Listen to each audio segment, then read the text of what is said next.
live. Okay. We are live. Hello, everybody. Good evening. Saturday night. Saturday Night Live. Hello. We're going to do some really fun things tonight. We sure are. We're going to, this is called Foxfire or Firefox, maybe. And somebody sent it to me yesterday, and oh my gosh, I love it. So I thought we would try to do something with this guy tonight, and maybe we can felt him. I thought felting would be fun. We could paint him as well. Uh, there won't be a problem about that. So let's see. I want to go to YouTube and see if I'm on. I should be on. This is going to be a live chat, so if you're watching this at a later time and you want to zip through the boring things and get to the fun things, I invite you to do so. In the meantime, I will be interacting with the chat. With the chat room, and that's how we work. That's how we do it. We play with the people in the chat room. So we have Candy and Janet. Hi, Candy and Janet. Hi. You could use some fun. Yeah, we're going to have some fun. We are. We are. We are. Um, I got some Happy Mail today. This is my Happy Mail I got.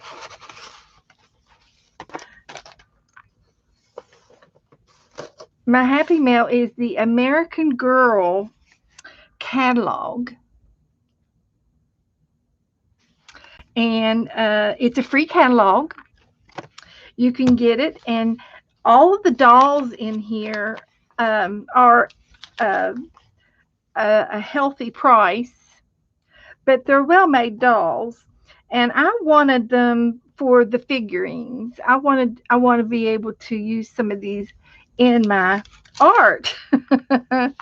And when you get this little catalog, you can buy these different dolls in any shape, color. You can create your own almost. And then you can buy the accessories that go with the dolls. And so you name it, there is something in here to, you know, any kind of career, any kind of hobby, whatever the dolls are doing, they have accessories to go with your dolls. So it's very cute. I've never had this catalog before, but I think I will enjoy the little dolls. I think we'll get to use some of the little dolls. So I'm going to leave this out. There's a gymnast and a baseball player, a swimmer. So you name it, you can create. You can have any kind of doll that you fancy. So I'm going to leave this to the side for right now. And whenever we do a Happy Mail page or a fun page, I might use one of these girls tonight. So I'm going to leave it out. In the meantime, I am going to be using this for my fox. One of the girls, Tanya Smith from New Zealand, she was interested in me doing some of my felting techniques. And I don't think she has seen me do any felting, so we can do that.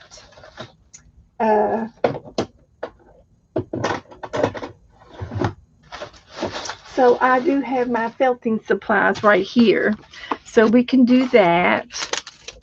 And what else? What else? I have a big list of things that we're going to do today.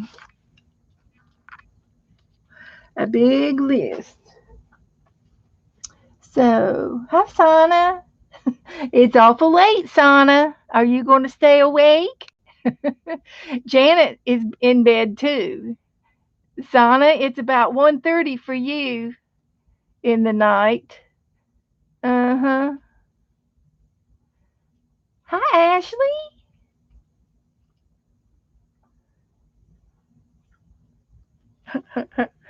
So I'm just going to sit this over here for a moment.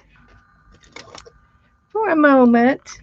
And also, I'm working on something, and I'm working on a new book. So I cut some paper today, and I cut up a cereal box. This is just some cereal. And so this is going to be my book, and I'm going to cover my book with some wallpaper. So I'm going to glue this right now while we're waiting on everybody coming in. I also found another picture. I'm always finding pictures. I found this lion, and I think I found something else. Did I already glue it down? Oh, I found these dolphins. So I wanted to put these in my paint along book. So I'm going to trim this down so that it will fit in my book. And I'll just go ahead and glue it down.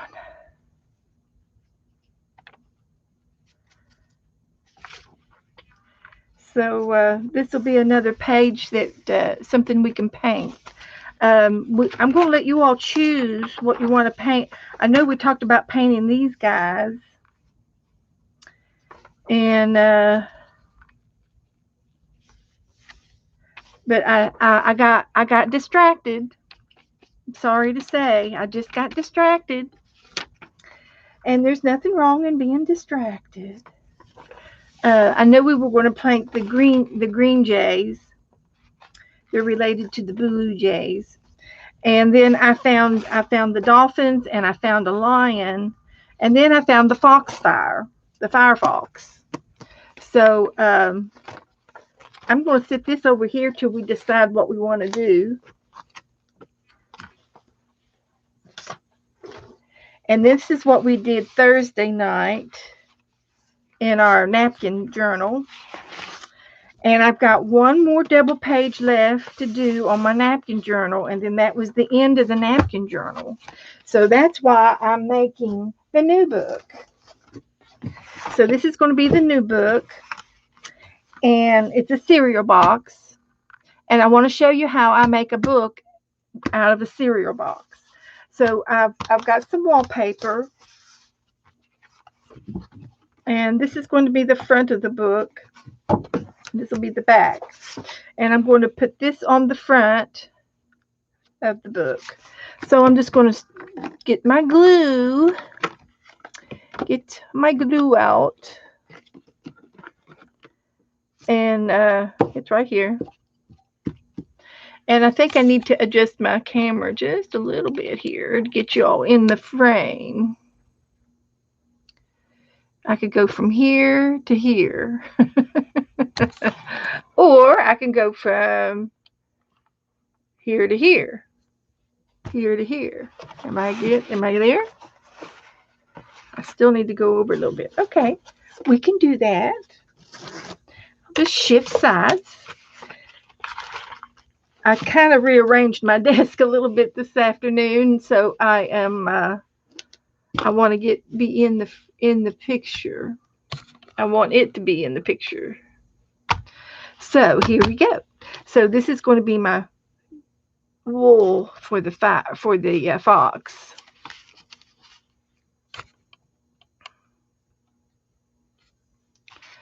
So are we there? Or am I square? Don't make you dizzy. So anyway, I'm going to paint this side with glue. Now you can gesso this if you want to, but I don't think it's necessary uh, since we're putting the wallpaper down. But I do want to get enough glue on it so that the wallpaper will adhere. And you can sometimes you can easily once you glue this surface, you could add glue to the back of this surface as well. Sometimes that helps. And then when you sandwich them together, there is glue. There's definitely enough glue for both pieces to be glued together. And I'll just put a little bit on there and see what we come up with. And I am just going to lay this right down on top of my box. And this is going to be the spine, the nutritional part. And I'm going to take my card, my credit card, and smooth it out a little bit.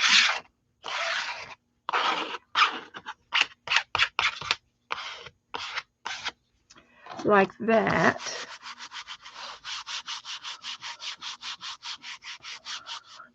And I'm going to go ahead and let it overlap on the spine. I'm going to let it overlap onto the spine. So I'm just going to go ahead and glue my spine down while I'm here. And it doesn't have to go all the way over across the spine, just across that one corner, that one bend. Halfway through the spine is fine, because the back's going to go on here, over here, and it's going to overlap a little bit too. And then I have another piece of wallpaper for the spine that I can put over both of them. So it'll be a nice strong spine. So I'm going to go ahead and put the glue down on the back of my book. So how's everybody doing tonight? Everybody doing okay? So hi everybody. I already said hi to Candy and Janet. There's Gail. Hi Gail. And there's Sana. I said hi to her. There's Ashley. So hi guys.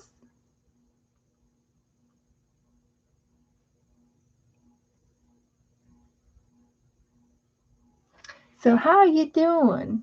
Oh, there's more. Okay. Let's see. Let's see. Hello, hello, hello. Who else has come in? Teresa's here. Hi, Teresa. She's probably getting ready to fix dinner.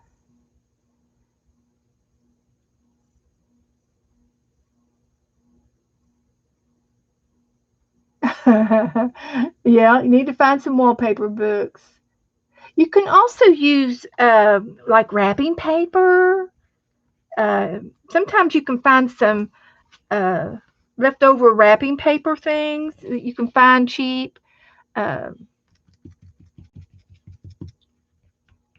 and you could use tissue paper. You could use just about any kind of paper you want to make cover your book. But I chose this for the day. And I do have several wallpaper books, and I got them free from the wallpaper from Sherwin-Williams.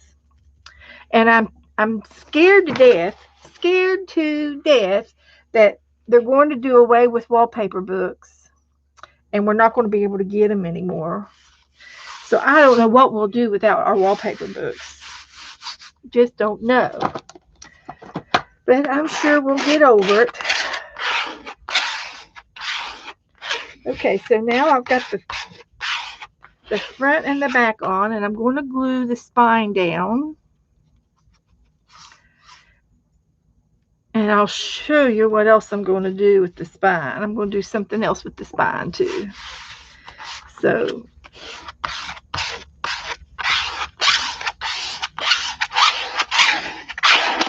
and you see this piece here is a wallpaper. I use it for my drop cloth. So there's lots of usages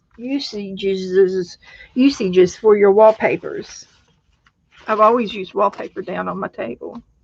So now I flipped it over, and now I'm going to trim the edges of my book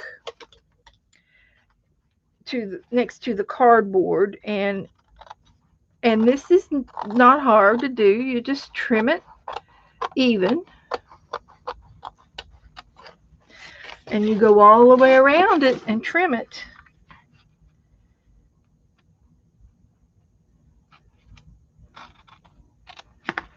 All the way around. So as you can see, I cut one side, the top and the bottom edges off, and I have a front and a spine and a back.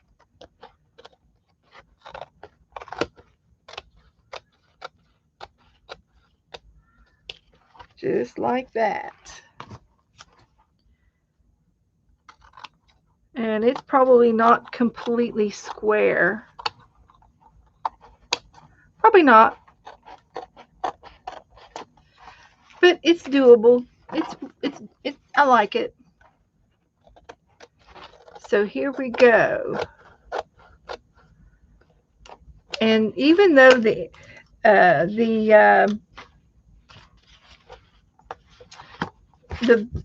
back side of, or the outside of the box is covered, and the inside is the inside of the cereal box, right?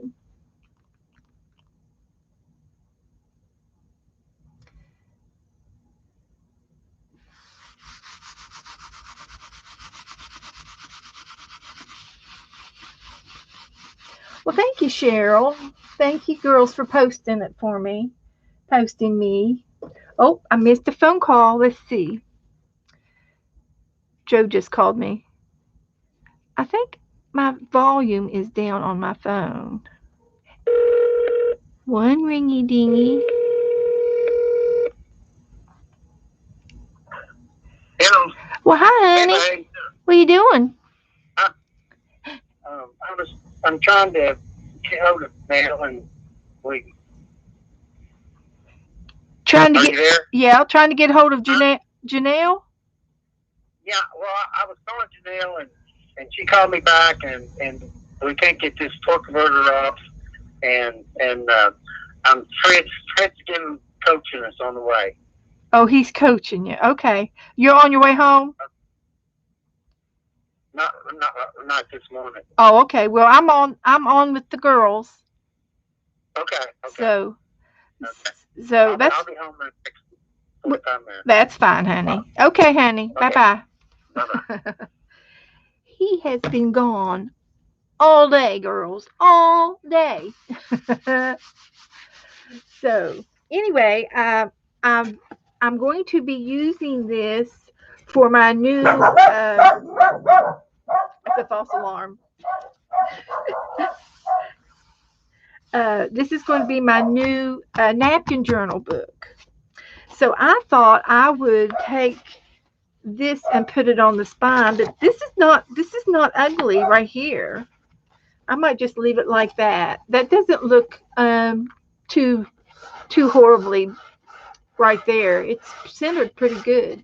So I think I'm just going to leave it right there. And then on this part, I'm going to be attaching my spine of my paper. So I've got, this is mixed media paper, and it's going to be going in here like this. And it fits pretty good. And I'm going to choose a Coptic stitch. So probably what I'm going to do is I'm going to stitch these together, and then I will probably either fix it in with the spine to the middle, and that way everything will open up this way. Or I could just glue the back page of this down after I do my Coptic stitch, and then when I open my book up, it'll open this way and one more, and this will be a free spine. So that's an option. I'm not going to attach this just yet, but I am going to be doing a Coptic stitch to my paper. So the next thing I have to do is put holes in my paper, and I do have a 3-ring hole puncher uh, for my paper, and I can do like 2 or 3 sheets at a time, and it will go into my hole puncher, and I will pick a spot for it to go, and I will punch holes. And then once I finish doing all the holes, I can sew this together and make a Coptic stitch. So I'm not going to do it right now. That's all I'm going to do for it tonight. And I still have one more page left in my book, so we're good to go. So I'm going to sit this over to let the cereal box dry, and we can decide whether or not we want to put something here or not. And it's pretty the way it is, but I might put some scrapbook paper down, some pretty paper, or a napkin even. I can use, since it's going to be a napkin journal, I can put napkins on the inside. So that's what we'll do.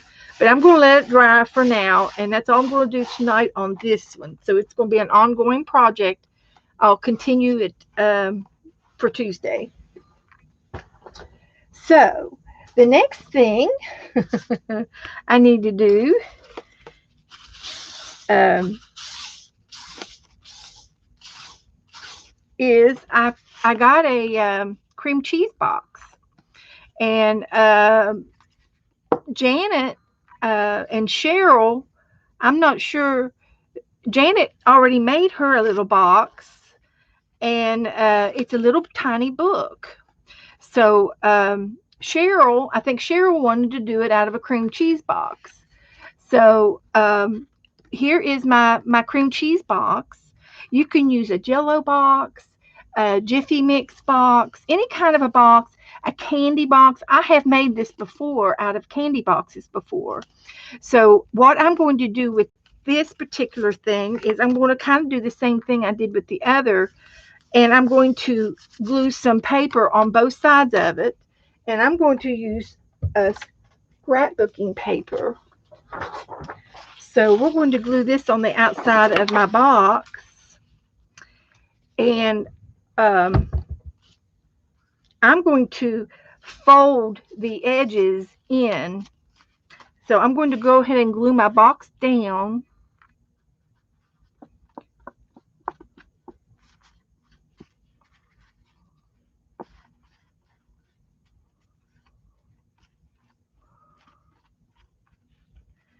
And it's going to go this way. And I'm going to put it in on my paper just like this. And I'm going to cut. I'm going to cut from here to here.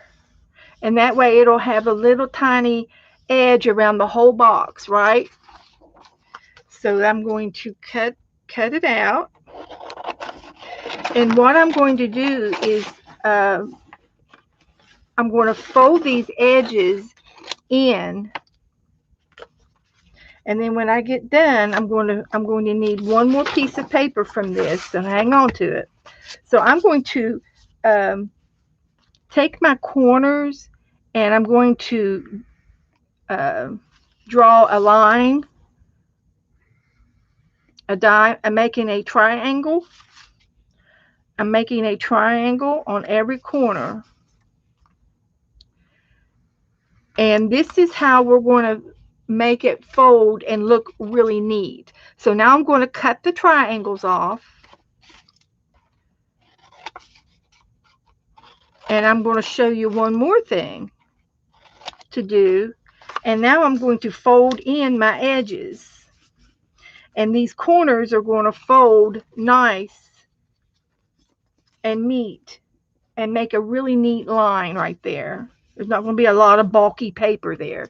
And I'm going to glue this down too as I go. And each side will meet, the corners will meet, and they'll look really, really neat because you cut that little triangle off, like right there. And it makes a really neat finish. Okay? So I'm going to go ahead and glue my other two sides down. And I'm just using Elmer's glue. Fold it in. And fold it in. And all four of my corners, this is the front, this is the outside of my book. And this is the inside of my book.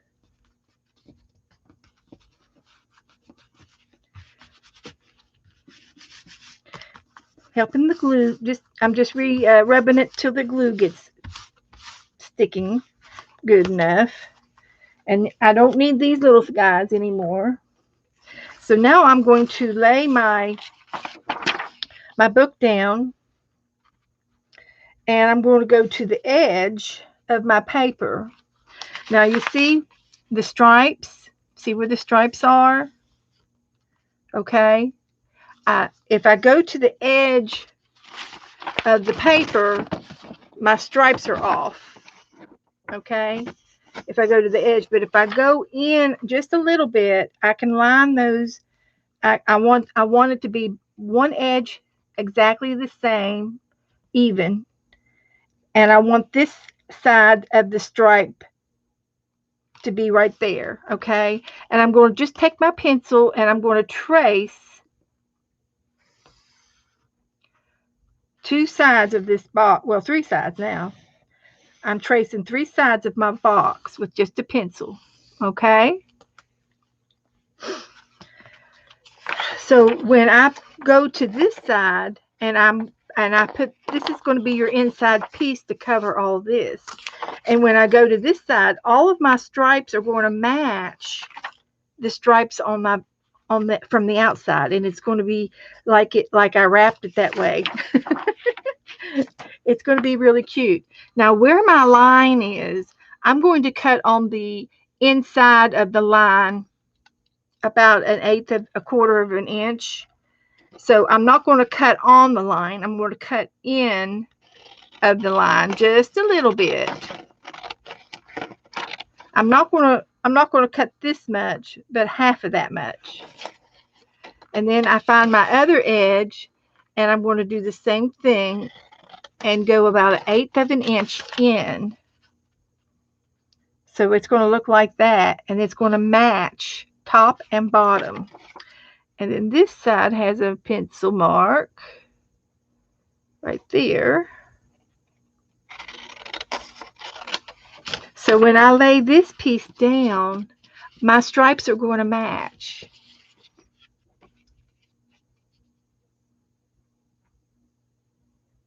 Okay, I'm sorry I wasn't not paying attention to the chat. Janet says, Janice, yes, he looks like he's a little sports sock on. He's been out in the rain today. Hello, Candy. Hi, Rebecca. Janice Klein is in. Texas is a very big state. I thought Lisa lived in the northern part, and Hannah is hitting the Gulf Coast.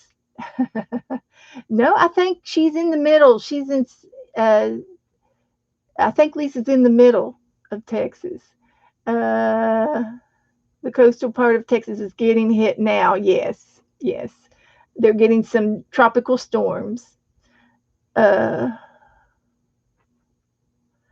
about the dog. And Cheryl says, are you going to add fabric strips and wire? I don't know what you mean. Fabric strips and wire. Cheryl, you'll need to give me a clue.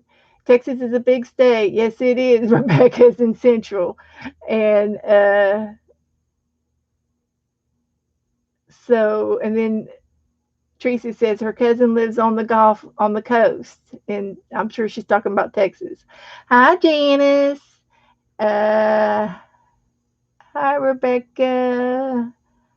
And yeah, Lisa's in Amarillo, Texas. Okay, I think I'm okay now. Cheryl means like my journal.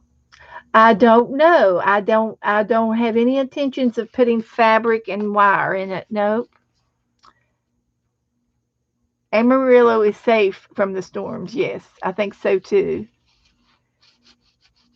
And Janice is talking about her doggy. Okay. So anyway, I just copied it. I just put scrapbook paper on the outside of my cream cheese box.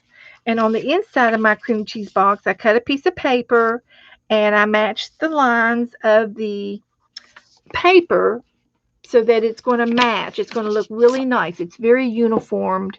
So now I'm going to add some more glue to my box and glue my inner piece in.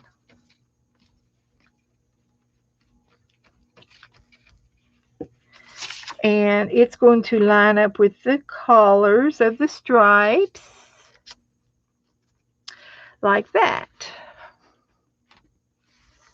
Very nice.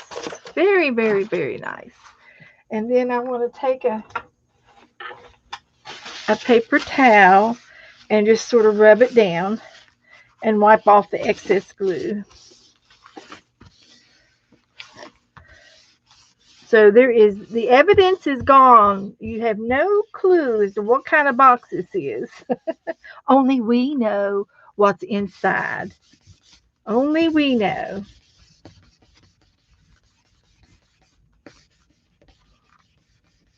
Now, for the inside of the box,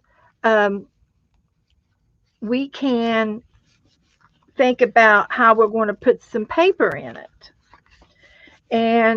And so this is going to be the box. This is the book, our new book. So I'm thinking I'm going to use rubber bands. And I'm going to put 3 or 4 rubber bands around my box. And I'm going to make some paper signatures. And you can do rubber bands and you can also use ribbon. There's no right or wrong. It's your book. You can use whatever you think you need to use. Okay. So I'm going to get some paper. And I just happen to have some stationery paper right here. So I'm going to cut it in half, and I think it's going to be too big. So what size should I make it? Ooh, I can do it that way. Okay. So I'm going to take and cut my paper in half.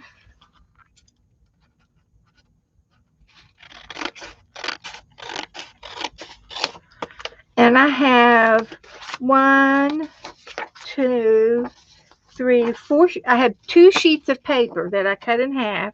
Now I have 4 sheets. And I'm going to cut these in half.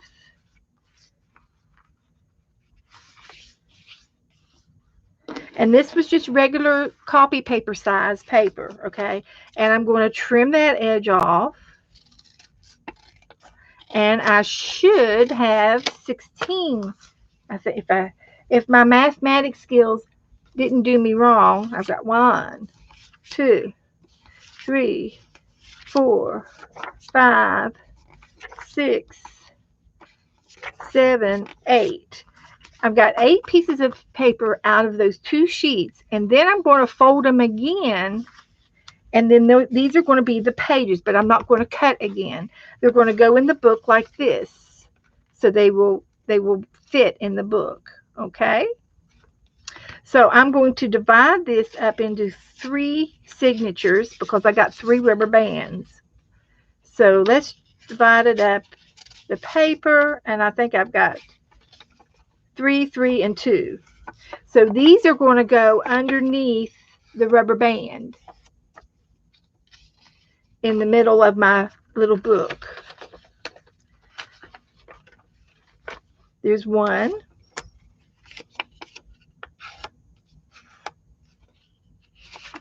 There's 2.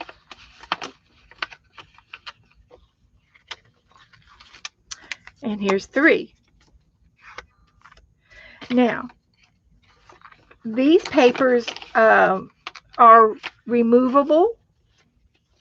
You can, if you want to add more paper or remove paper, you can with this book now because of the way it's set up. And I'm pushing the rubber bands together in the middle of my spine of my box. There's the 3 rubber bands. And then when you open it up, I've got paper in here now. Okay? Now you have this little book. And now we get to decorate the little book. So, let's see, what can we do to decorate our book? Shall I get my snippet jar out and see if we can find something in here? Y'all doing okay? Janice would learn how to glue a napkin with a glue stick, and you had to be very careful with tearing it. Yeah, yeah, it is. It is easier to work. And I like the idea of how I glue my napkins down by holding it down and then flipping it back, glue, and then you can flip it down and it's perfect to the edges or where you want it to go. Yeah, fan brush is good, and the thinner of the medium is much uh, better than like tacky glue or all glue. It's harder on your tissues because it's harder to spread thin. You can also spread your glue out real thin by smoothing it out with a credit card or a painting card. So I thought that I would put some. Oh, look at this. Somebody sent me this sorry ribbon, and it wasn't very long ago, and it goes right with that purple stripe on my book. So I think I'm going to decorate my book with some of this ribbon, and I can even use it to tie it around to make it for a closure. Oh, that would be nice to have a closure on my book. So if I was to put this on here, I'd want to be able to tie it shut and maybe tie a bow. So I need at least that much sorry ribbon. So this will be extra. So I am going to I tied a bow, so I've got it kind of sized. So I'm going to lay my book open and find the middle of my ribbon, and this is where I want it to be on my book. I'm going to take it and tie it around my rubber bands. And sometimes you want the back to be longer than the front so that when you tie your bow, it'll be in a perfect spot. And you tie a bow here on this edge of your book, and you want these to be sort of equal. So this is about the middle, the best part of the back side's a little longer than the front. So I'm just going to tie a knot a one-time knot on the rubber bands right there. Now I have a closure for my book. And I can also maybe glue my ribbon down a little bit, um, just tack it down a little bit so that it'll stay there. I kind of like that idea. So I just put just a tiny bit of glue underneath the ribbon there and over here too in the front. Not a whole lot, just a little bit. And it'll stay there. So there's one little decoration we got on here. And we can still do more. There's a bow. I could put my bow on there.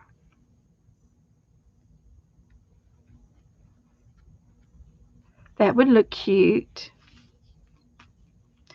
So anyway, I did that much.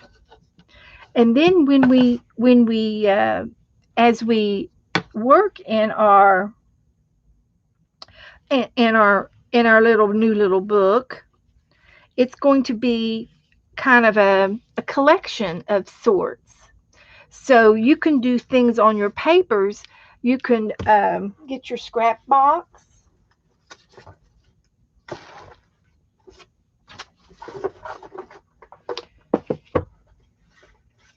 Um, You can get some of your punches, and you might want to punch a few things to put in your book.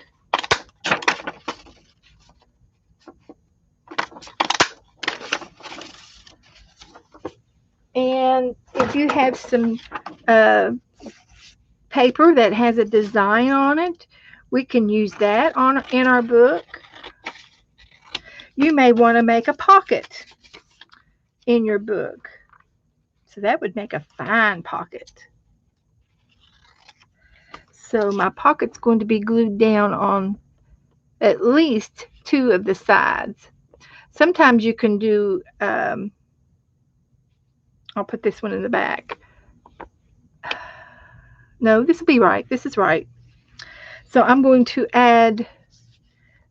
put this in the front, and I've got it glued on the bottom and on the inside of this paper.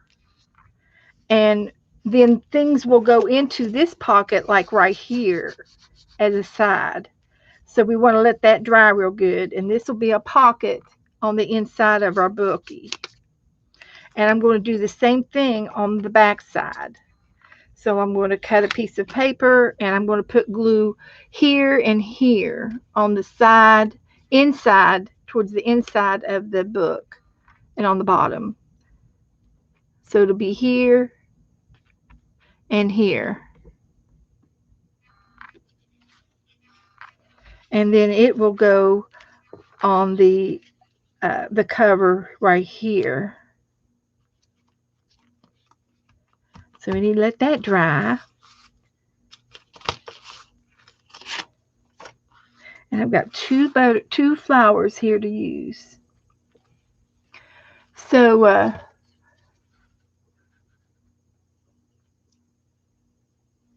Janice has a little journal,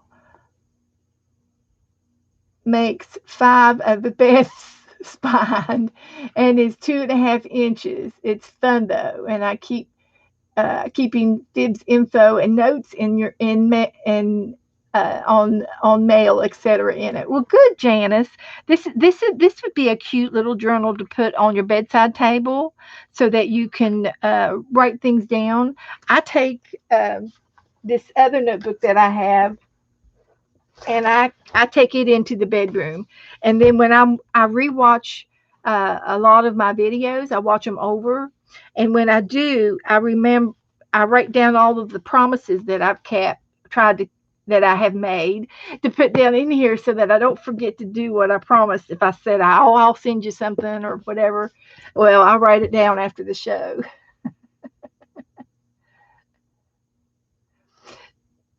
People want me to paint the hen on the beach. Well, I think that's a good idea, Cheryl. Okay, I'll get to the hen next. Okay, we'll do the hen next. I worked on this little book, and I showed you how to put 2 little pockets in the front. And I've got 2 little flowers I want to put in. So I'm just going to put them down, one on the front page.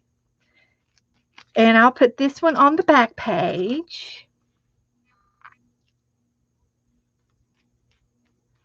And Cheryl sent me a picture, and it's in our Facebook group. And it was a chicken in a red polka dot bikini on the beach. And she thinks it would be really cute to do it. So I thought that I was thinking about doing it too. So I thought that maybe we could do some mixed media. I'm putting that bow back on the front of my. So I'm going to put this away, and we'll work on it again Tuesday. Okay, we'll do every time I'll come on. I'll do a little bit in this book. So I've demoed this book. Okay, so if you just came in and you haven't seen it, go to the front of the video. I made this online. Okay, so there's that little book. So let me get my other book, which is this book. And clean my desk up a little bit. Put this back in the box where I got it from. And put my snippet jar back up. So here's what we're going to do.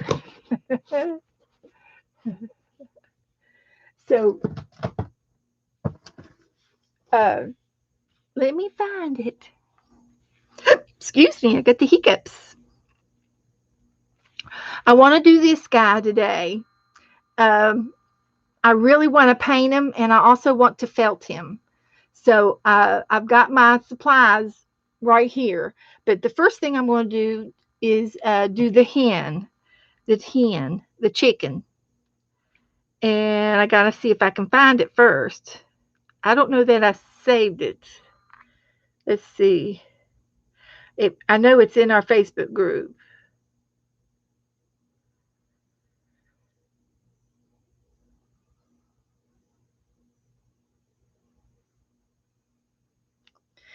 So let me get on my Facebook and find the hen. It's a white chicken on the beach. This is a picture that I found last night, and I think that would be pretty to paint too. I have not painted this yet.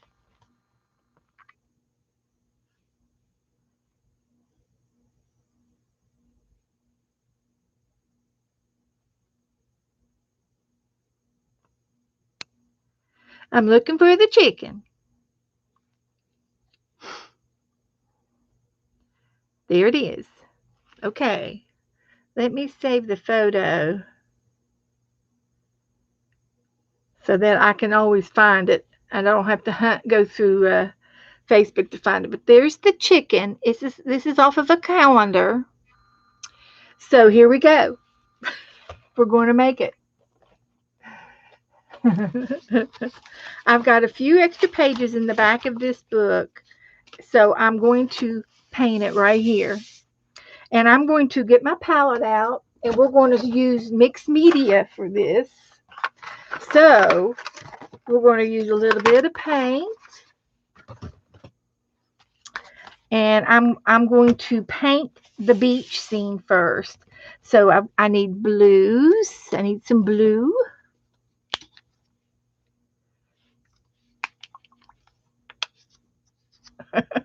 She looks better on the beach than you do. Well, she does. She looks awful nice. And then I need some of that sand. I got sky, sand, and then I'm going to need some clouds. Can you see what I'm doing over here? Yeah, a little bit.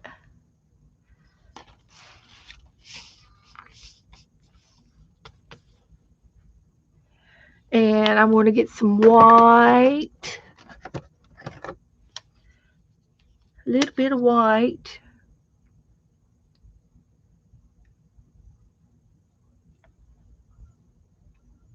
And I want to get some of this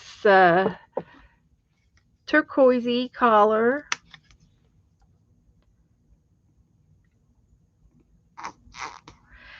Don't need a whole lot. And I'm going to show you a trick with green. I'm going to show you a trick with the green. There's no green on this at all. But I just got a touch of green right there. I'm going to show you a trick. So I'm going to take a paintbrush, and I am going to use a little bit of gesso.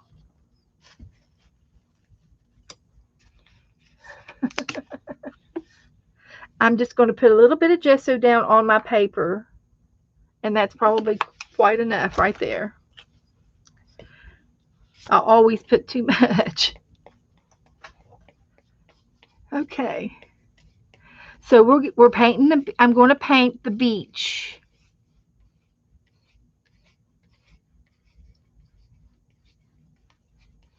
We're going to paint the beach. And then we're going to paint the chicken, the hen. She's a hen.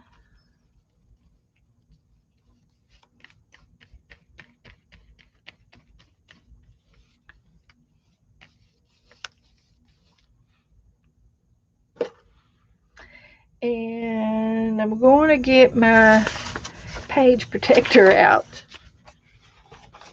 as well.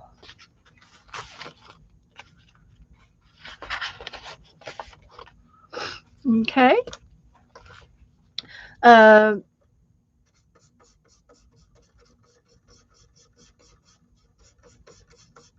I'm going to take my dark turquoise blue and I'm going to make a line for my horizon. And then I'm going to take the light blue. Yeah, this is going to be, this is going, the beach is going, the water's going down this way, okay? And so this is going to be the ocean. And I'm going to take some of the dark blue and go underneath the turquoise blue. And then I'm taking the lighter blue, and I've got 3 or 4 layers of blues here. Can you see the blues?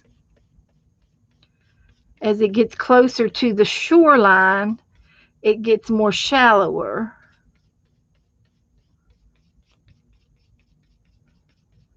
So there's our ocean.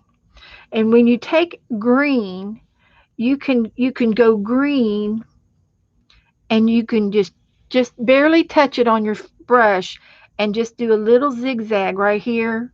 And then I'm going to clean my brush. And then I'm going to blend it in. And it just makes your ocean look real. And then the next thing I'm going to do is I'm going to clean my brush again, and now I'm going to go upward into the sky. And I'm going to use the dark blue first at the horizon, and it's going right on top of the ocean there, to the edge. And then I go into my light blue, and this is all sky up here.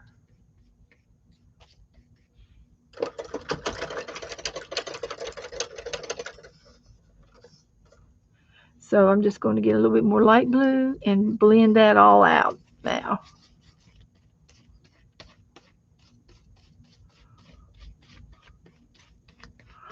And I like it that the gesso underneath is kind of damp, and you can make clouds. That's what I had the white out there for. So I am going along this horizon edge now, and I'm making it 1. Now, does that not look good to you? It looks excellent to me. The white gesso made the clouds. I didn't have to use the white at all.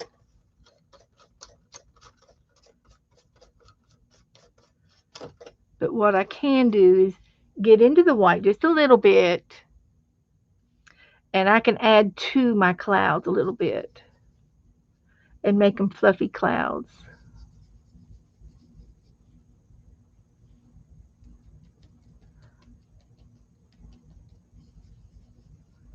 And you just sort of play with it till it looks like a cloud. And clouds look like the clouds are different every time you look at them. They're different.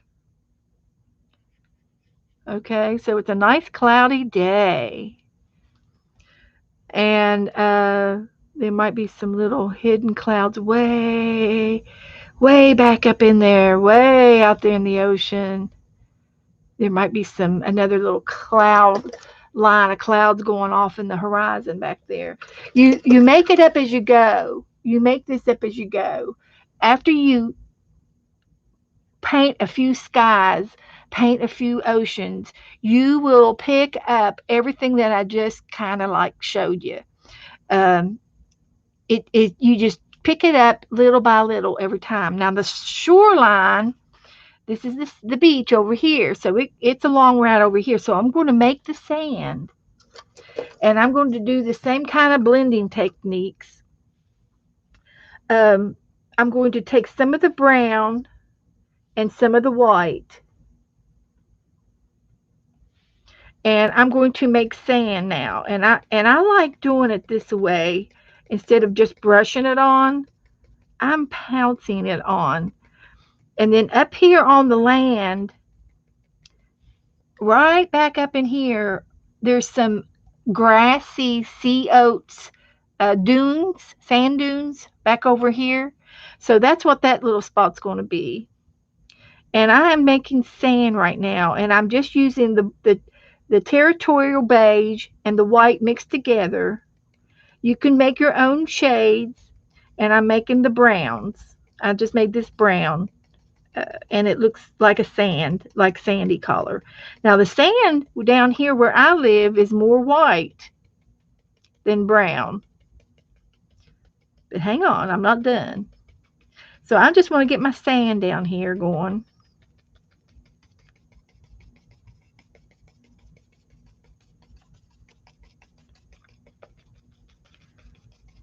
Making sand.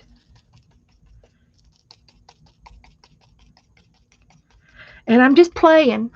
Can you see it? Okay.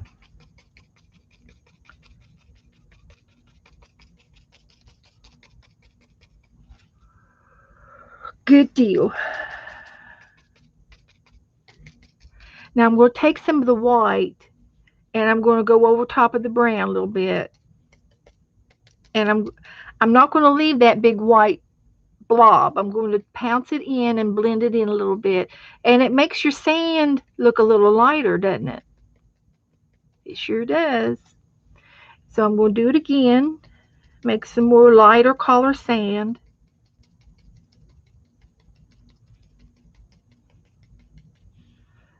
It's the sun is bleaching it out.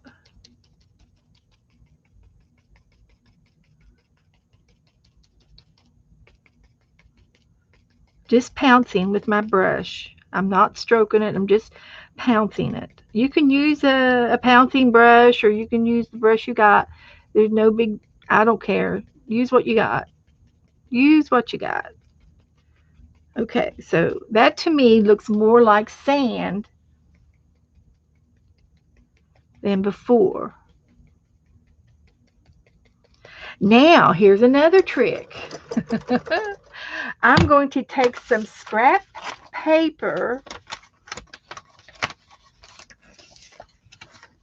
and I am going to cover this page up, and I'm going to cover up this part of the page. I'm just lightly laying this down. I'm going to dry this first. Let me dry this.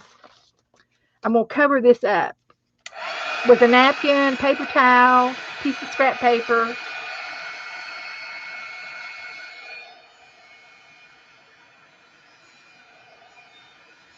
And we're going to make some waves here in a minute.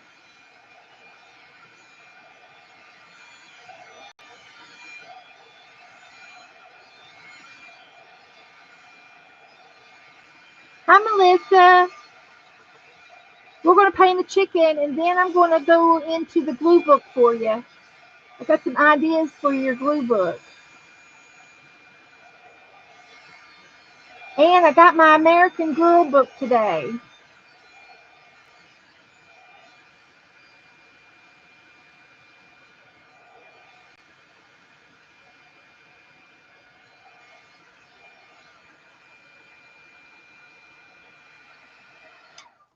Now this up here is still a little wet, but I'm going to move on anyway.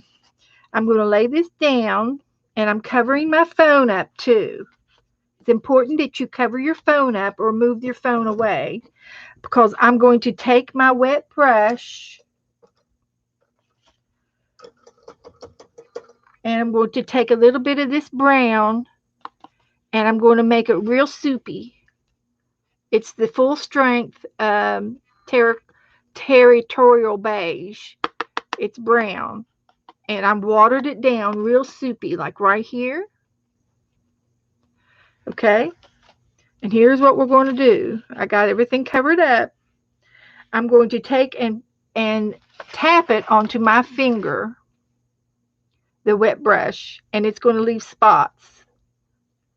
And that's why you cut your other paper here to take care of those spots.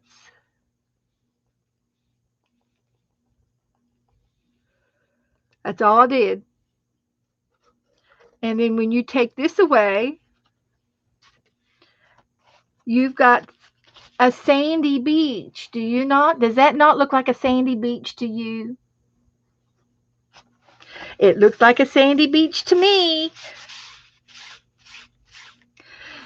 Now, you can do specks of gold uh, or anything that's shiny, that it would, because, your shells glisten, But for today, I'm going to leave it like this. Here's our beach.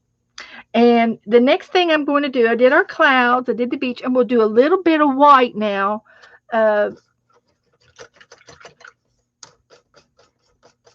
For the sea foam, for the waves.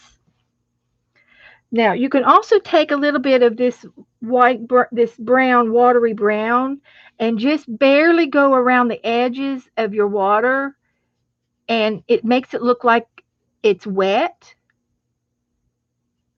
like part of the waves came up. So you can go in and out, and make it look like the sand is wet. Okay, so I did a little bit of that. Make it look like it's wet. The water came up here. Okay, does that look like the waves have come up on the shore?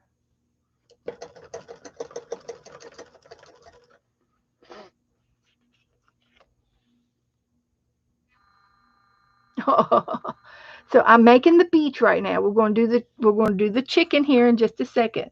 So I've got my same brush. I cleaned my brush, and now I'm going to dip into the white.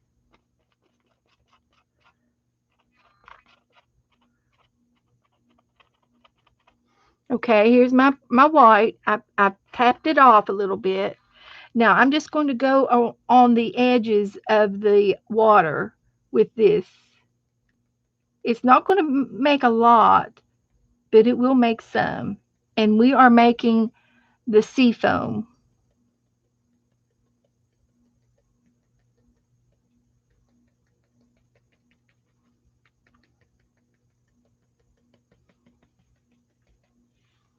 Does that not look like the beach? Can you hear the waves? Now, you can do more waves, you can do more ocean, but that's all I'm going to do for today on this one, okay? And I'm going to dry this off, and we're going to do our chicken now. So let's see how we're going to do the chicken.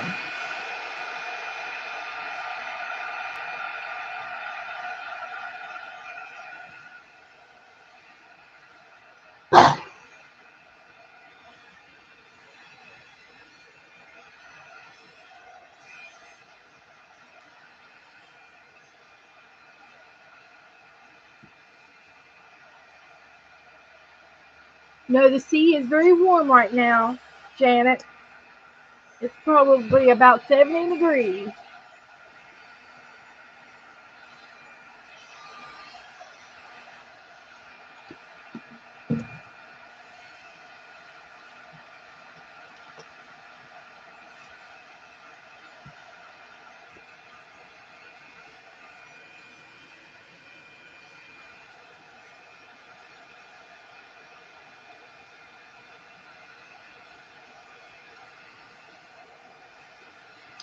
Now what I'm going to do next is I'm going to set this aside to uh, to let it dry.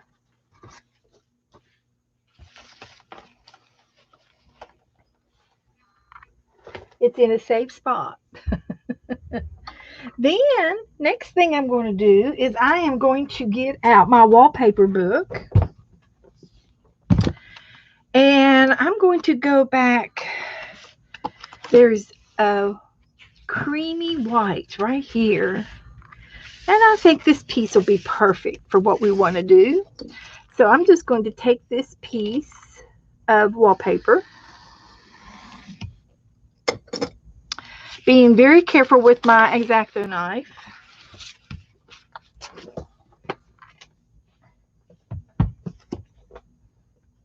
Put my wallpaper book back down and go upstairs here to my scrapbook paper.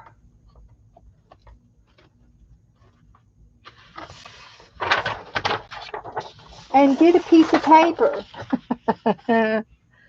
So we have a chicken and she has on a polka dot bikini.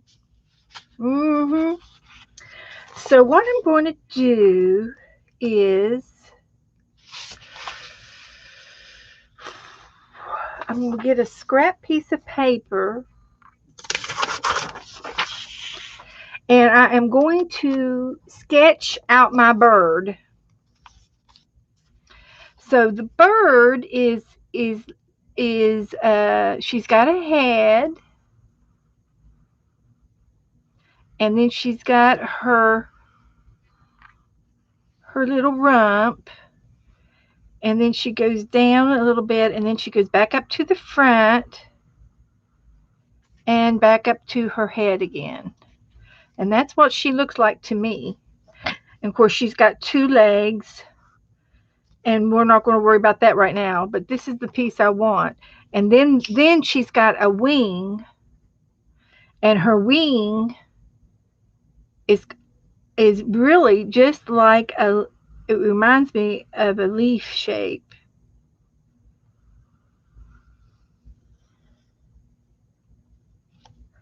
And this is her wing. And I'm going to cut these two pieces out.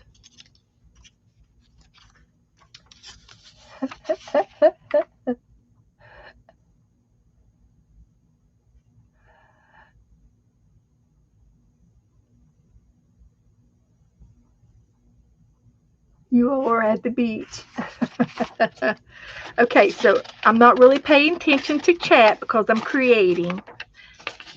I'm in my own little mad world here. But that's her wing. And that'll fit on here. Okay. So here's the chicken body.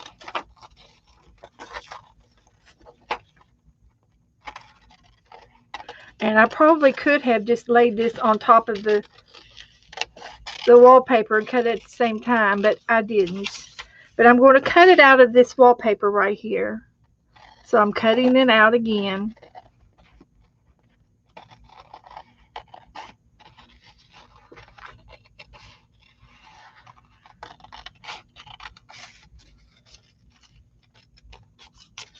Like that. So this is my little bird, my chicken.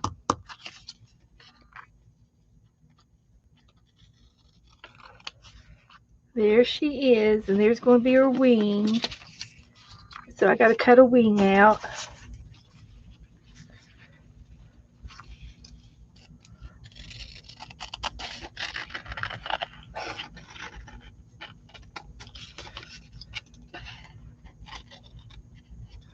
I'm not paying attention to chat. So you all entertain yourselves. Please. Pretty please.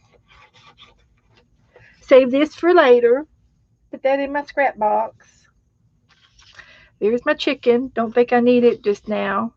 There's my wing. And then I need a bikini. So here we go. We are going to need a bikini, and I'm going to go ahead and just cut the whole thing out. I think it'd be easier to do it this way.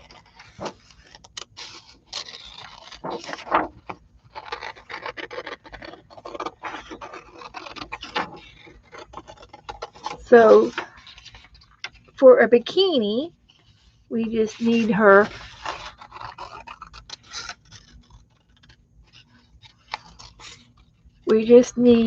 certain parts, right? So for her bikini, I'll get my scrap paper back. I need the bra, and the bra is going to be a triangle right here,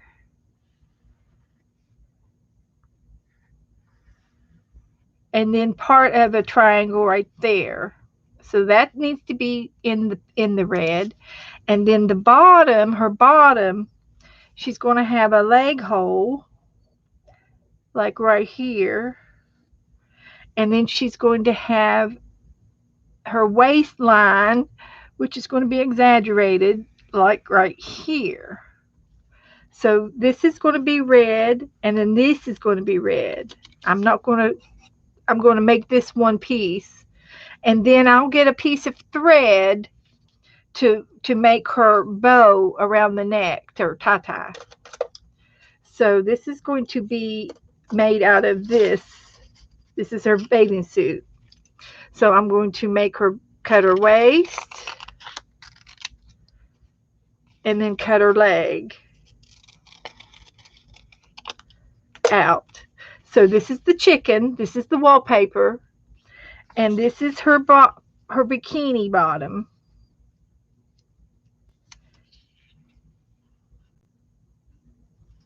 And I've got to fit it on there to where it fits, like right there. So there it is. Okay, so I'm going to go ahead and glue it down.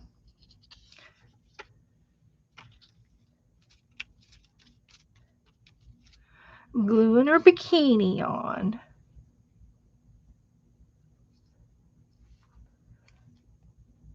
It fits on there like a glove. Like that. That's it. So we've got her bikini on. Now we're going to cut her top out.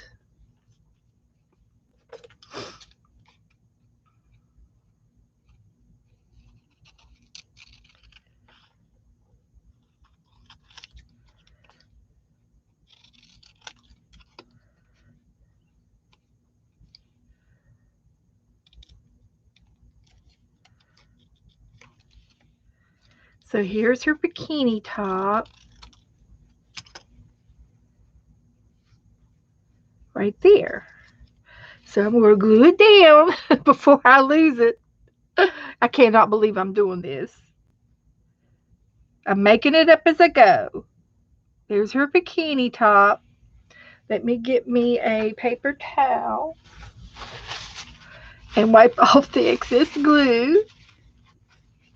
We did it. We did it.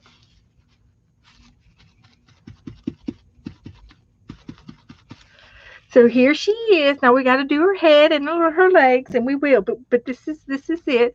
And then her wing goes right back on top of her, about right there. It's her wing. I think I'm going to ink. I'll ink her wing in a not black, but a lighter, maybe I don't know if I got a gray. I might have a lighter shade of something. A lighter shade. I'm going to try this, but I don't want it to be real dark. I might be able to wipe it off. Maybe a light shade of it. Okay, this will be all right. I want to ink her feather or her arms, her wings. I want to outline her wing. so that you can see a little bit of it on her. And I think that does help. And I could go ahead and ink her up as well.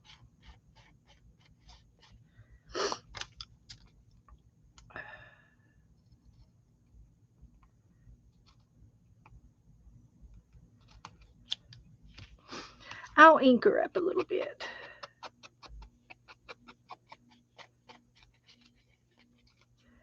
We're making a hen. We're in the hen house now.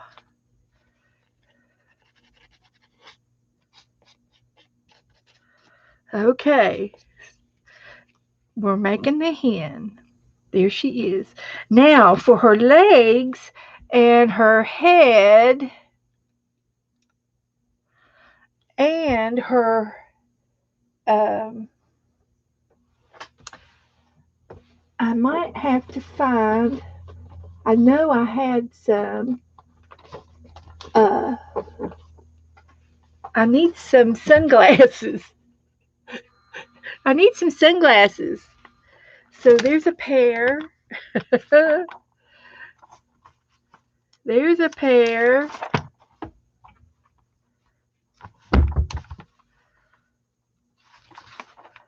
There's a pair.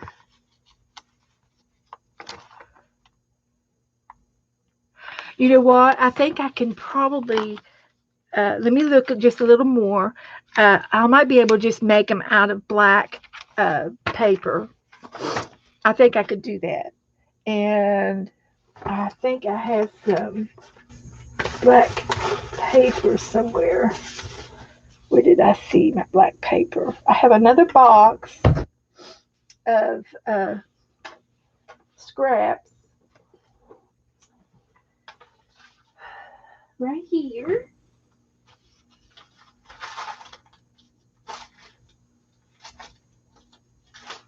And it's got some black paper in it.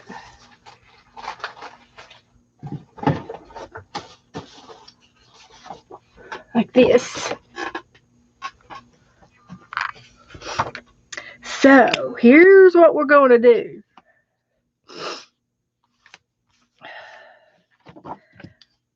I am going to cut me off a little square and I'm going to fold it in half and I'm going to make some sunglasses.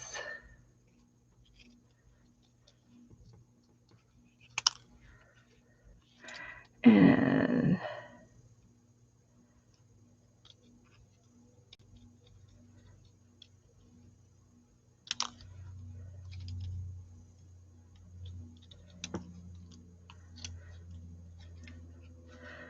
so I cut this out, and then when you open it up, that's going to be her sunglasses.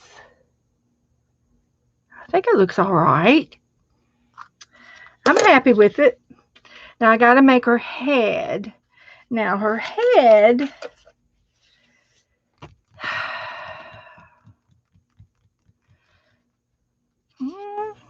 we'll have to think about that. So I'm going to take and glue her wing down.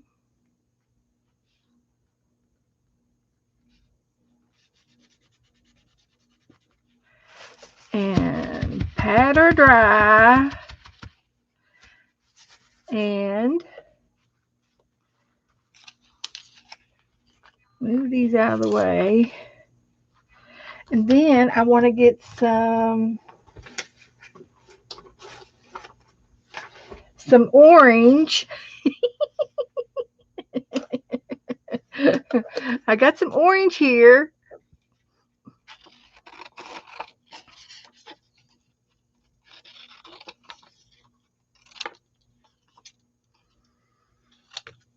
So what we're going to do now is we're going to make 2 feet. We're going to try to make 2 feet out of this piece of paper here. So we can come down and we're going to make 1, 2, 3, and that's all we're going to get. And if she has any more toes, they're in the sand. If you can't see any more of her toes, they're in the sand. So anyway, here's her feet, her chicken legs out of that. So I'm going to bring back her the beach. I got the beach right here. It's been over here drying. And I'm going to put the hen on the beach right there. I'm going to go ahead and glue her down. We're moving forward here, moving forward. We got the hen on the beach. We will pat her down.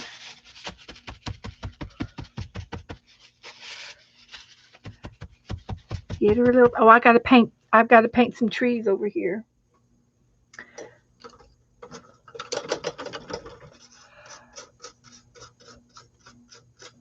Oh, you want jewelry on her now, huh? Well, we'll see. I'm going to put a little bow on her neck.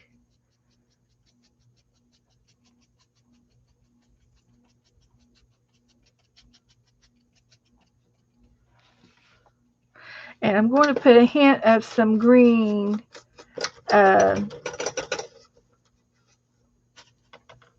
back there just to represent some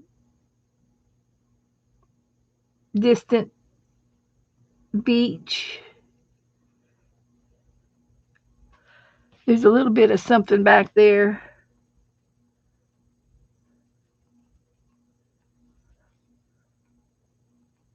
Just a little something. So that's all I'm going to do there. And then I'm going to take her feet.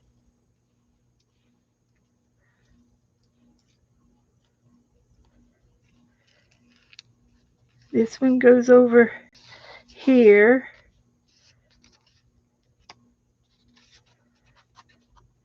Come on. We got chicken feet here. Chicken legs. We got chicken legs over here. And this one goes out of here.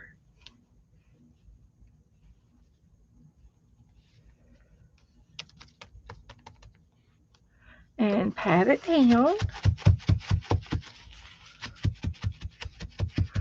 How's that looking? Now, for her head,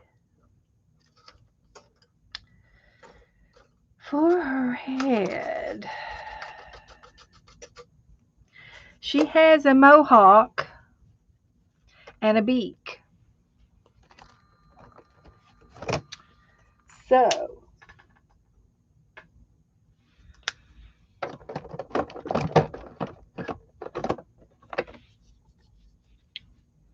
we're going to give her a mohawk and a beak.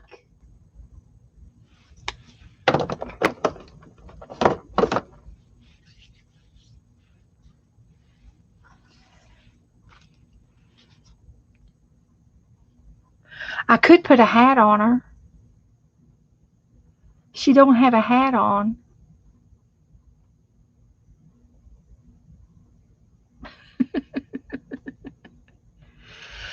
Oh, well, I'm going to give her a little mohawk.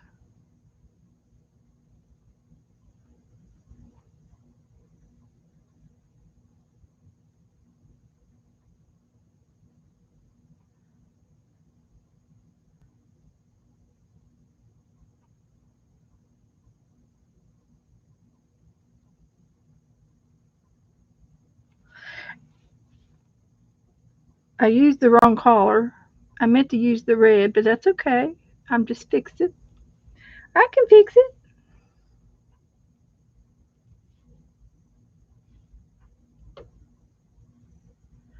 Very good. Very good.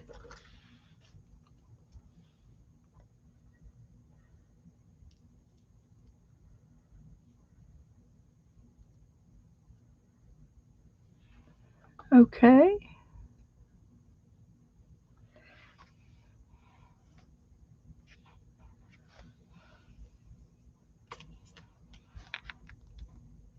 There's her beak.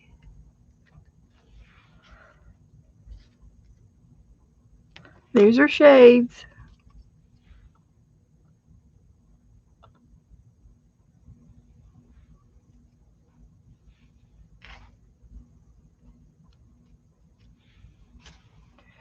Well, Beth, she is your crackle bird, so you can put a hat on her if you want to. There she is.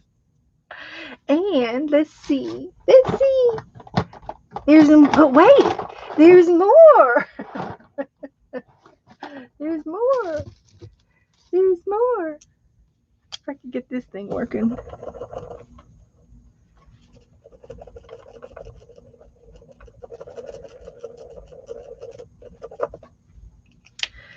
I hate it that I buy these pens and none of them work.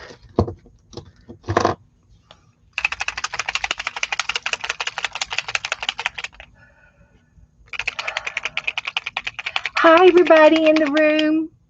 We're going to be moving on here in just a few minutes. We just did this spur of the moment. I got so much stuff I want to do tonight. I don't know if I'm going to get to it all.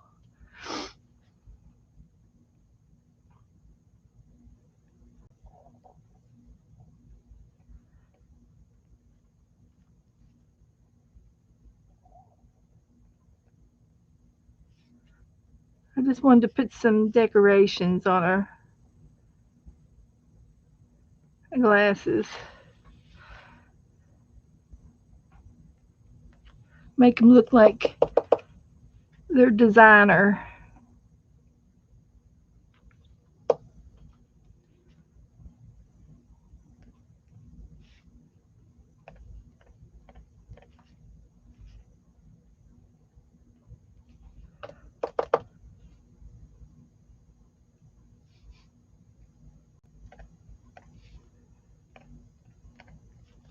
There.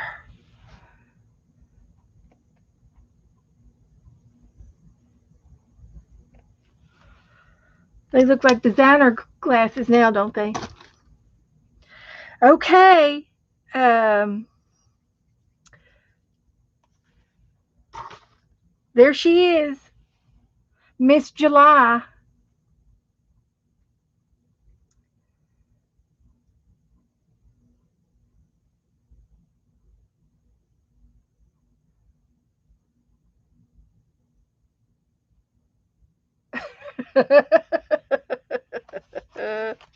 Okay. Is she going to pass? Is that okay? Is she going to pass inspection?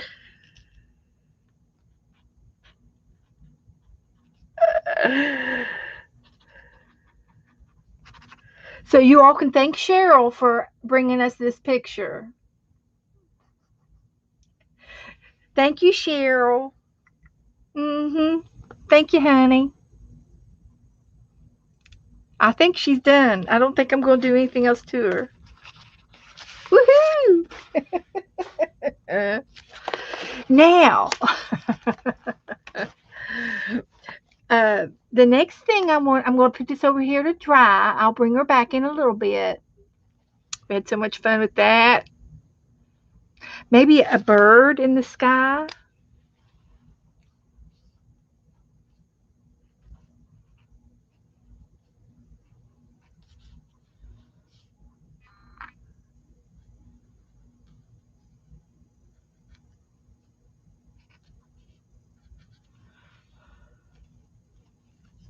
In the distance.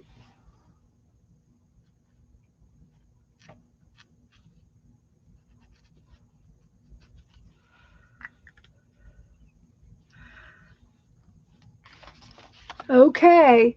Thank you, Cheryl. There she is. She's waddling down to the beach. Okay. Now, the next thing I want to show you is we talked about a glue book for Melissa. And so I started a glue book, and it's a composition notebook pad. Um, and it was an old one that I had in the cupboard. And so, it's got some pages gone out of it, and that's fine. So I opened it up to the middle, and I glue a couple of pages together. And these two are together. And then I just start gluing and coloring in my book. So today I have some extra paint on my plate over here. So I am going to use up my extra paint in my glue book. Okay, so this book, do anything you want to your book, and I'm going to take some of this paint and spread it around in my book. I'm going to leave that in there. I'm going to use this brush. So I have some extra blue.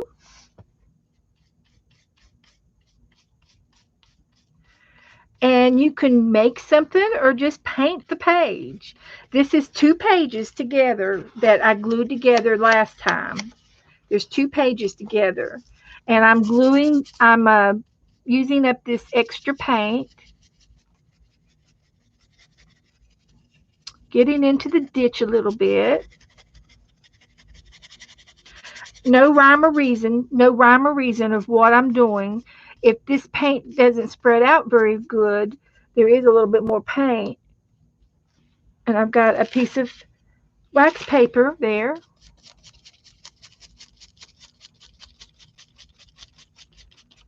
You can just dampen your brush with a little bit of water, and this paint will smooth out like that.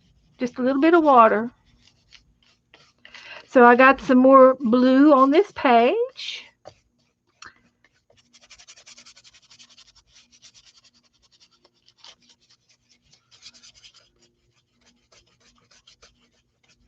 There's some other blue here. I might just add it.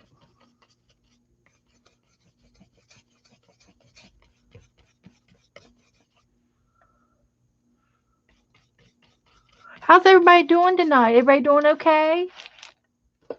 This is my glue book, and I'm doing a page in my glue book.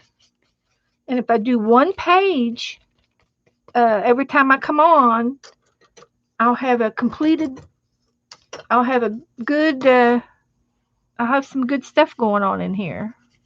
And I'm using just leftover stuff, leftover paper, leftover paint. I got some more color here. I was afraid of that. I didn't have it quite under the page.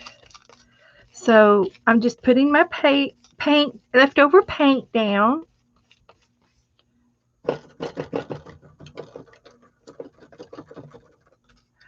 Yeah, Cheryl had a calendar of farm animals. Is it all farm animals? And she posted it on my Facebook group. So I said, okay, I'd paint it for her. Or we did it. So now I've got paint on this page.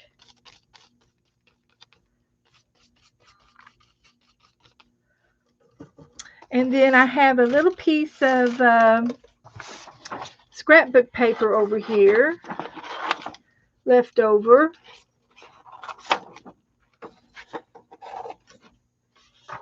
So I can, and I have some wallpaper that's left over. So I can make a design in it if I want to. And I can glue this down in my glue book. Just making up pages in the glue book and making it look nice. Here's some paper. That's basically what you do. You glue in your glue book. So I've glued that down. I could put a piece of, I got a little strip of black paper here I can use.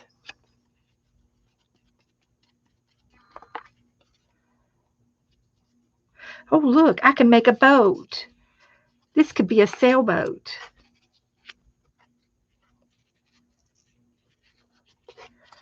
You know how to make a sailboat?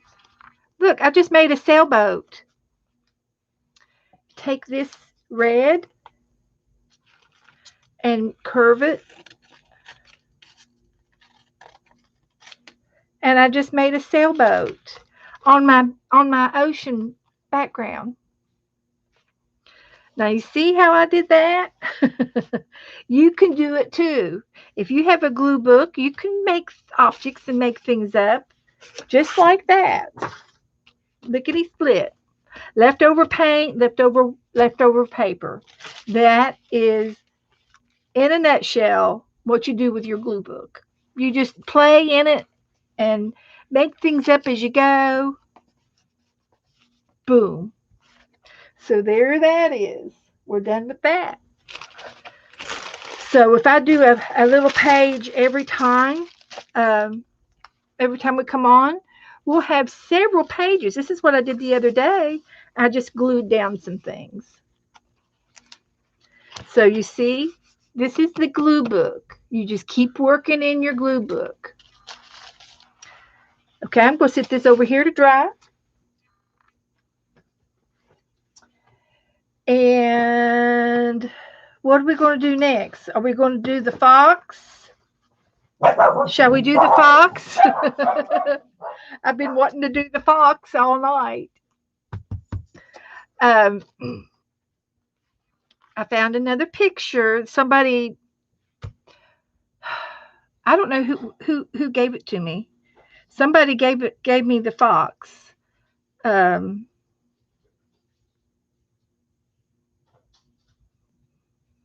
Somebody posted the fox.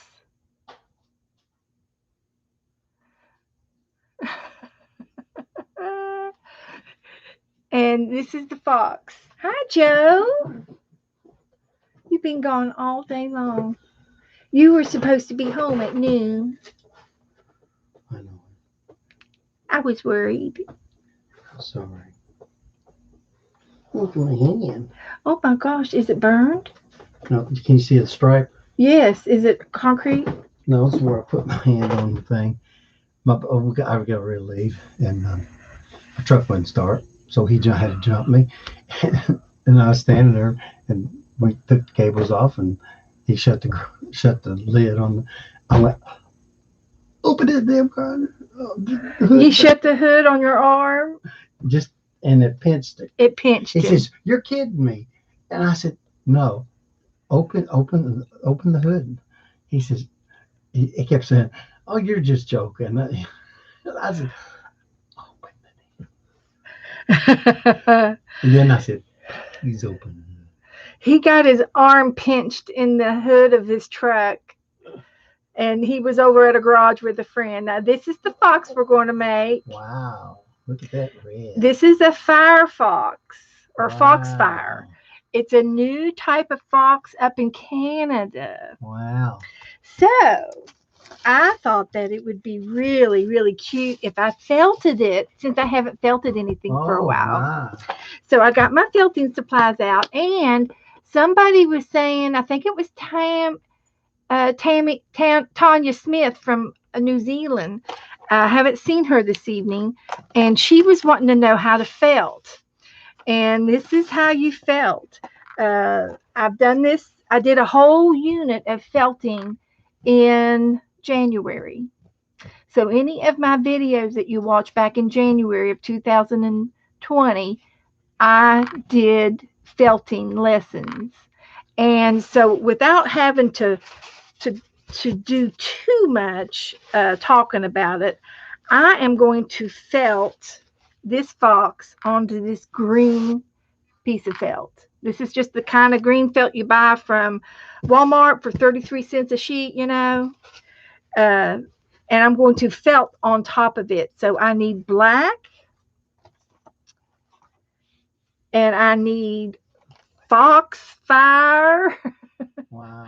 And there's a little bit of white in there. So I've got some white, and I did bring out a little bit of burgundy, maybe, not sure. I'm going to use that.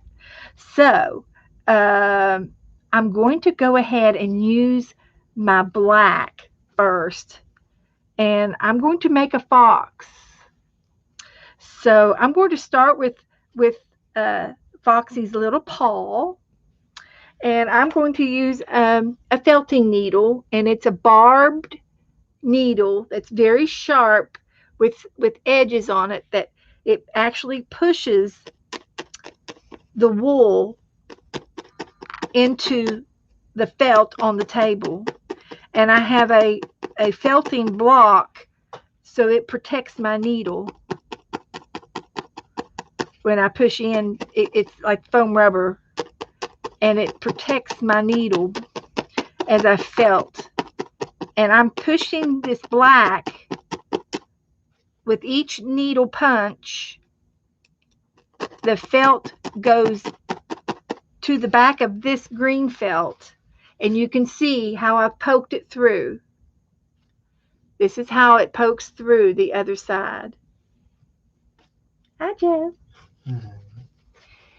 There's some those sausages in there for your. Did you eat? He'll go on soon as Okay. ways. Good. So anyway, You got enough light? yeah, I think so. You can turn that one on if you want. So anyway, I'm just going to start by doing his paw first. And then I'm going to do his body. And I should have washed my hands. I got glue on my hands, and that's what all the white lint is about. School's out. That's just it. It'll come off. It'll come off. It's just where I had glue on my hands.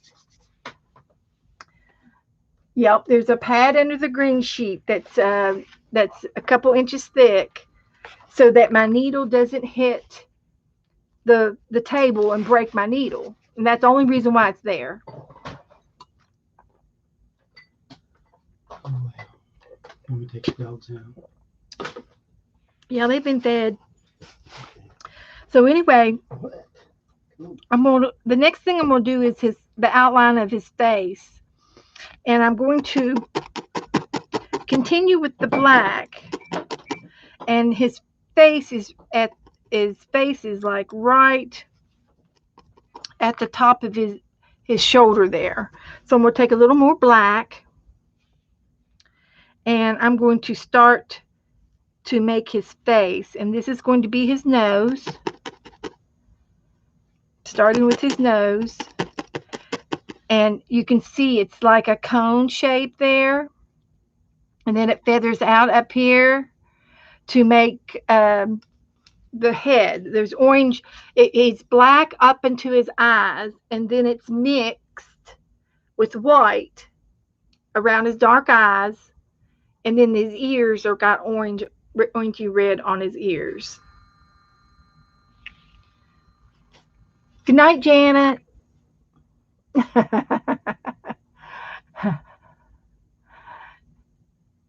I'll talk to you tomorrow, Janet. Good night, sweetie. Good night, Janet.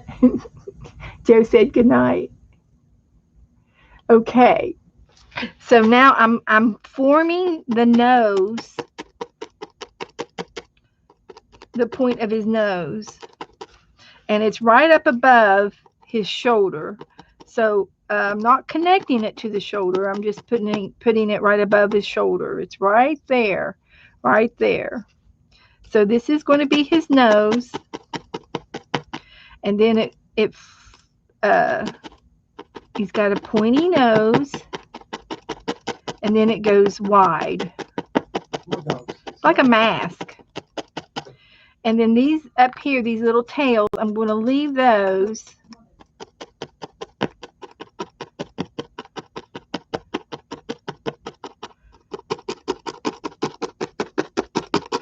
And I'm going to mix just a little bit of white with that.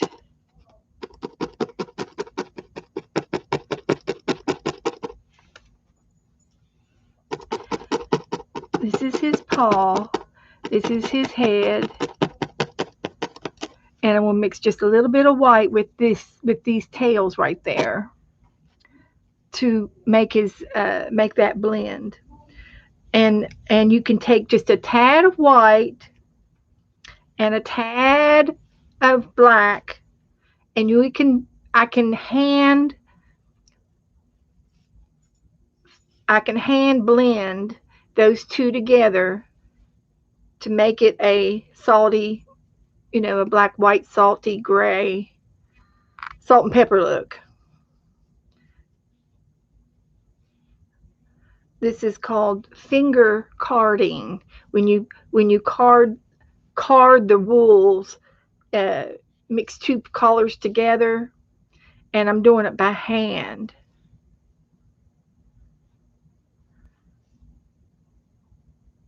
And you can see how I've blended them together. But I did a lot of explaining about different kinds of wools. I explained about techniques that you did with the wools and so forth. I did a lot of stuff that we learned a lot back in January about wools and stuff. So I've got them mixed up together pretty much, and I'm going to kind of blend this underneath these other tails, and I'm going to try to do the eyes and forehead of the fox.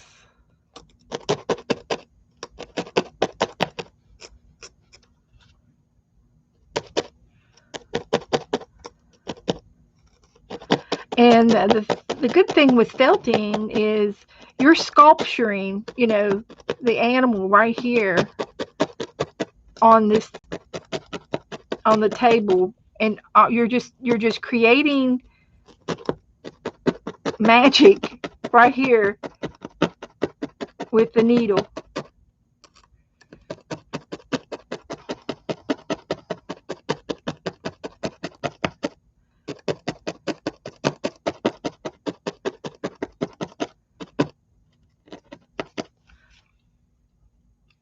Now, and every now and then you have to lift it up, or you felt it onto this sponge and you can't get it off after a while if you continue to felt and not lift up every now and then. And now I'm going to get a little bit more into this orangey color. It's an orangey red. It's a red that has an orange tint to it. And I'm going to put and do a little triangle here for his ear. I'm making a little triangle there for his ear.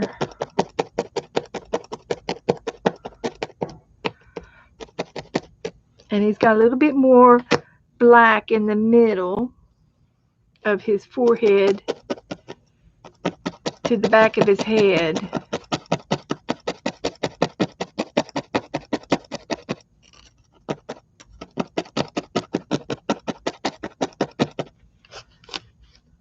Like that, and another orangey spot triangle for his other ear.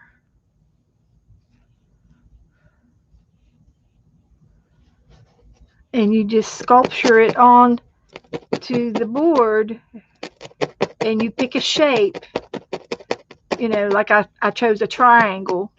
That's exactly what it looks like, a little triangle.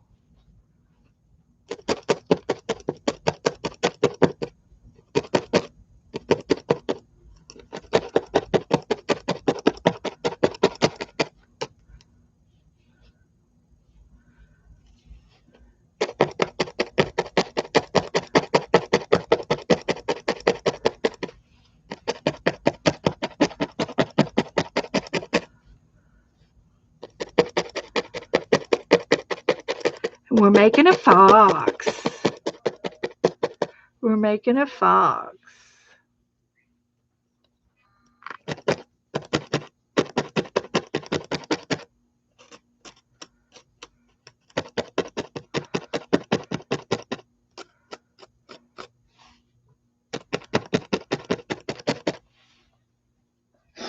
Okay. Can you see? It's shaping up now. That's the fox head. And you can see the fox head that I'm trying to make.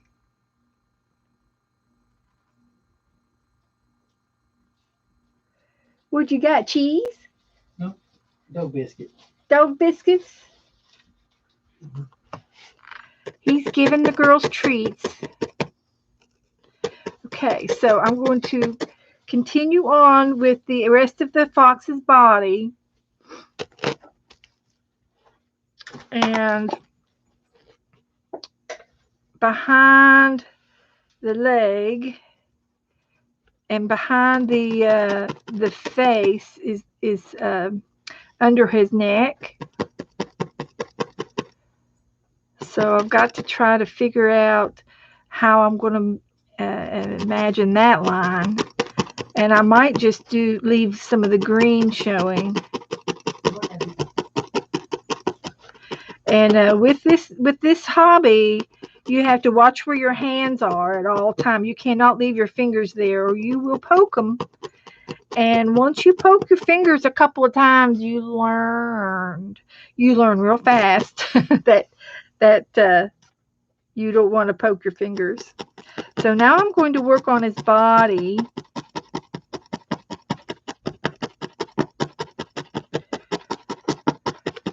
And I don't know if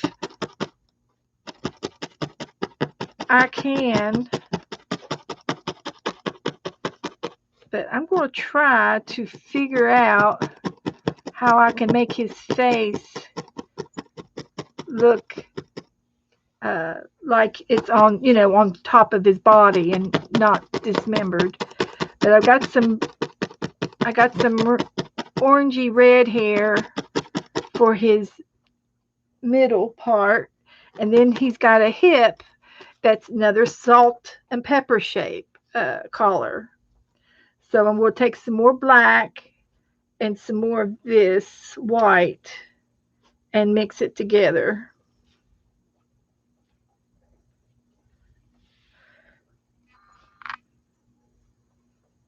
Everybody doing okay?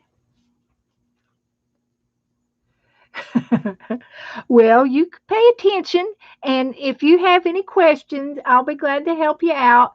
I did a whole month of learning how to felt. That's 3 times a week of felting, and I did a lot of things with felt, with the wool. And so there's just lots and lots of things that you can do. There's lots and lots of videos on YouTube regarding this as well. So I'm going to take this part and turn it into his hip. Make him a hip.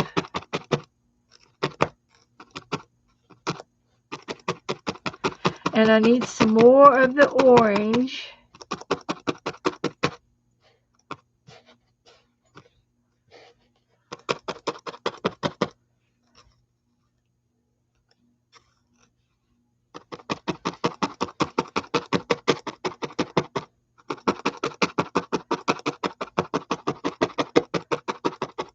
I've never made a fox before. Yeah, you'll have to go back and check them out. Check out my other classes. And I talked to, first part of January, I started in on it. So you can, I talk about a little bit of history about it, and I talk about where I got my supplies and what each of these things are called, and a lot of good information.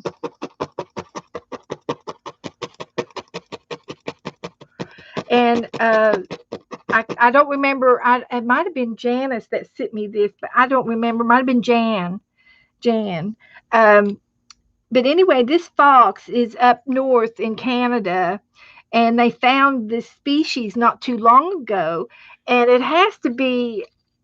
I mean, we have red foxes down here, um, all up and down the East Coast.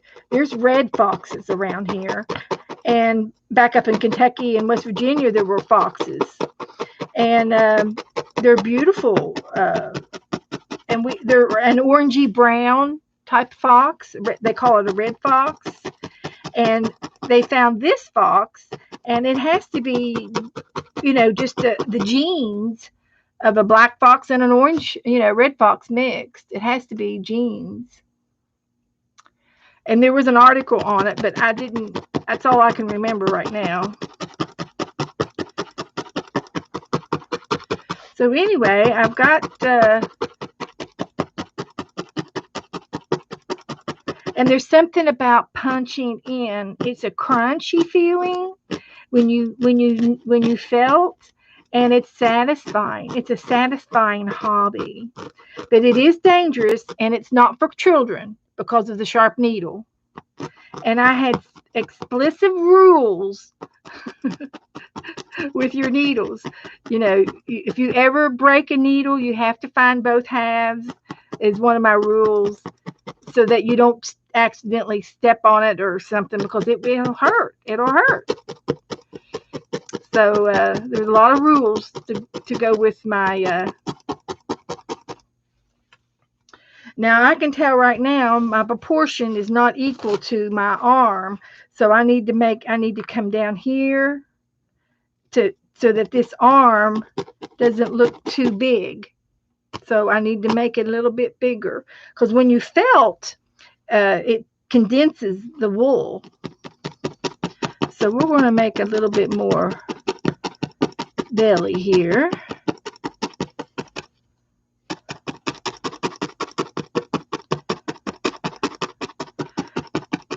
And I make it up as I go. I'm not, I didn't invent this at all. I'm not the first to do felting, but I love to do it, and it is so much fun. And I will take a break here in a minute, and I'll go get my fabric journal and show you some of the things that I've made. Some of y'all haven't seen it, and some of you have, but you'll enjoy seeing it again, of course. Usually you want to see it again.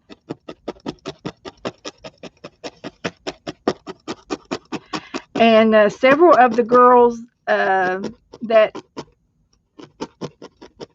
did the classes with me,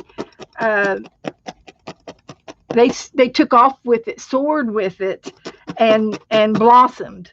They blossomed into masterful feltists. They really turned out to be really good at it. And I just do a lot of stuff, and I'm master of none. I like to do a lot of things.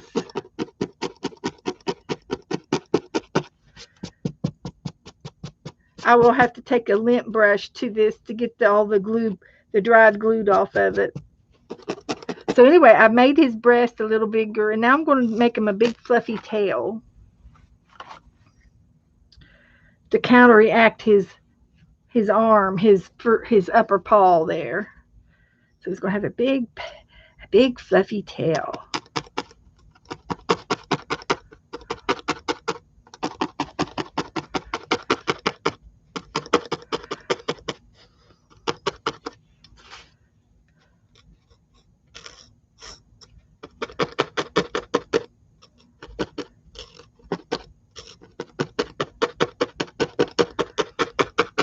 So this is felting. A lot of websites that do felting all the time. I watch several different ones. There's a Wednesday felting class that I watch all the time, and they do something different every week. And then there's another artist, Sarah Razuli, and she has a felting channel, and I've learned a lot off of her. I learned all of this online. I did not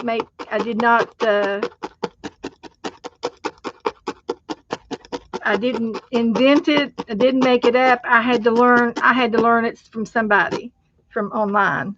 So I'm going to put another layer of fluffage on his tail, Foxy's tail. Are we going to call this guy Foxy?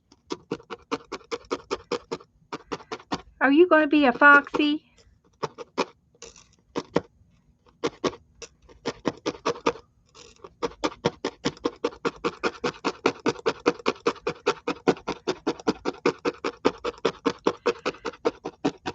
And along with everything else that we do in here,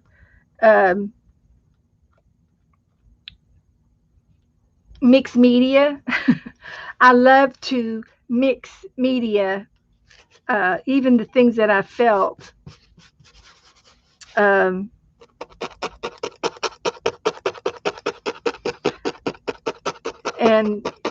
I'll show you some of the things that I've made in my fabric journal. That's where all my felting masterpieces live. My masterpieces.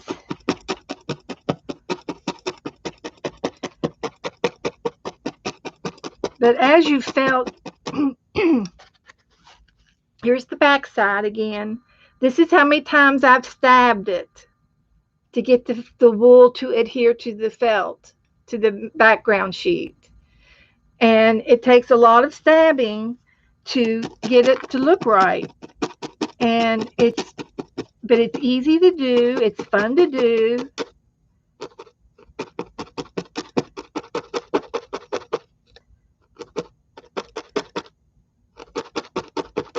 And I think it's coming along. I think it's shaping up. I still have a lot to work to do. I want to do the ears again. They're not big enough. We want big old ears on our guy. We want him to have big old ears.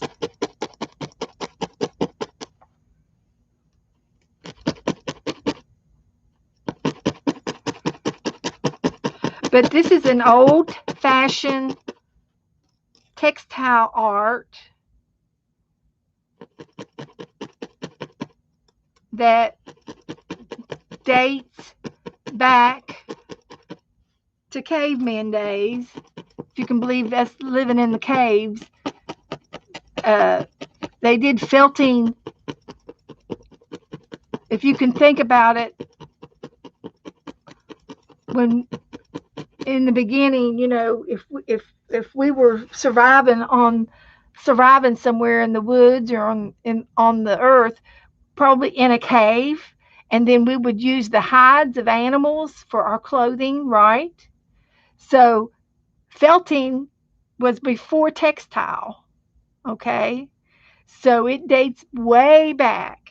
It dates way back to the very beginning, before textiles. And you can hand felt with water. So when people would take their furs down to the creek and wash their clothes, you know, they learned it smelt better, right, when you wash your clothes, and they learned how to felt with their hands. So the fur was used to make clothing, and before textiles. And they didn't have needles, but they did have thorns. They had thorns off of bushes, and they had wood, and they had ivory. So they could have made their needles with ivory or with wood, or use a thorn to felt with. So if you think about it, it makes perfect sense that it's this old. That's how old this art is. And it's not done today at all. It's just for fun. You know, we don't make our clothes with it anymore, but we use it for fun. And we have learned how to refine the wools. The wools are better now. We've discovered that some wools are itchy and some wools are comfy. And this is merino wool, and it's not itchy. It's not itchy on the skin. So if you were to have a sweater out of this, it wouldn't itch you like it used to. An itchy wool. What you got, baby? I got her little ring and hang. Okay. So anyway, there's a hip, there's a tail, and I could put another leg in here. Wow, it's looking good. Will you get me my fabric journal? Where's that? Remember?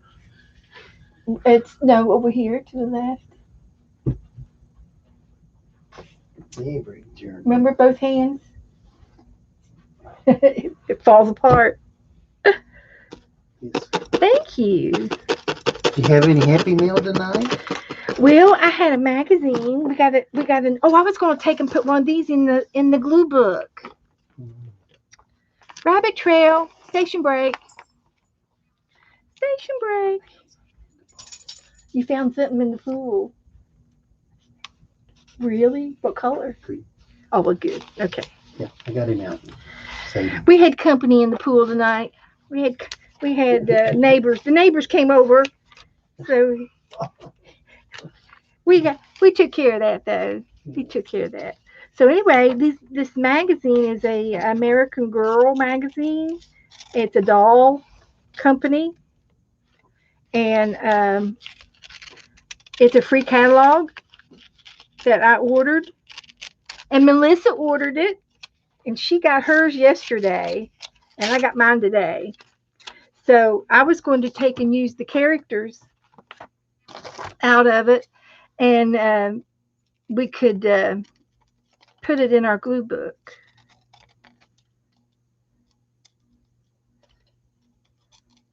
And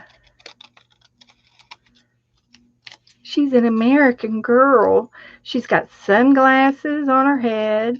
She's got a blue sweater with a pocketbook and a cell phone.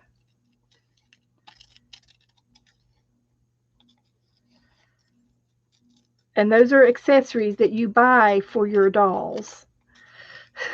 Not only do they sell you the doll, they sell you the accessories. So there she is.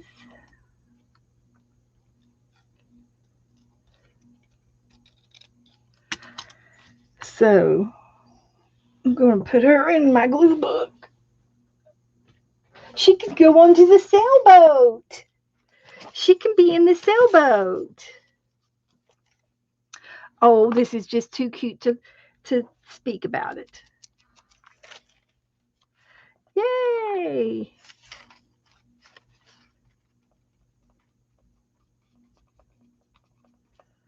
That's it.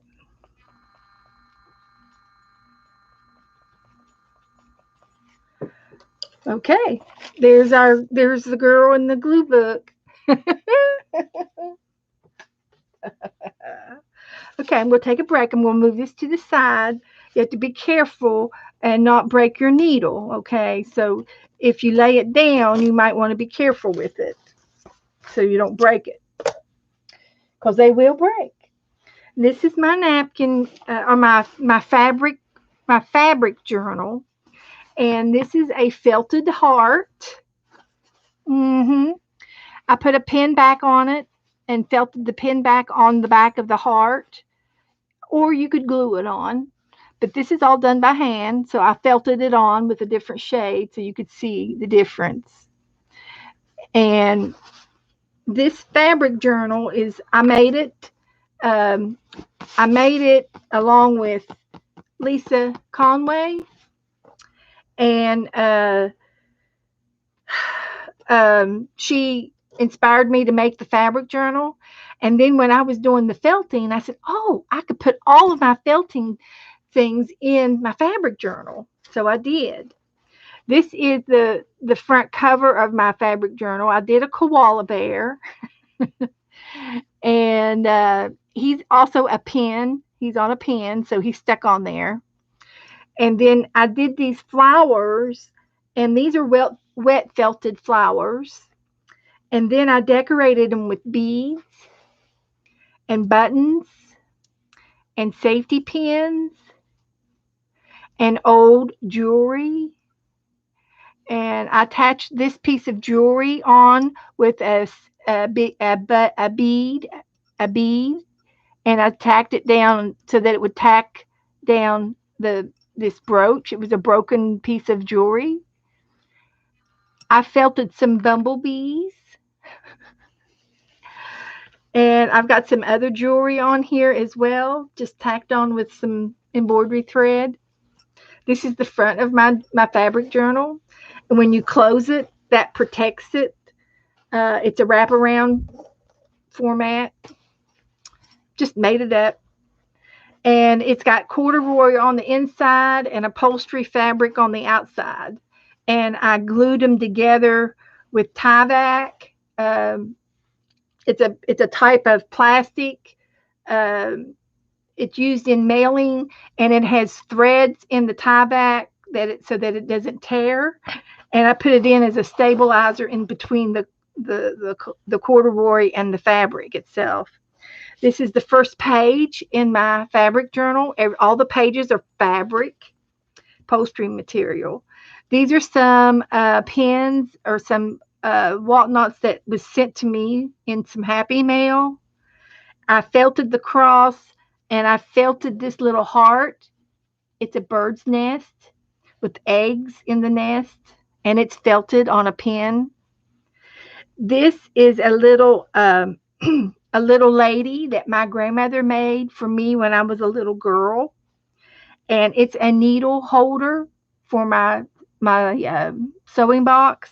So her dress flips up. There's a place to put your thimble right here if you want to put a thimble in there, and then you can put your needles in here. It's a needle holder or pin holder, and it's a little girl, and it was something that my grandmother did for me when I was a little girl.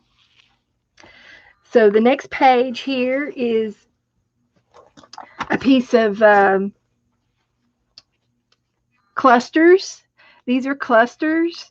They're made out of all kinds of items, mixed media items. You name it, it's on there. There's napkins, there's paper, there's silk flowers, there's yarn, there's buttons, there's craft foam, and sequins, and there's a beads, a safety pin with beads on it, and those are called clusters. This is a piece that I did that has the 4 trees, and there is a little red bird in the tree right here. The second page has some more clusters, and here's another piece of felt that I did. I did it 3 times a week. So I made something 3 times a week. And this was a scenery that we did together. And I started out with the background and with tree, and then the girls would tell me, put a bunny in it, put a deer in it. And I put a carrot beside the bunny. I got a red bird. These are supposed to be flowers. Someone said, oh, they look like Easter eggs. Well, I suppose they could. Put a swing tire. And this is a rubber ring that is like a washer. It's a little rubber washer that I had in my junk drawer. And I felted around it and made a swing tire. And here is a Picasso, felting Picasso that I did when we were doing the Picasso art. If you haven't seen that, you'll have to go back to some of the Picasso films that we've done. And one day I did it in felting instead of in magic marker. I did it in this, and this was a Picasso. This is a piece of lace that somebody sent me, and it's just pinned onto this heart, and I have done some stitching in these, and I stitched this in as well.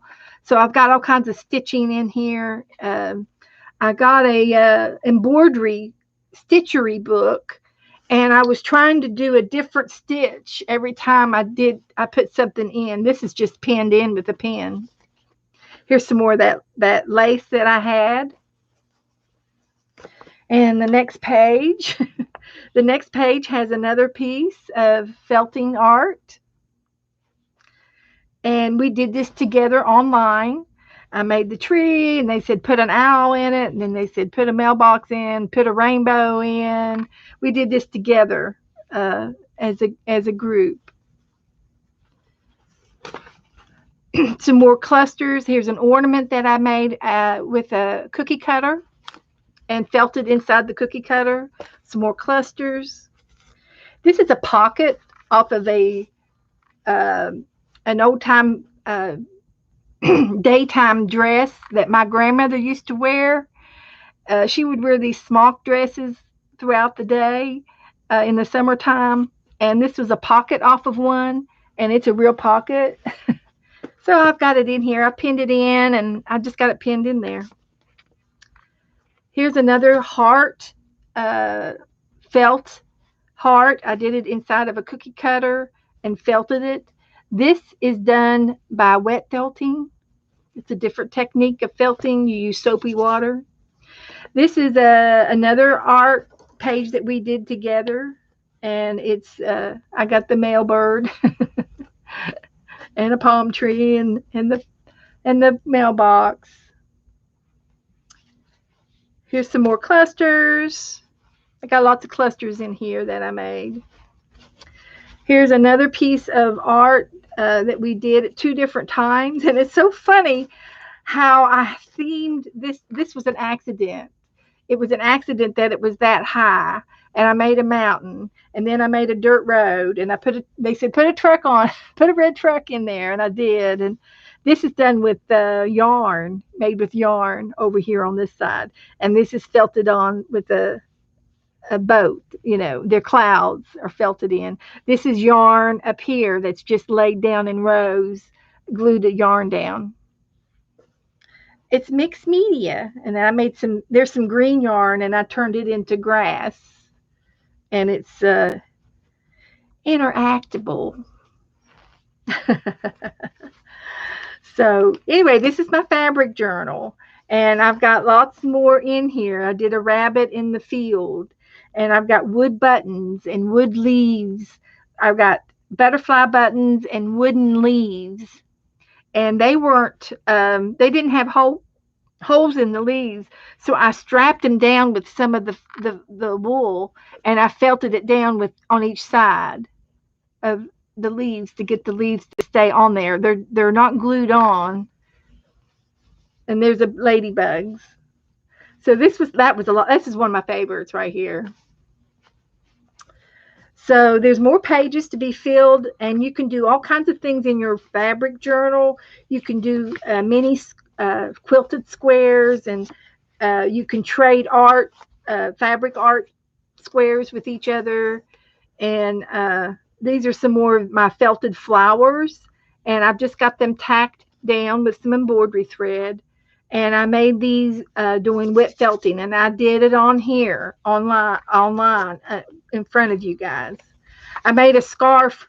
And then I raffled it off. I gave it away. So that's about it back here. I think these are just some more of my felting flowers that I made through soapy water. And it was a lot of fun. Lots of fun. Lots of fun. And I think that's about it. Some more flowers. So I have lots of room to do more, to grow. Somebody mailed me this, and it's kind of a heart, but it's a piece of embroidery like off of a shirt. I can't remember who gave it to me, but wouldn't it look pretty right there? And that's probably what I will do. I will probably either sew it on or glue it down right there. And of course, here's another scenery of the trees that I did before, and I turned it into a pocket.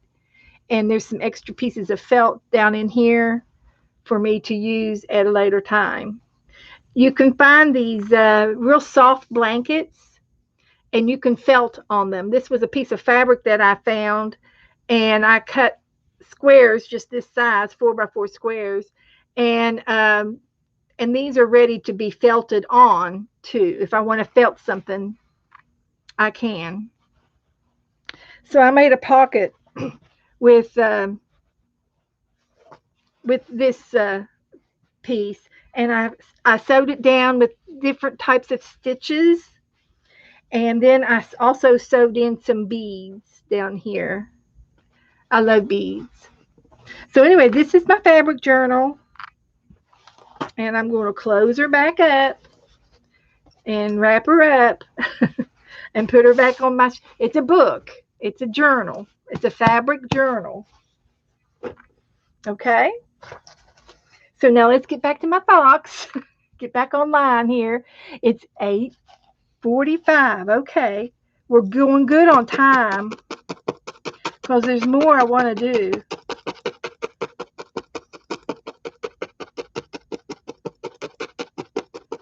So let me get my picture back up here.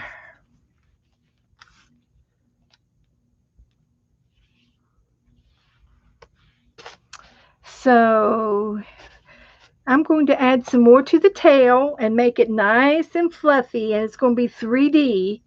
So I'm going to really poof it up. And you just have to do layers and layers and layers until you get it as fluffy as you want it. And I'm going to put some white at the end of the tail right there. There's a little bit of white. So I've got to get some white in there.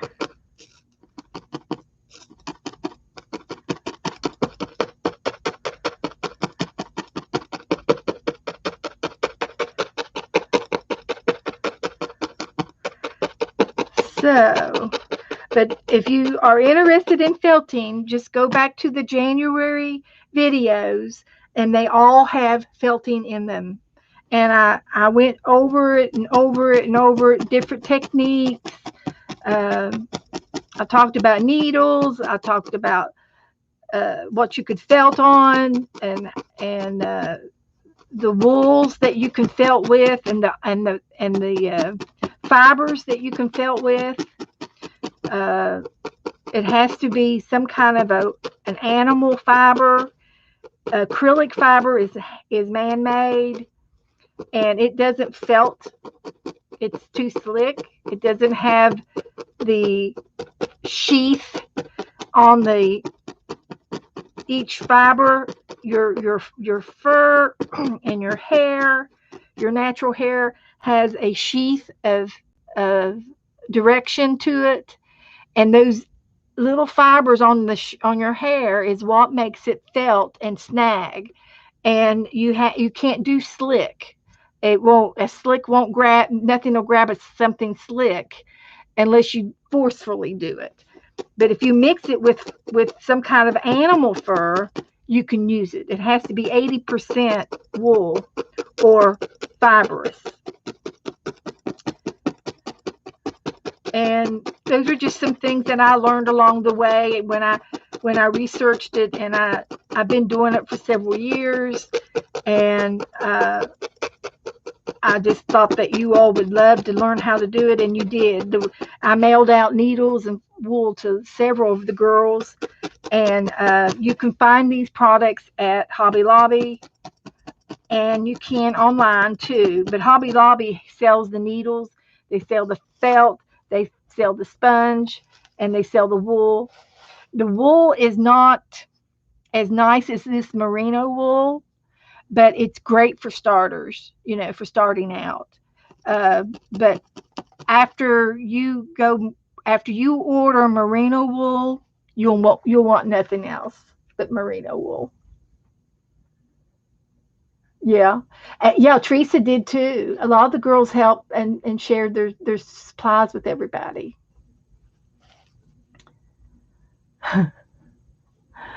And the girls have supplied me. This was mailed to me, I think, And this little kit was mailed to me.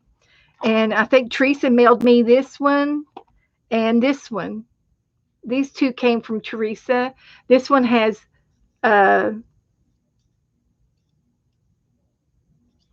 it holds 8 needles. I think it holds 8. And you can felt big items with this. And this is very dangerous. It's very pointy and sharp, so you have to keep it in a safe place. And you can buy these little leather finger cots and to hold your pieces with your fingers so that you don't hit yourself. These are for protection. And what else do I have in here? I don't know why, but I have a little tool, a pointy tool here.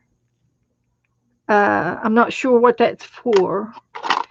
And then somebody sent me this, and it's a little comb to comb your if you want to comb the hair of your fox like that. When I get done, I can comb it and make it and get rid of the little holes that I poke in. I'm poking these holes, and the holes show.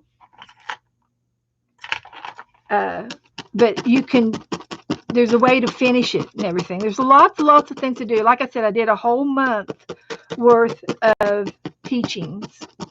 So if you're really interested, you're going to have to go back and watch the videos, because I just can't teach it all in one night. So now I'm going to go back up to his head and finish this head. I've got to have some more white, and I need to get me this white here was given to me, and this is acrylic. This will not felt very good. It's not felting it like I want it to. This is decorative for decorative purposes, and I'm not going to use any more of this tonight. I'm going to get my other, I got some more white over here I'll get.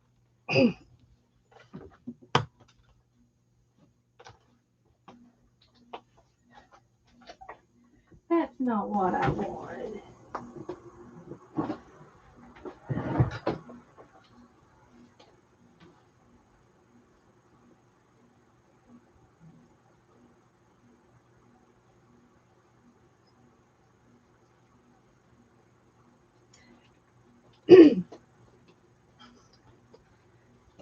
And those are what I want.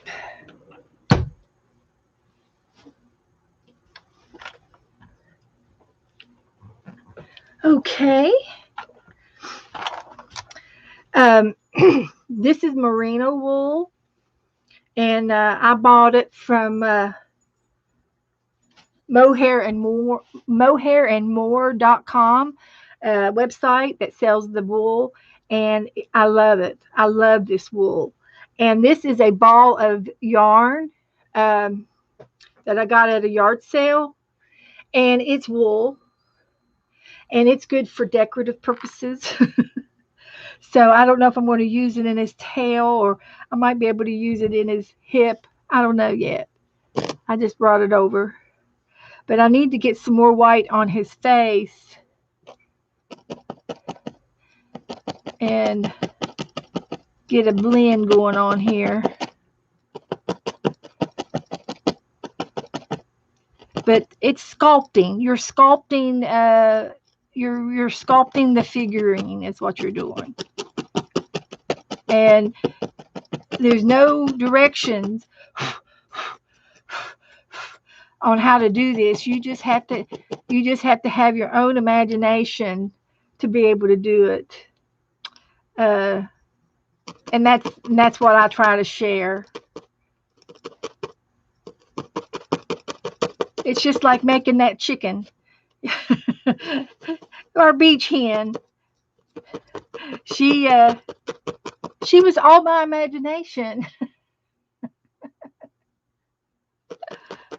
And but I talked about, there's lots of different places that sell wool, and I talked about how I researched it and how I came to found the place that I got, I used Mohair and More, is very compatible prices to everybody.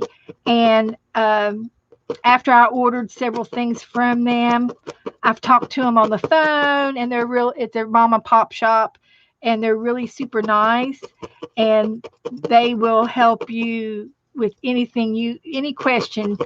She can help you on the phone, and they're real nice people. And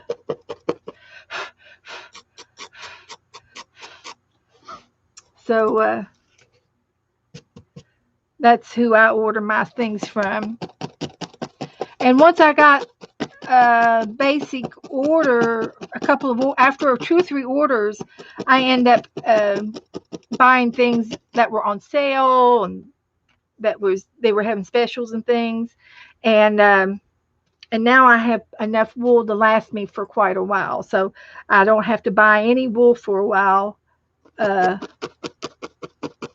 I've got just about every color you can think of. And I have done some figurines. I did horses, and you use Chanel wiring for the appendages and stuff in the body. And I taught how to do that a little bit. It's not hard. You just make a form of whatever you're making. And if it's a body, then you need to wrap it, and, to make the stalk of the body, and the neck and the head and the ear. Everything's added on: the ears and the feet and the hooves and the mane. And but just about everything I've made, I've given away. So I don't have very many. I have a few things in my wool basket. I've got a big wool basket up on top of my wardrobes over here, and I can get it down to show it to you sometime. But I didn't have any plans to do it today. But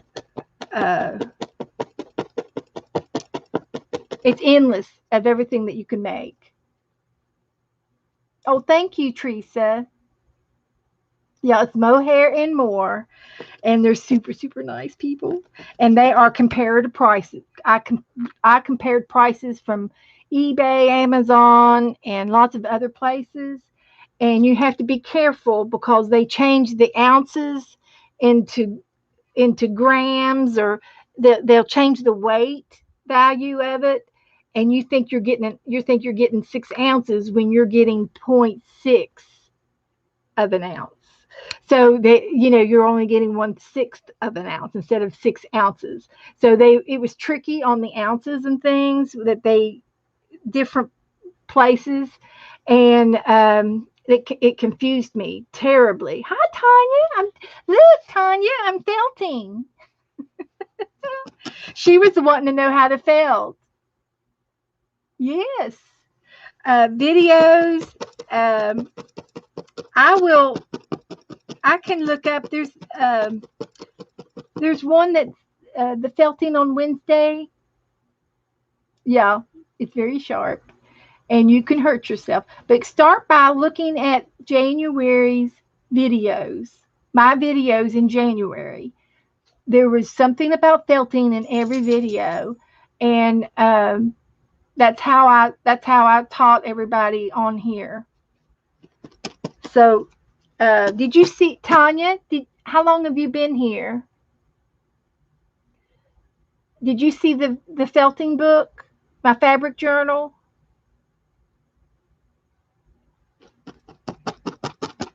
If she didn't, I have to show her a little bit. Yeah, you have to have these needles. These are really, really sharp needles, and they are barbed needles. And this is what they look like.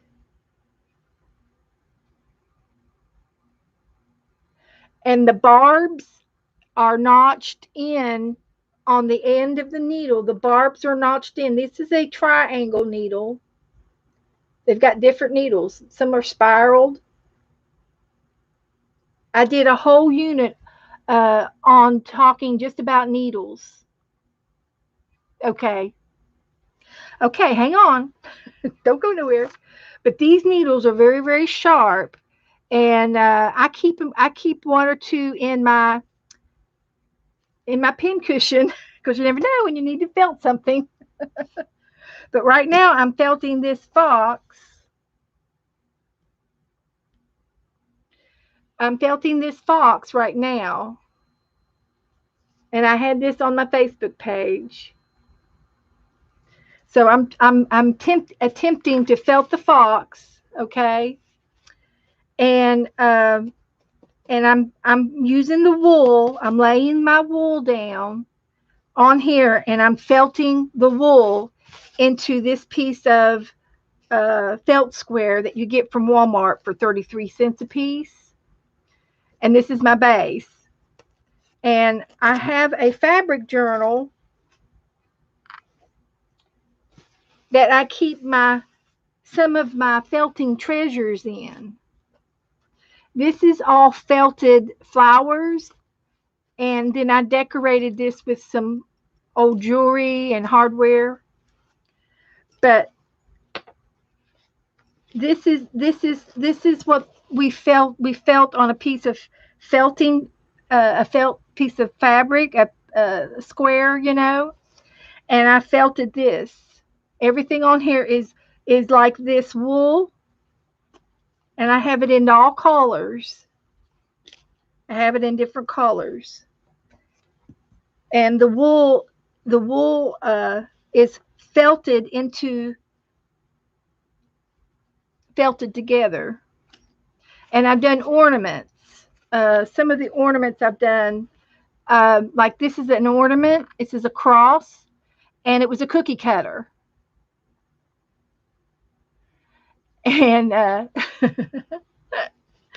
and you can buy things from. I know Hobby Lobby carries felting supplies. I don't know. Michaels does not carry it, but they might online. So you might look into felting supplies online. But you need a needle, and you need some kind of a cushion, upholstery foam. A piece of foam is fine if you have a piece of foam rubber. The idea um, is to protect your needle. You have to protect your needle. So that's why the foam. When I stab down into my when I stab it down, I have to be able to go down far enough but not hit the table so I don't break my needles. That's all the foam is for. You go on to some of these other felting sites, and they have a bag of rice with burlap over it, a piece of upholstery fabric over top of it, and you can felt into a bag of rice, but it has to be contained into a pillowcase like. But anyway, there's lots of different variations, and you just lay each thing down, each color down, and felt it down to create your vision. And go to those videos first, and they all have some kind of felting lesson in the videos. I talked about different things each day, and I did it for a whole month of January. And uh, I cannot, uh, I can't teach it in one night. There's just too many little stories to tell you about. But it's a pokey tool that pokes into the wool, and the wool pokes down onto the black or the green base. And when you lift it up, here's all of the pokes. Those are individual needle pokes, and that's called felting. It's an old time, ancient art of sewing before textiles. We had felting before textiles.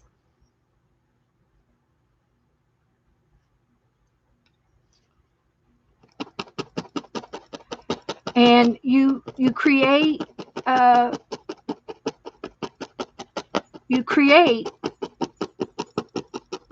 with the wool. You're creating whatever you're making. I'm creating this little firefox, and he is an orange and black fox that is lives up in Canada.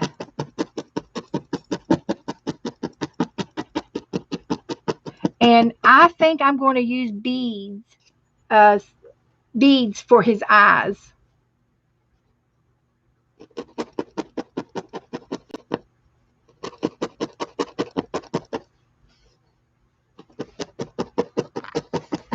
And you have to watch where your fingers are at all times. And when you stab in, you cannot move it. You go in straight, you come out straight. You can't, or you will break your needle. You can stab at an angle, but if you go in that angle, you have to come out the same angle. I have a tendency to go too fast, and really for demonstration purposes, I should go slower for you guys. You don't want to start off like a race, like I do. Don't do as I do, do as I say.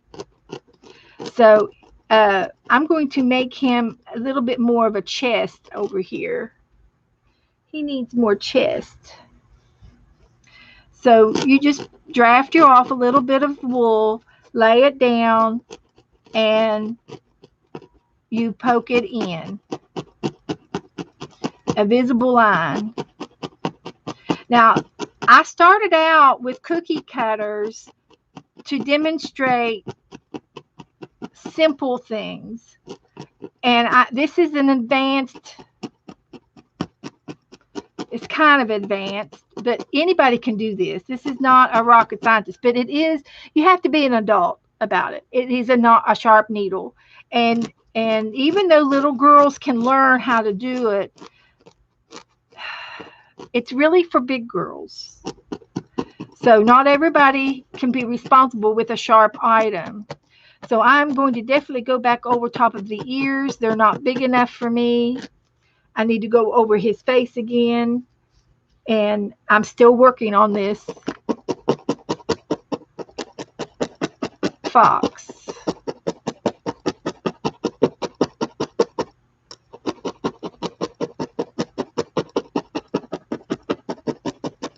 But there's lots of felting videos. Lots of girls out there that do it. And they do villages and they do people and animals galore. One of our members in our Facebook page is Sharon Lombard, and she lives in Oregon. And I sent her a needle and some wool, and she hasn't looked back since. She has made a village of people. People, characters, animals, everything she has made. And she's done an excellent job with her felting. She really loves it. And I think I'm going to have to get her to take a picture of her village and post it on my Facebook page. I'll have to ask her to do that tonight. But she comes in here. So I have a good rapport of felting on flat surfaces. See, I just poked myself. I have a good rapport of felting on flat surfaces and using cookie cutters and shapes. And Sharon has mastered the technique of sculpturing into faces and fingers and hands and feet and shoes and clothing. She has mastered a lot. So anyway, I am working on this ear on this fox.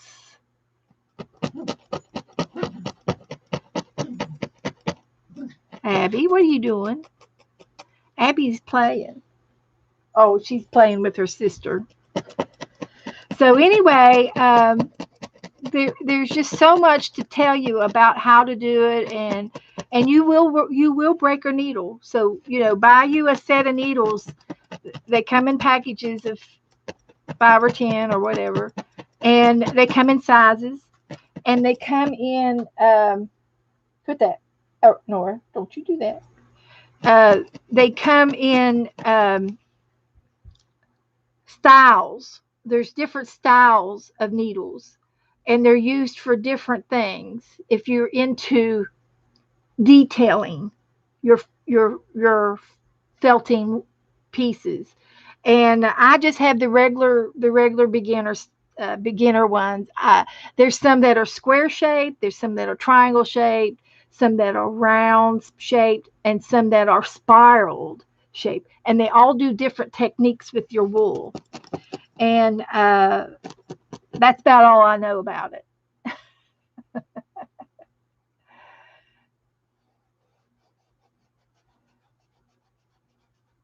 Yeah, there's lots of videos. I highly recommend those. And it's fun to do. It's addictive. It's addictive. Mm-hmm. It is. So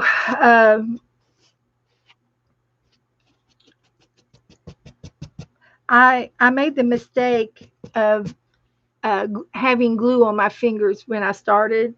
So my glue is all peeling off of my fingers, and it's all over my felting piece.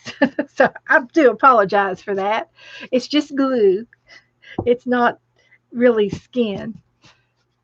Okay, so anyway, that's I'm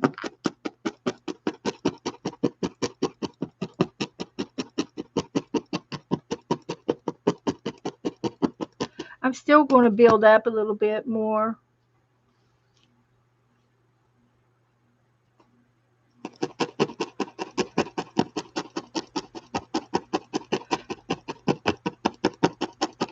But it's just something relaxing, and you take your time and just enjoy yourself.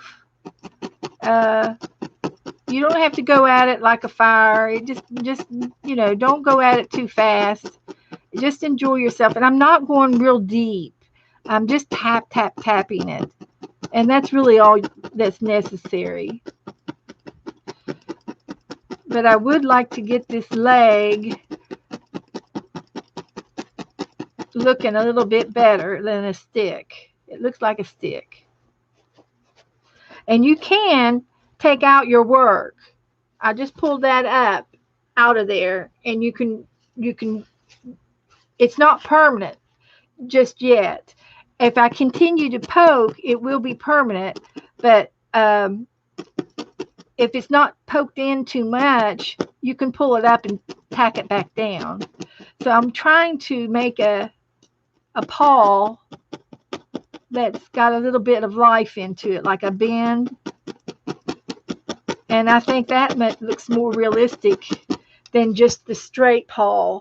So that looks more like a paw to me. So I like that.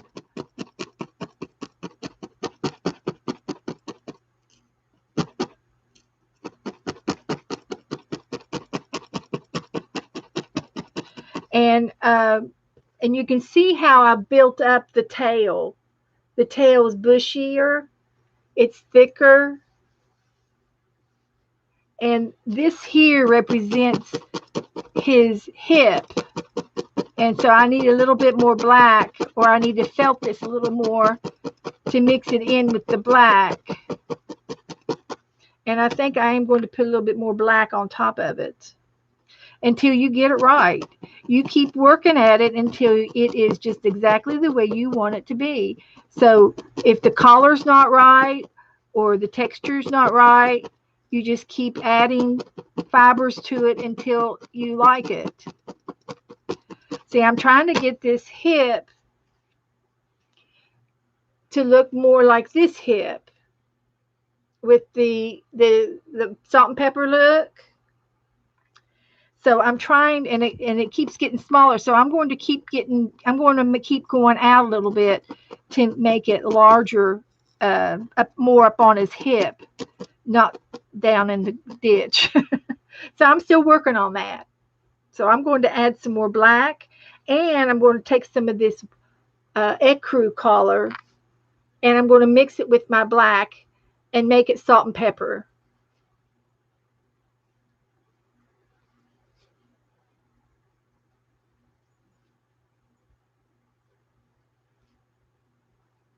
And it's looking salt and peppery now.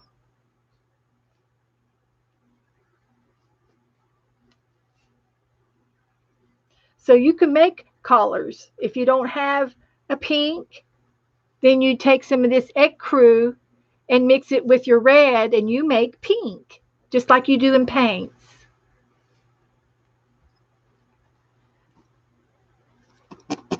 So this is the gray hip that I'm looking for, and I'm going to make my diameter a little bit bigger.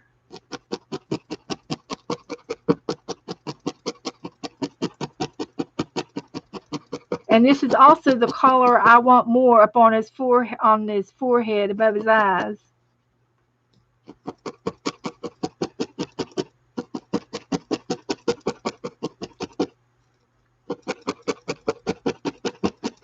And if you've got too much here, all you'll do is trim it off with your scissors if you think you have too much there. But believe me, it felts down. It felts down for you.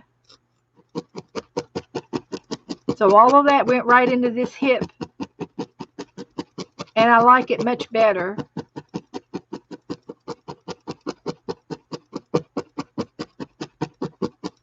See, I like that so much better. It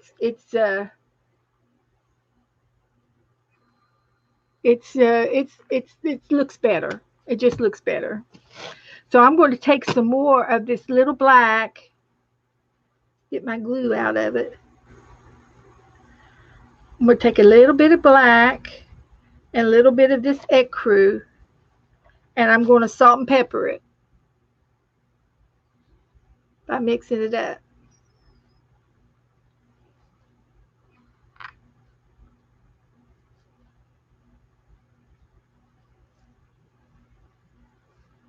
Like that. See, it's mixed up. You do it until you're happy with it.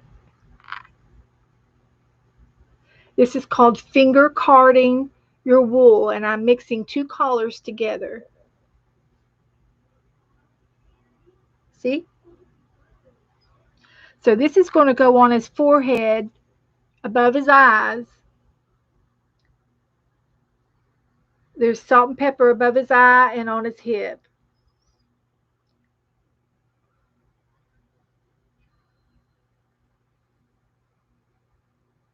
And I still have to put some white at the tip of his tail.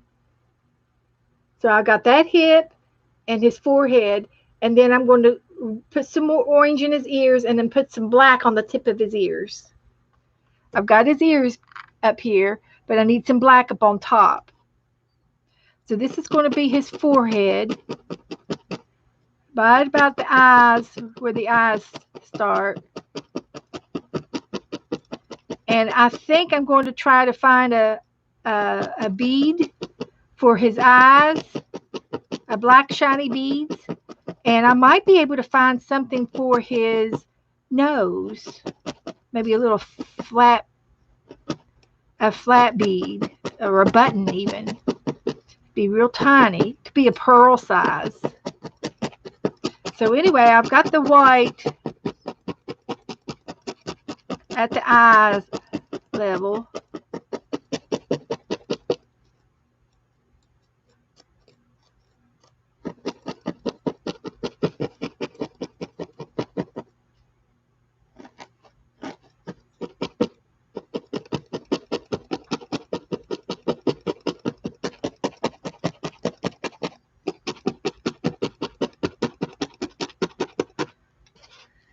So Here's our part of our fox.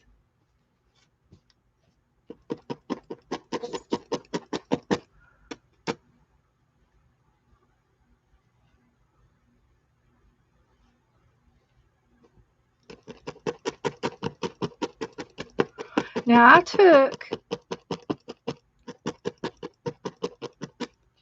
this is a burgundy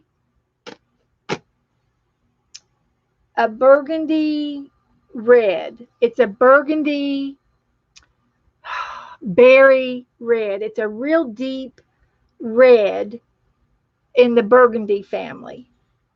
And I took a little piece of that burgundy and put it on the outside of this edge, and it gave it a shadow effect.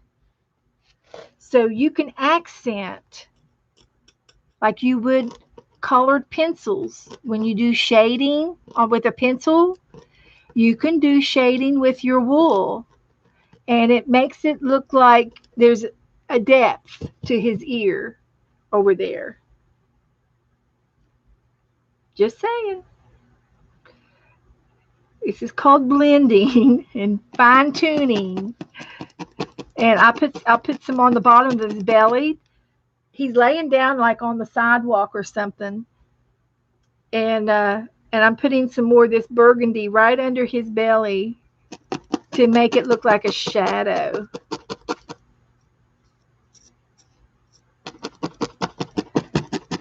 And then I want to take some more of this white and put right on the end of his tail.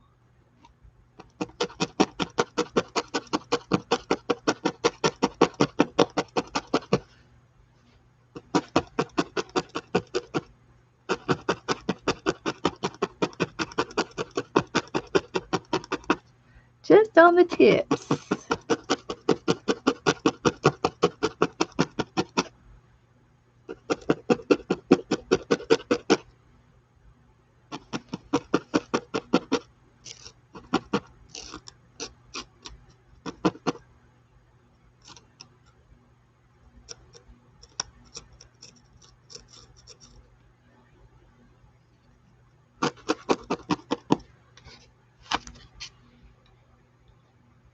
Here's the tip of his tail.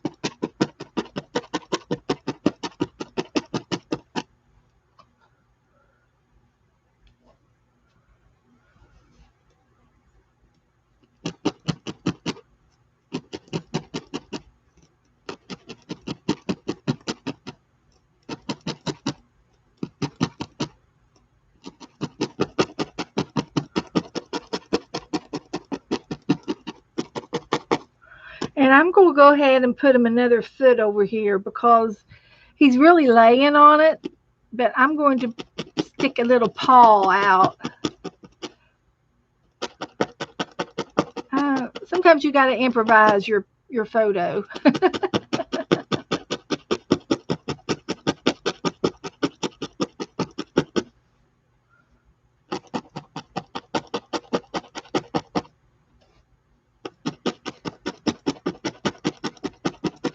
Yeah, he's going to have another leg.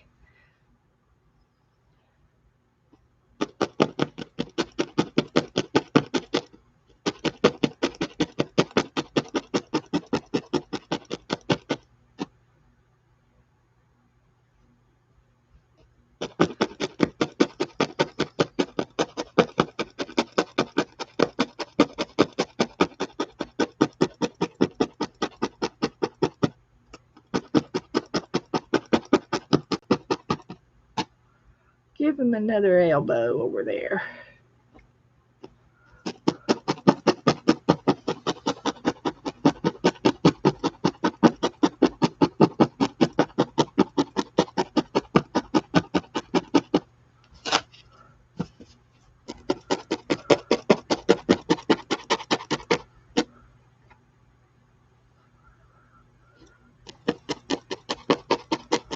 So you just keep playing with it till you got it looking the way you want it to be, and you just sort of take your time until it's looking good. It's got to come together somehow.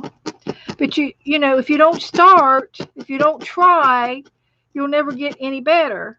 So every time I make something or do something else, I'm I'm learning as I go. You know, every time I do something, and that's why I'm trying to teach you all to don't just watch.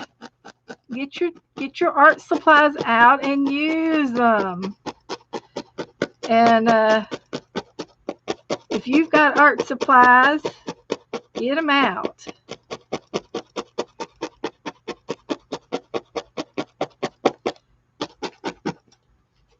So anyway, I'm liking that.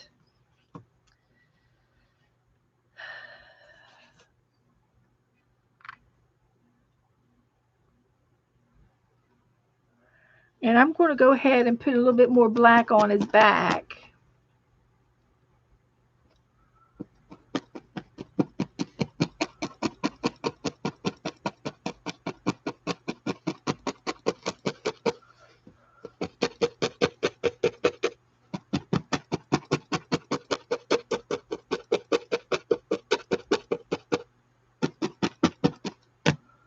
Frame him out a little bit.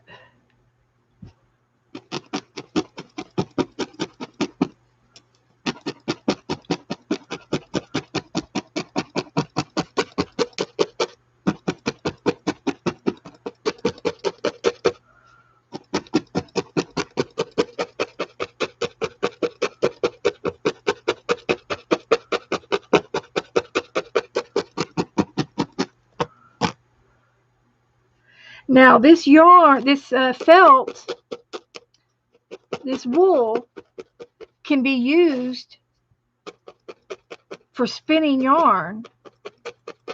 And Lisa Conley did a spinning class for all of us who wanted to learn how to spin yarn. And I did learn how to spin some yarn. This is a spinning, a drop spindle that she sent me. And you take your yarn and attach it to an end, and then you twist it. It turns, and you drop it, and then it spins. And you keep it going, and it spins, and you end up making homemade yarn. And as you can see, I made this yarn. I made all of this yarn with this. Okay, and Lisa might have some videos on her spinning, and you could make your yarn. You could spin your own yarn. She loves to spin, and she taught us how to do it. Of course, I had some wool because I was doing the felting, but I was very interested in learning how to do this too. A question above. Okay. Uh,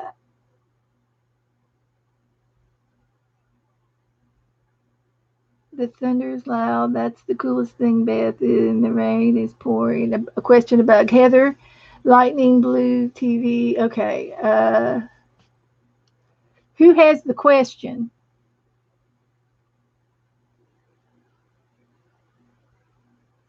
Do I need to go back further?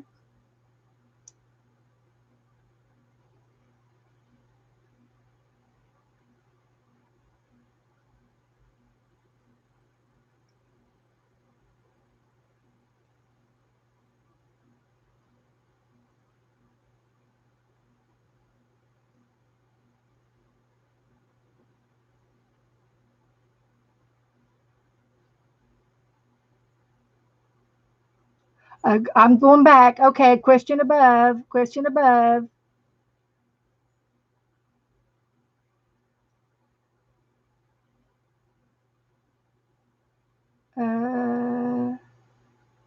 I'm so sorry. I am so sorry. I have not been paying attention to chat.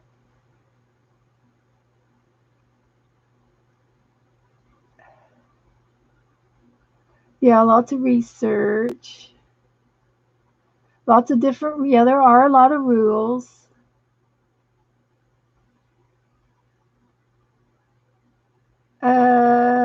I'm sorry about the question. You're going to have to ask me again.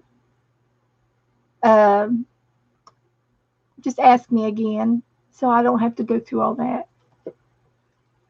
Heather asked us felting on the wrist. Uh, I don't have a lot. Okay, I see what you're saying, Heather.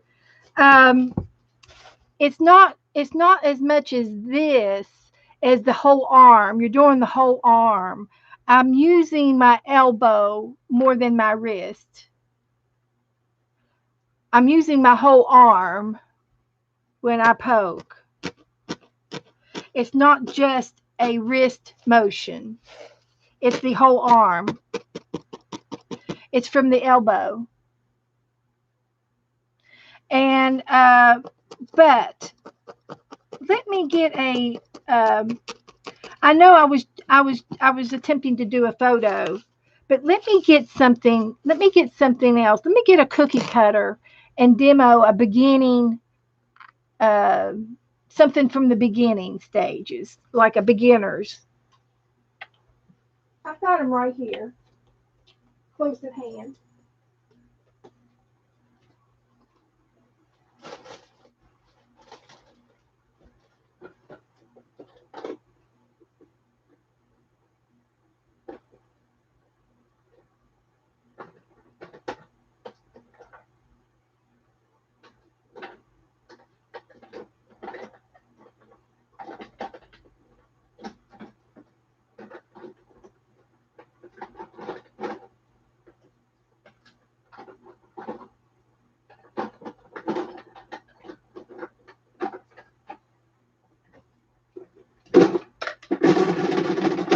Got all kinds of cookie cutters. I want to find a good one.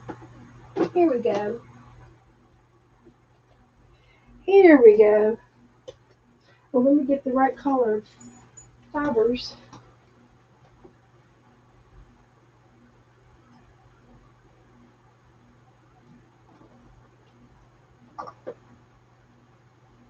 Here we go. um, I found a pumpkin. Now, I also, just to let you know, I use these cookie cutters with my pottery as well. So if there's any clay on here, it's just it's just extra. It's a bonus. So here's what I'm going to do. I don't think we're going to need to glue any more glue tonight.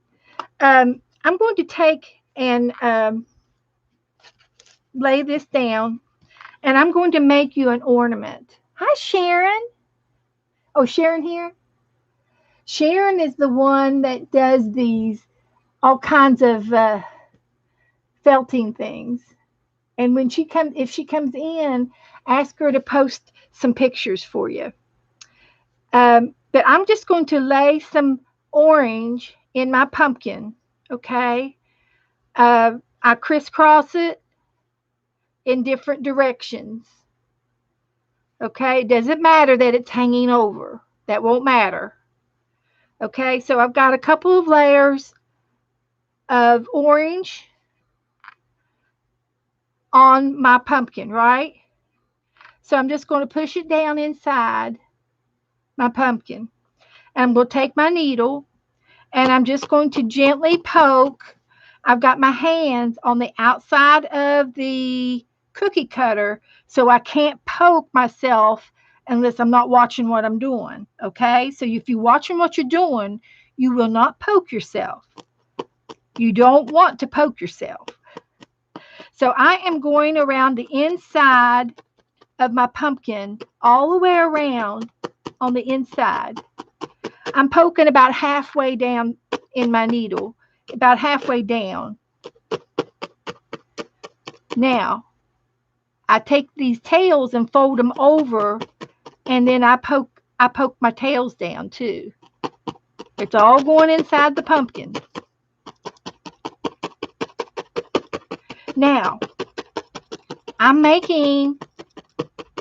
making an ornament. So I don't have to leave it on the green thing.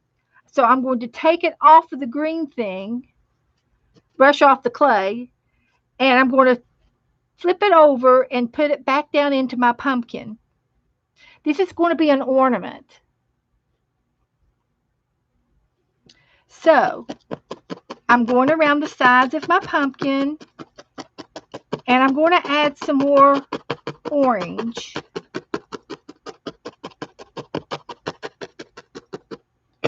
So I'm going to put some more orange in my pumpkin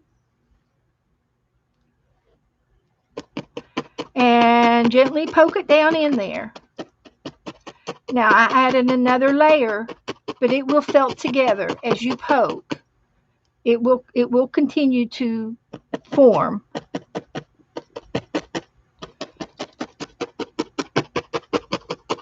So I am using my whole arm. I'm not just using my wrist.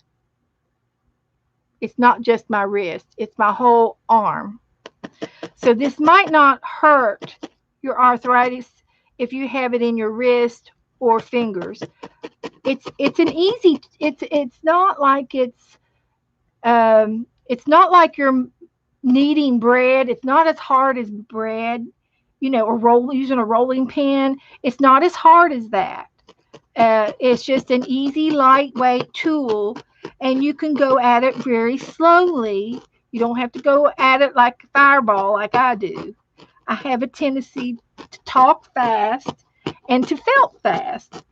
And sometimes I have to make myself slow down. But if I want to show it to you real fast, I want to hurry up. So anyway, I've started a pumpkin, and I've tore it off of my felt, and I keep putting it back down into my cookie cutter and match up the holes. And this is the stem, and you want to do the other side of it. So you keep doing it till you get it as big as you want. You can make this thing 3D or make it original size if you want to make it big. I've made big ones. Dryer balls. I've made dryer balls.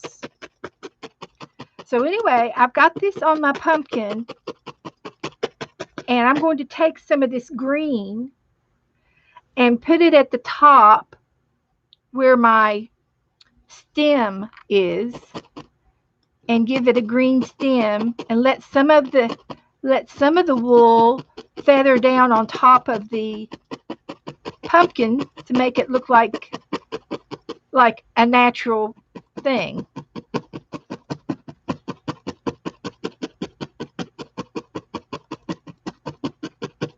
You can even take a little bit of yellow and add some highlights to your pumpkin. I love adding color to things.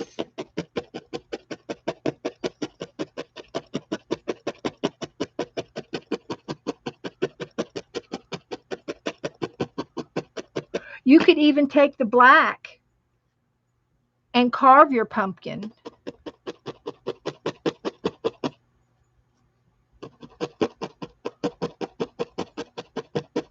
And give it a triangle eyes.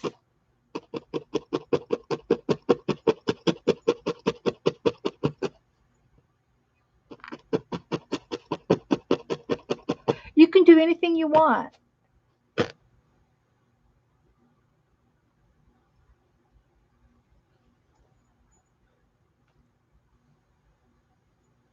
Yes. Okay. You want to know how to do a dryer ball? Okay, I've got one already partially made.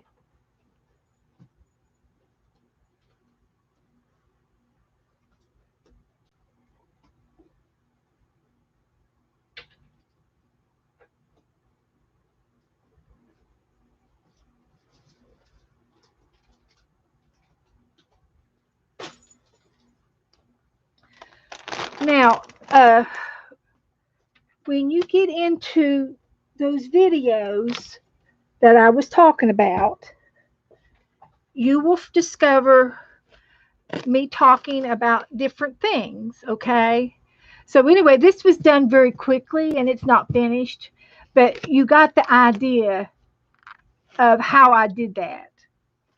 This is a ball of wool, and when you buy your merino wool, it's nice wool. It's finished wool. It's the type of wool that you want to be on top of your art project because it's pretty wool. Well, you can also buy a filler type of wool, like the polyester fiber fill.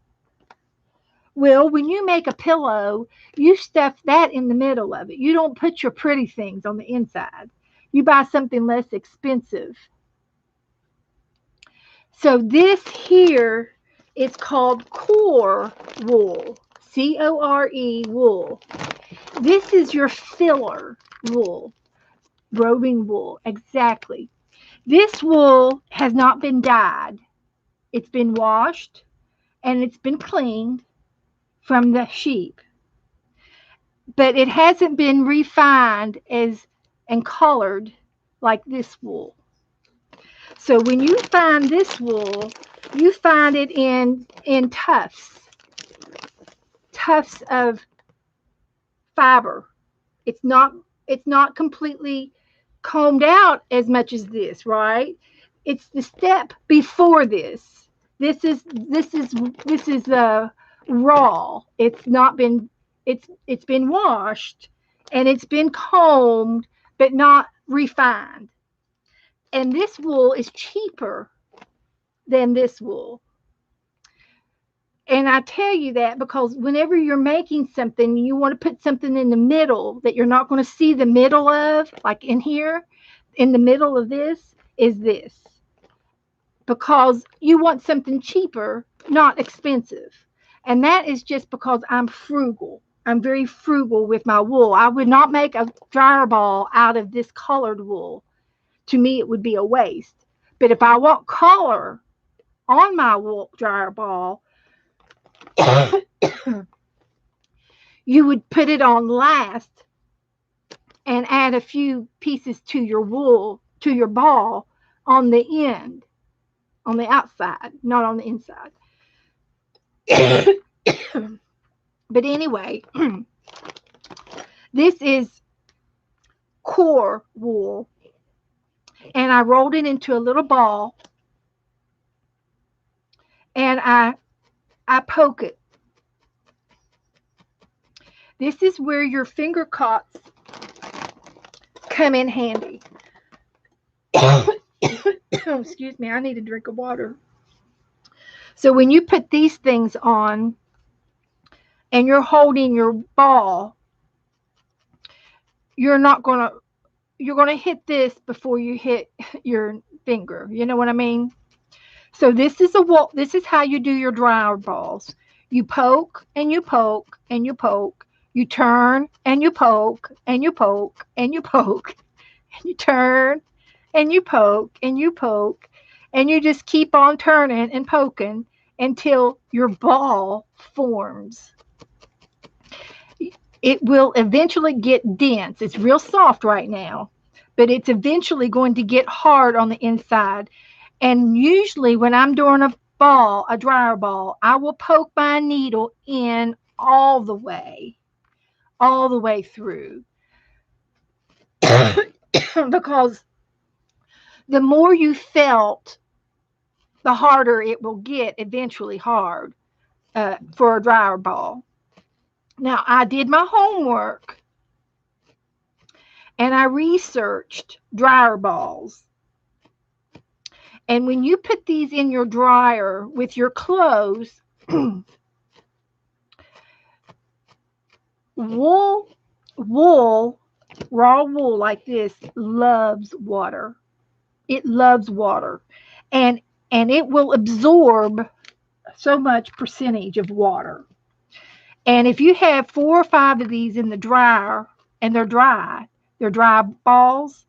They will help fluff your clothes and absorb extra water and moisture so that your clothes will dry faster. Now, if you use the dryer balls all year long, every time you use the dryer, you will save a few pennies of money. I do not know how much money you would save, but every penny counts sometimes. And plus, they're a good fluffer. And you can take and put essential oils on this. Your essential oils are condensed oils. And you can put lavender on here or peppermint on here. And then your clothes will come out smelling better than just without anything. Sometimes your fabric softener has a scent. Sometimes it has a scent that is just way too strong, a scent that you don't like. But with these, with the dryer balls, you can add your own favorite scent, and it will eventually get on your clothes a little bit and help them smell good. But this is how you make a dryer ball, and you want to get them a little bit bigger than this, because when you put this in the dryer, it will get tighter and tighter and tighter, and it will shrink. Well, it's not really shrinking as much as it is getting tighter and tighter and tighter, and it will continue to felt in the dryer because it will be friction together with water and some in the clothes, and the friction will cause it to felt some more. So when you research it, you will understand what I'm trying to tell you. And then if this dryer ball, you want to make it bigger, so you keep adding more fibers to it to make it bigger. And this is just something that you cannot do in front of the TV. You cannot felt in front of the TV because you will want to watch the TV, and when you look up, you're not watching your fingers. And I promise you, if you do this in front of the TV, you can only felt on the commercials because you don't want to watch the commercials. You want to watch your fingers. Just saying. If you felt, you cannot watch TV. You will poke yourself. And this will go through a leather glove. This will go, the needle will go through, will poke a hole through this. This is, if you're not doing it real hard, you can control the direction of your needle, So they're to help you, but they're not total proof. You can still poke yourself even with these on. But the idea is to take your time and do it in a relaxing speed and a relaxing motion so that you do not poke yourself. So that is felting a dryer ball. And there are other ways that you can make a dryer ball with yarn. And you end up taking a ball of yarn like this. And if this is wool, and this is, I could put this here and stick the tail inside, bury it, and then I could put this in some pantyhose and put a knot between each pantyhose and throw it in the washer, and it will lip felt itself for motion, for moving it back and forth. That would be a quick way of making a dryer ball by using the yarn, wool yarn. And you can do it that way too. But if you want to felt it, you've got to do this. And it takes a long time to do it. But the idea is to enjoy yourself And you know, it's supposed to be enjoyable, and it's something that you've made. It's something that you've accomplished, and this would be great for Christmas gifts. But you could get a whole big bag of core wool. You know, it comes by the pound, and it's cheaper than the collared wool. It's cheaper. So that's why this is used for stuffing inside of things. I know it. But if you're in a hurry, you know. But if you're not in a hurry, then you're going to sit and poke. Yeah. And you could still wrap yarn on the outside of this too. You know, you can do a combo. Wool is wool. Wool is wool. And I have taken wool yarn, and if it's a particular color that I like and or that I need for something that I'm making, I can tear it apart and defluff it and use it in my felting. You know. Oh yeah. So you put a piece of thread on the end of this, and it's an ornament. And I've got a whole, yeah, I've got a whole jar of ornaments over there. I forgot about those. But this was an example of how you do a cookie cutter. And you can refine it and put more divots in it and make it look like strips of the pumpkin. I'll show you a couple of some of my ornaments. They're easy to get to.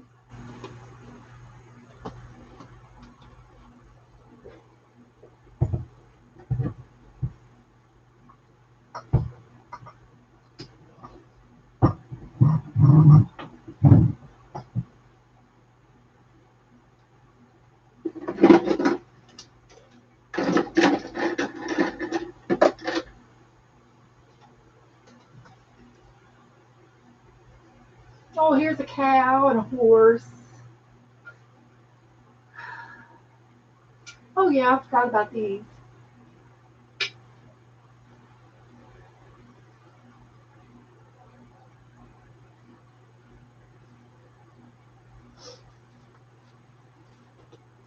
Now I've made a lot of ornaments and a lot of figurines, but I tell you, the person you want to watch is that Sharon Lombard. She's in our Facebook group, and I'll see if she can't post me some pictures tonight or tomorrow. Here is a sheep, and this is made with the base was made with core wool, the core wool, and then I put on the outside of it, I put locks, and these are real curls from the sheep called locks, LOCKS, and they're curls. They're natural curls from the sheep. They haven't been combed out or anything. And I put locks on this little sheep. This is a flower that I made from a cookie cutter. Here is a butterfly from the cookie cutter. I added a variety of different fibers in it to give it that blending look.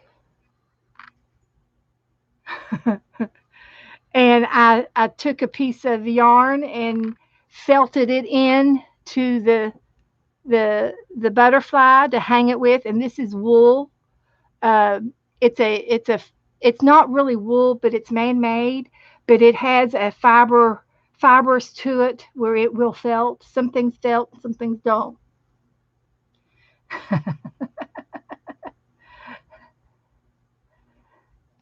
So here's a horse.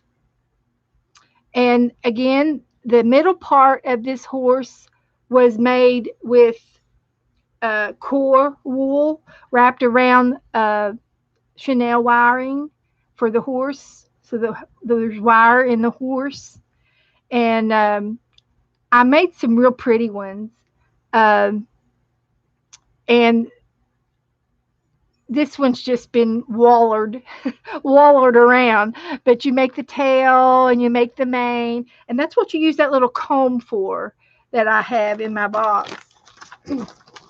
Sharon gave me this little comb, and you can comb your your mane, if it gets knotted out.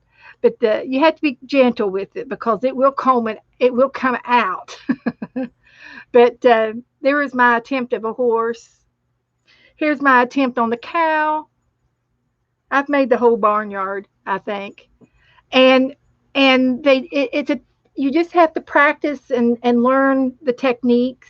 Here's a little girl, a little angel that I made, and I braided her hair. So you just have to be very delicate. Uh, I've made her arms out of wire and wrapped them. I gave her a bouquet.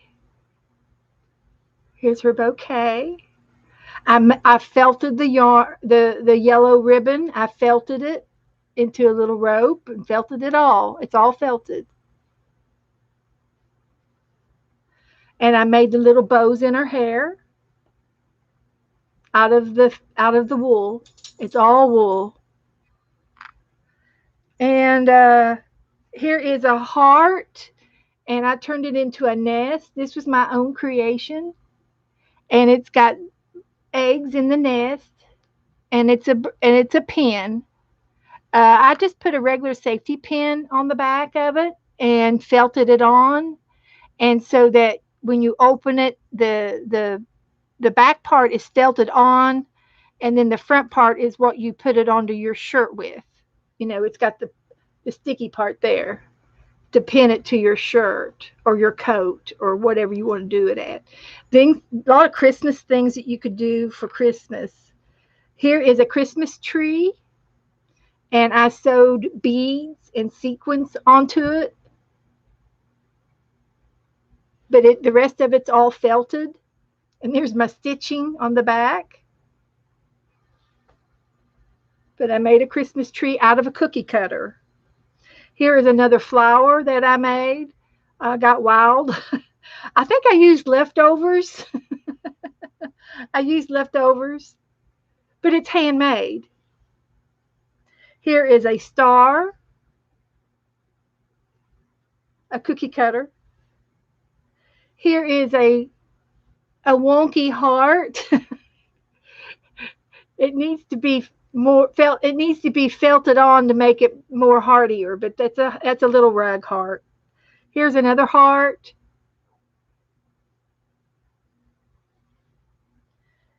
And here's a bird, a blue bird. So you can add the feet, add a wing, put some real feathers on it. And here is a seahorse. And this is a cookie cutter as well. So that's just a few of the things that I make.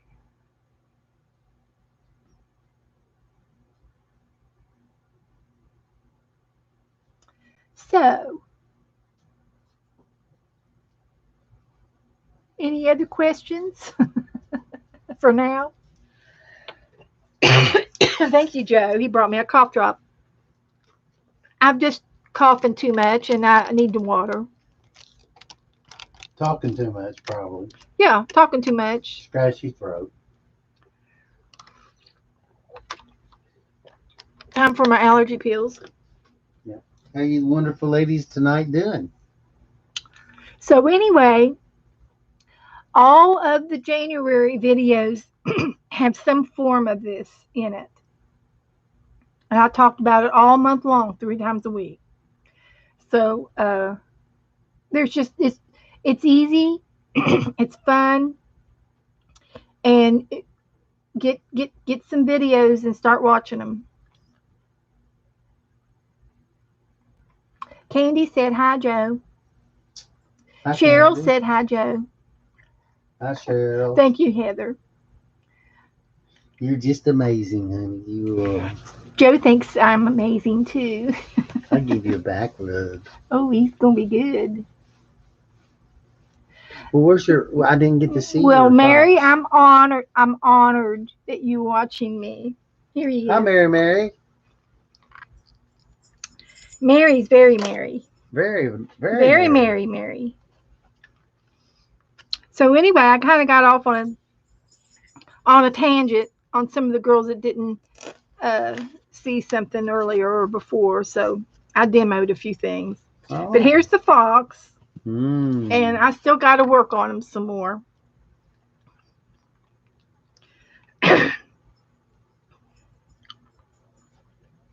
Let's see what.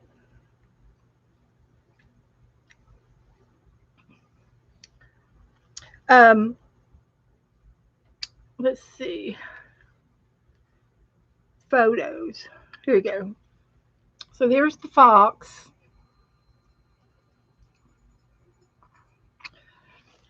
Well, isn't that beautiful? So I'm trying to get him. And sometimes you just got to sit back and look and watch and take a break and see what you can see what else you could do to help improve it and how to blend and you just start getting creative, you know, with your work. And you see this little guy here, I need some more black around his ears, like on top. Mm-hmm. He's beautiful. I've never seen a fox like that. Mm-hmm. They're up. They just recently found them not too long ago I've seen in Canada. I've seen red foxes with red tints, Well, but these not that burnt red. Well, I think a lot of this is photogenic, photoshopped, like a lens or something like a photo lens to bring the brightness out. Because I looked it up on the internet, and this same picture came off the internet. Let me show it to you.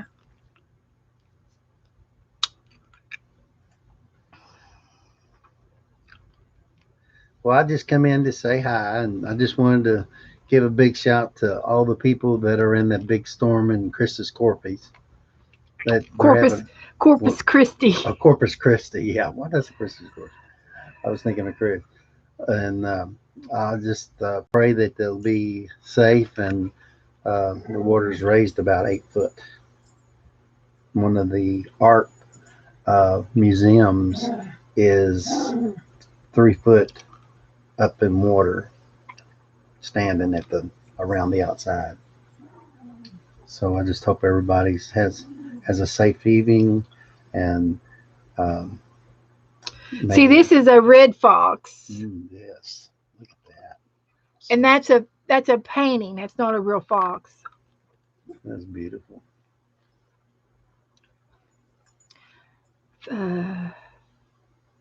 Firefox animal, I think is what I used. Speaking of foxes and dogs, y'all want to go out? Come on, be good, be quiet. You need anything, honey? No, I'm fine. I got some water. Want some tea or something? I'm good. Okay. Firefox animal.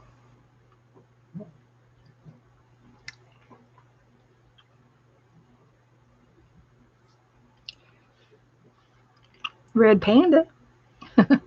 Here it is. Okay, here he is. I'm going to show you. This is the one that I'm doing tonight. And there he is again on the side of the road. And he's not quite as orangey there. He's more yellowy, more like the red fox style. But see, you can see he's a type of, I don't know, are they closer to a cat or a dog? I think they're closer to a dog, aren't they? With the ears and everything.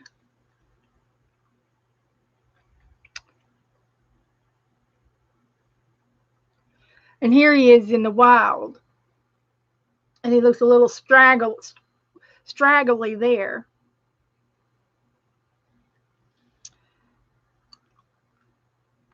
And here are two of them. And their markings are different, you see, for each family member. It's in the genes.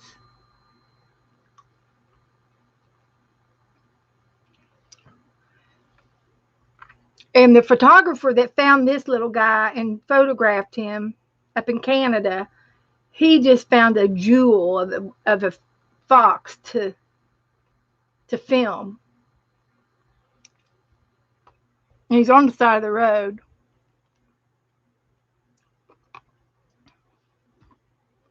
So their spots are different. See, this one's different. And then look at his tail. His tail's really, really bushy. Like a coon dog tail. And here he is in the snow. So there's different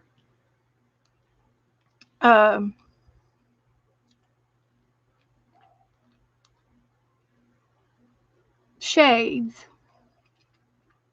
But their tail is real bushy. So I'm going to make his tail a lot bushier.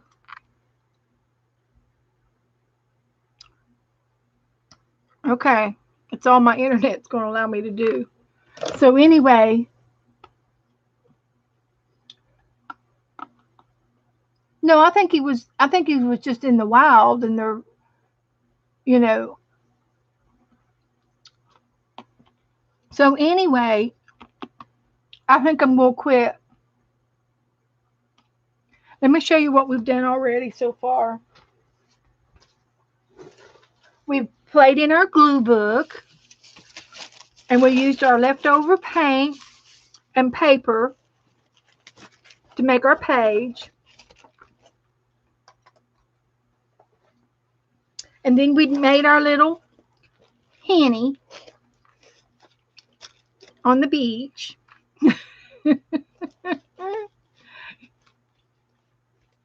She's cute.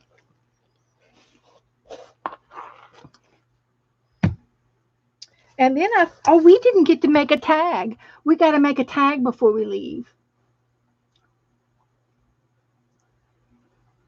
Let's make a tag real quick before we leave. Because I gotta, you know, we're going to have a tag trade here in September.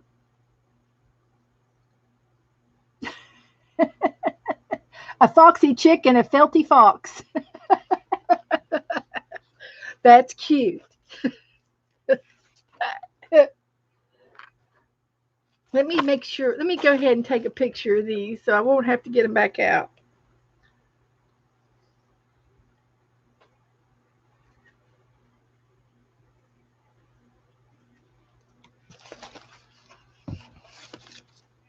Alrighty, and we started our cream cheese box book. So I'm going to work on this some more Tuesday.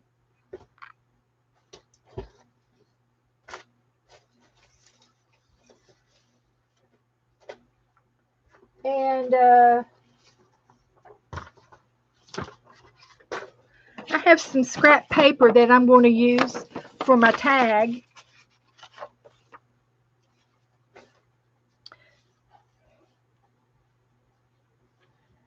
I'm going to put my paint up so that I don't get it on anything. And I'm going to move a little bit of this stuff off the table.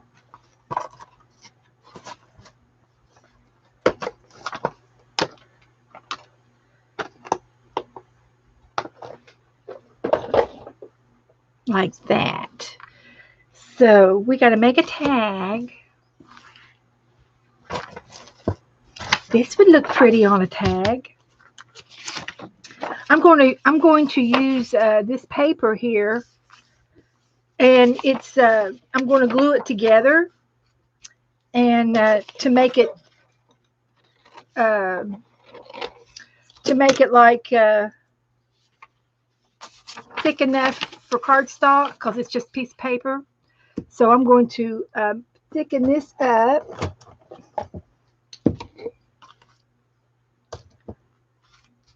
Get my glue brush out.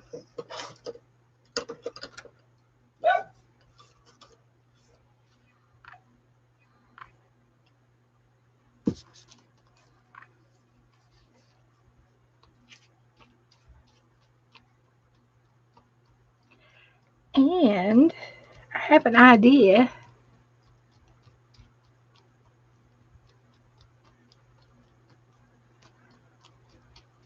A bright idea. um, I'm going to get into my snippet jar.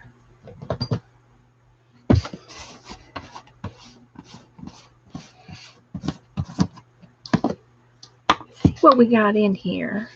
I think I'm going to take this lace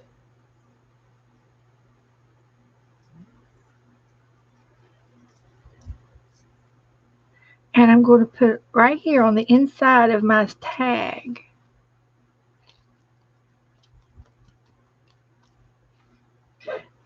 Yes, Abby, I hear you. And then I'm going to close my paper.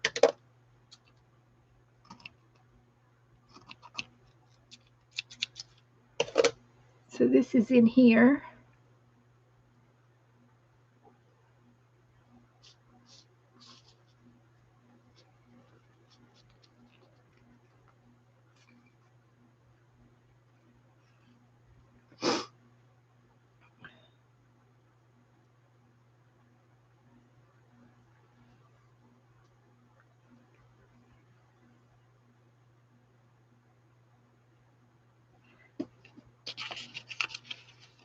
So I'm going to sandwich my lace in the middle of my tag.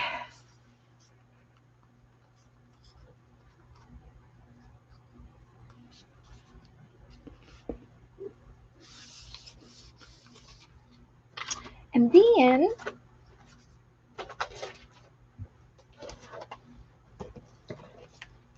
I've got a sample of a tag right here. So I know how big to make my tag. So I can size it up.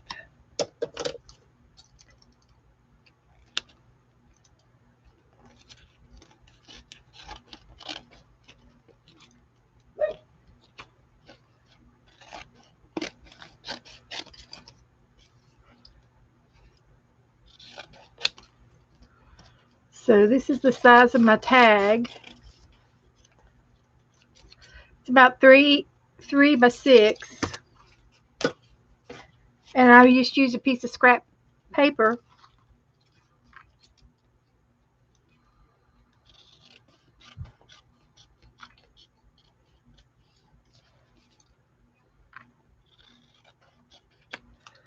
Like that.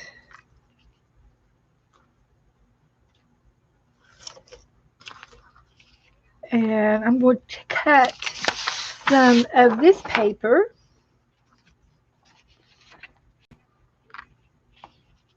to fit on top of it.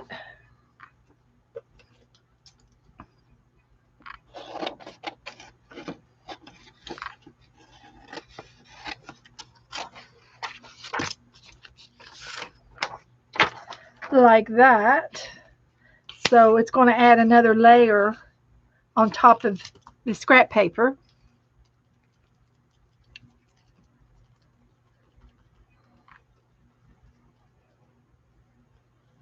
And these are the tags I'm going to use in the tag trade.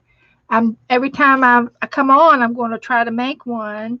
And then these will be what I will send out to you guys.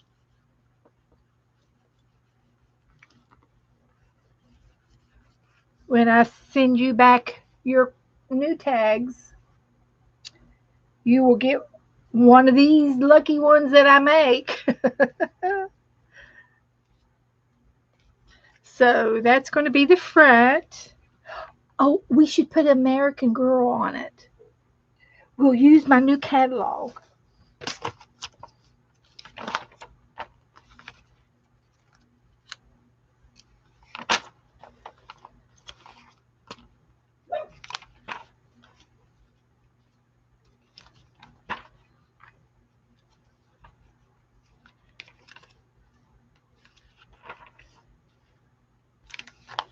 I just have to pick out the right girl.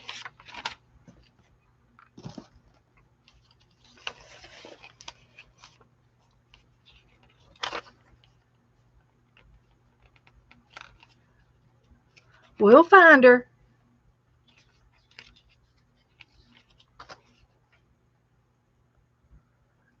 He's too big. She's a winner. And look, she has an artificial leg. Yay! Look at that. That is cute.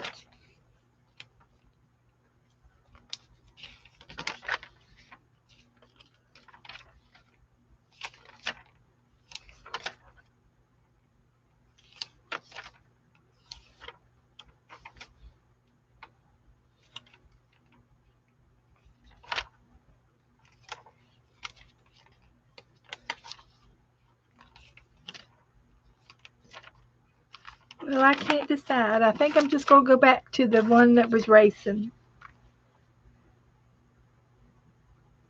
That's cute. She can.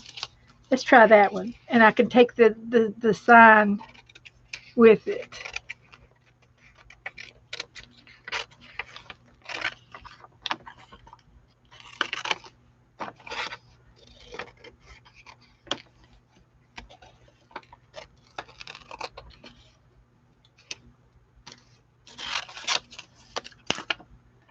She can. She can do it.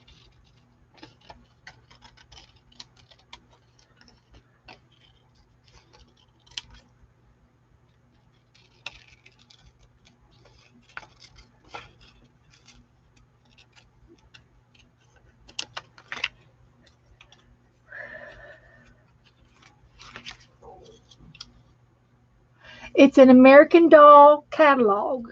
American Girl catalog. Free catalog.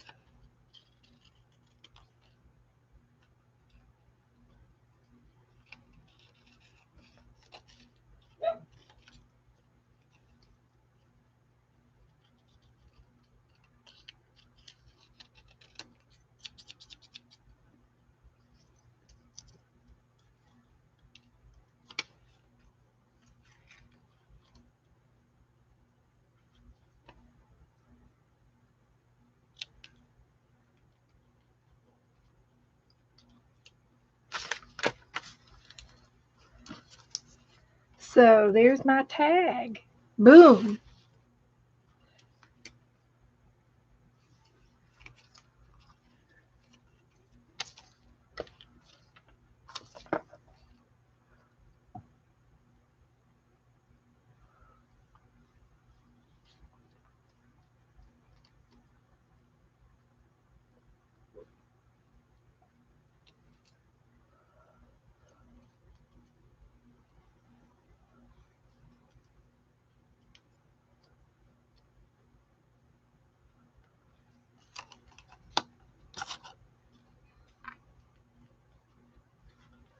Oh, you collect Barbies?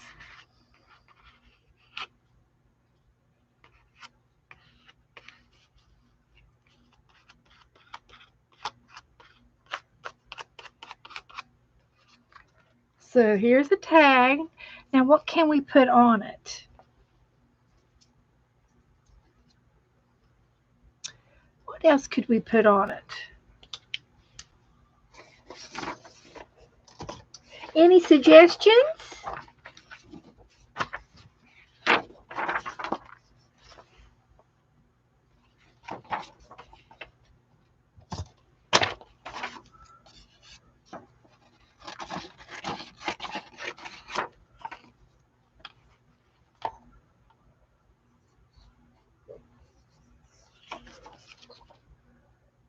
A power word? Well, I've got she can. She can do it.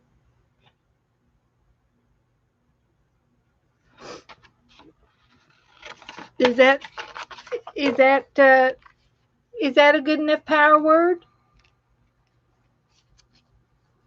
Some glitter.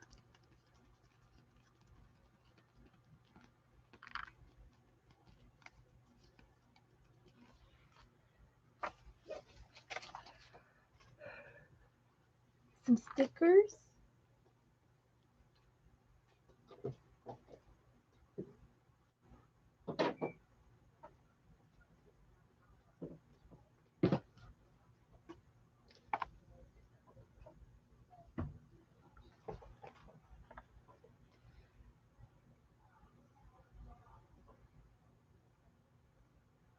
Yeah, I think that's a good enough power word. She can.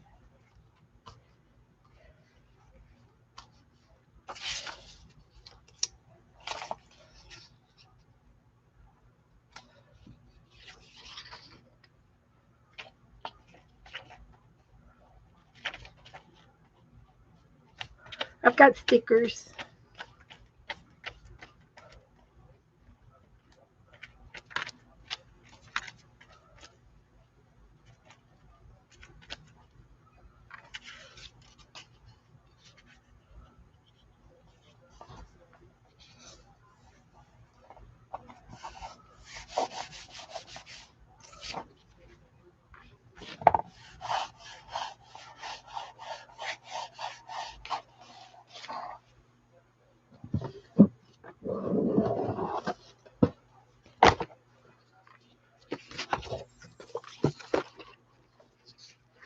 I can give her an ice cream cone. She's eating ice cream.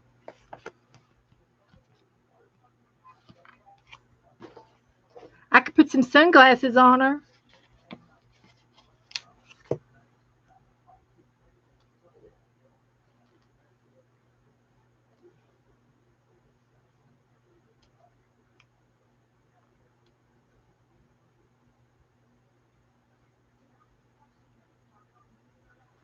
I don't have the sunglasses stuck down yet. Yes or no on the sunglasses?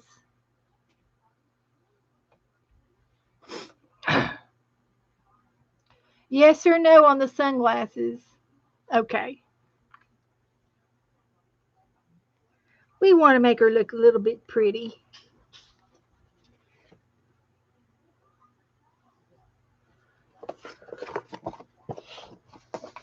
Lay down. Abby, lay down.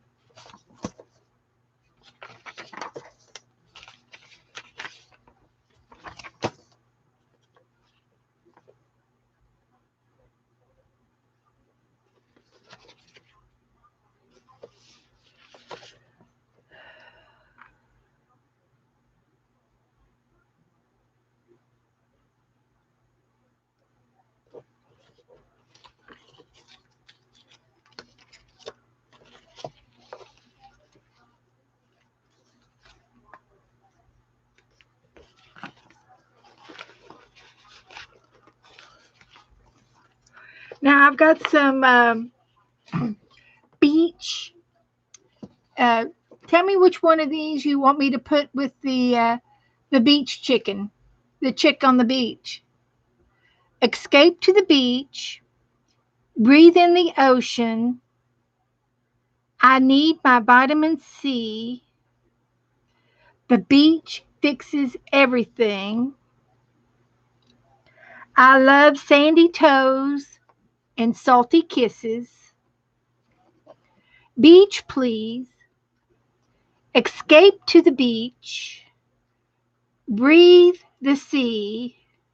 Breathe in the ocean. The beach fixes everything. Okay. I'm going to put that on my chicken.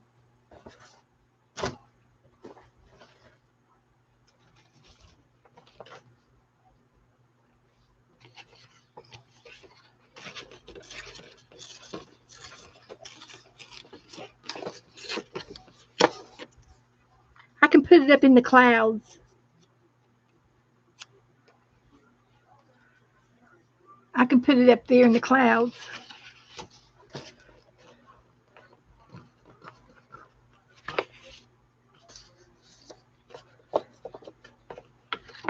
It's got whale. Hello there. That's so funny. That's so funny. Anyway, this is going down there. The beach fixes everything. we get on. We could go on and on and on around here. All right, I got that on there. I like that. Okay, I've got Special Kitty, a balloon, a bee, some stars, some more bees. Art words. Stickers. Oh, this one would look good in the background on that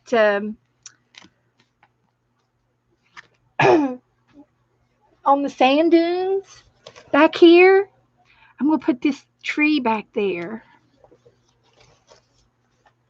See, your art is never finished. You keep working on your art. See, that's way back down on the beach. Sorry.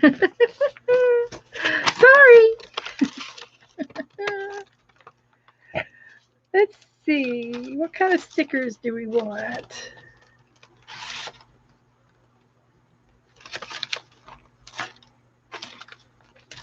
What kind of stickers do we want? There's a pets. I've got some kitty cats and some dogs. They're not very big.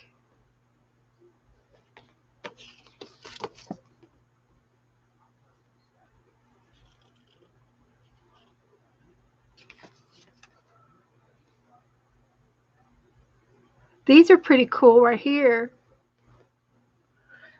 Do we want a dog or cat?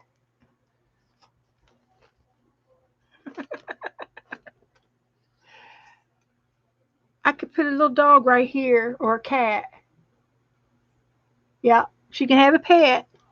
I got a little white dog, a little kitty, and it can be sitting right there on top of the can. A cat. I think this one will show up.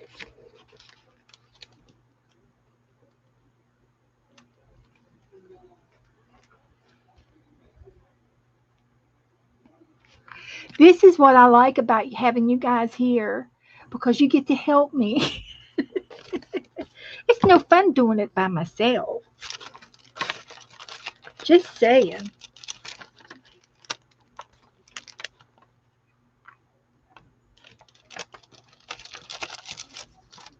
Just saying. I've got more bees.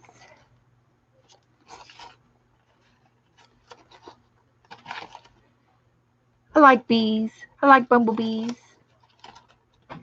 Let's see. I've got some, there's some lipstick.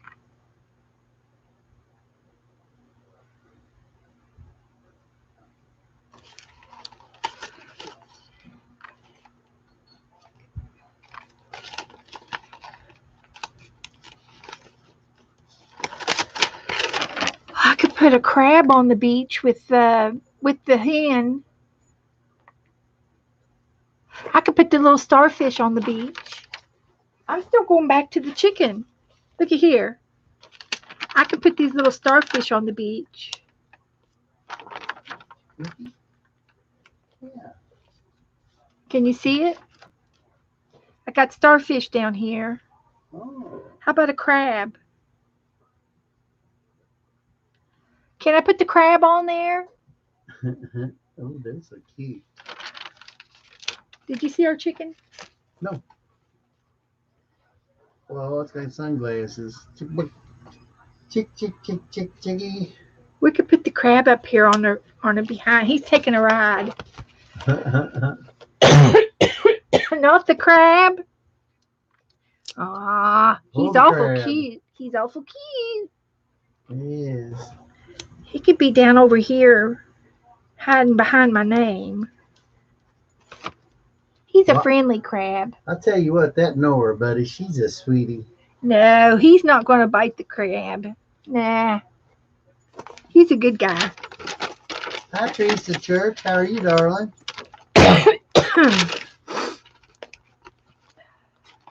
Oh, my. We're just getting That's warmed good. up. There's that Mary. Mary, We Mary, watched you Mary, the other Mary. night. No, this is a different Mary. Oh. This is our Mary from New York. Oh, Mary from New York. Mhm. Okay. Right. Relax and reconnect. Relax. Sip. This is a song. Relax. There's a butterfly. Well, I'm going to tell you what. You know how smart that dog of ours is. Yeah. She Which went one? Which Nora. one? Nora. She went outside and she's for about 15, 20 minutes. Abby come in and I was out there and I told her, I said, when you go outside, I said, I got this bag right here for you. When you come back in, I said, I'll give you a cookie. So she went outside and running around and played and jumping around and ha ha ha. And I about like say 20 minutes later, I went out, whistled for her. Here she come. She come running in. Guess what she had in her mouth already? Dog biscuit. Where'd she find that at? Well, I don't know. She already had a cookie. Yeah, that's why I call her dog biscuits, cookies. Yeah. And she come in like, I've been waiting for you to call because I wanted to show you what I got. She said, oh my God, that dog. She is so. She's something else. Hi, Heather. How are you? Good to see you. Seen you last week. I'm going to put a hole in the top and tie. We need to put a tie up there. Yes, I tell Nora her cookies. If she comes back in, she'll get a cookie and she'll come back in just Fast. fast. Oh, she'll knock you down at the door. Oh, she But does. she come trotting in with that cookie sticking out of her mouth. She wasn't chewing on it. She must have took it out in the yard and just kind of Hanging on to it. sucked on it or just she didn't bite it or anything. Cause I said, where did you get that? She just ha From ha ha. you. You gave it to her before, I guess. Well, no, Abby, I give Abby one, but she didn't. Is Abby that? won't eat it. I think that'll work.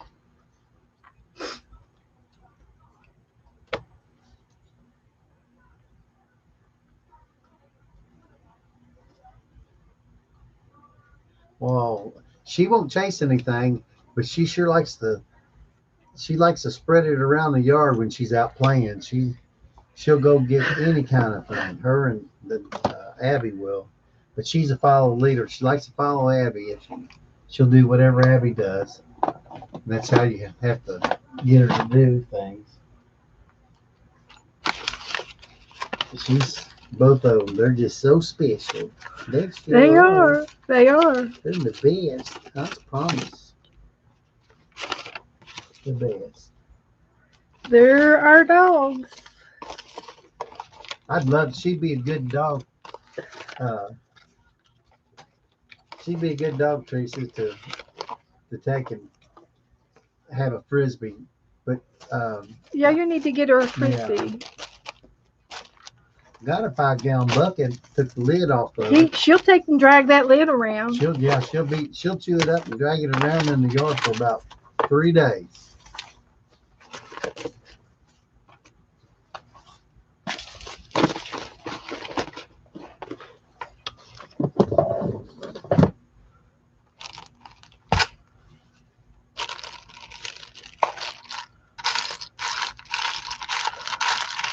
I'll send it to Beth Joe. What's that? I think she wants a picture of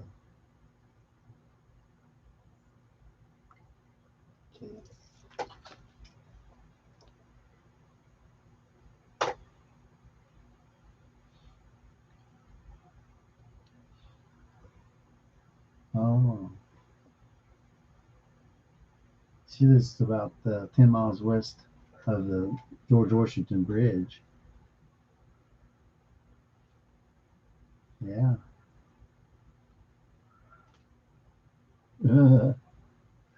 Mrs. Mary, a paint cover. Oh yeah, she's a challenge. She's all girl, buddy.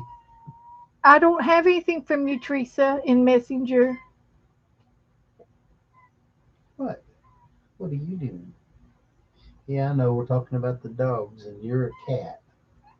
Yeah, Poem above. you're just a cat.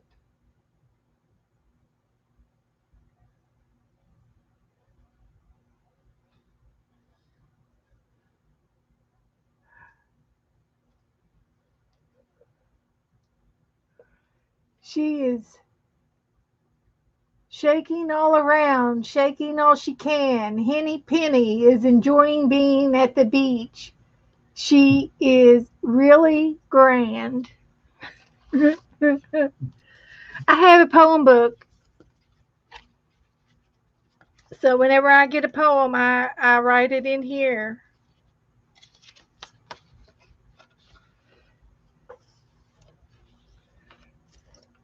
Thank you, Cheryl.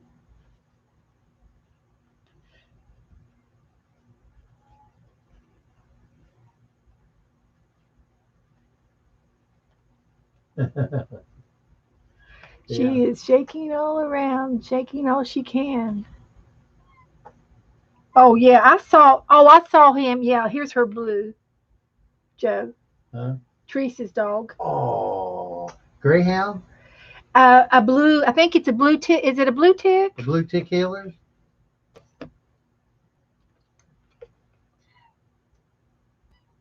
Yep, yep. There was the one of those pictures in that book that we had. Remember that one with they had suits and ties and coats on. I think was a similar breed to that one.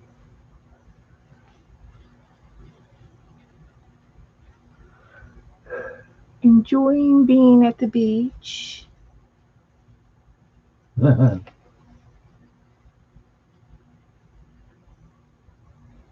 She is really grand. Is that Teresa?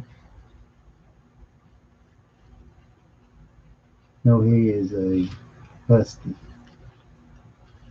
Um, Teresa's got a husky. Thank you, Cheryl. I got it.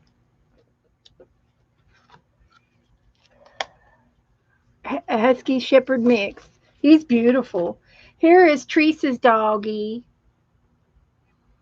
with his pretty blue eyes. Aw, with the red dots. Well, That's that's Cameron. yeah. Yeah, he's a big dog. He's purty. He's got short hair too. I like short-haired dogs. Yeah.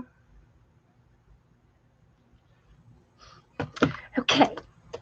Well, Now I'll let y'all get back to work. I'm getting back to work Get here. back to business. You ready to go outside, out and see what's going on? Or you gonna stay in here, Mama? Leave the door open because they bark to come in here. Okay. I'm warmed up them sausages. I don't want one, but they're for you.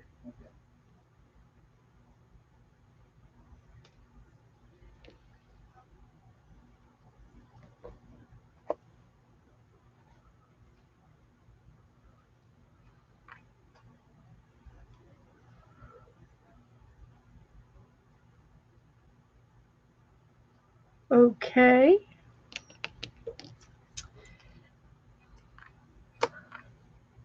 I picked a button out and a ribbon.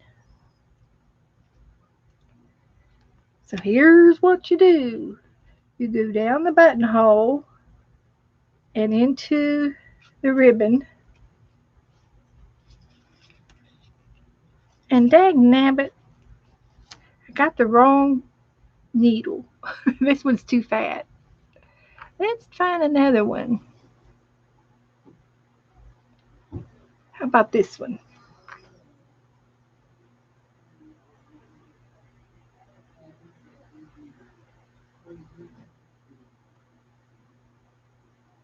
So we go down into the buttonhole and down through the ribbon. And then we go back up through the ribbon and up through the buttonhole.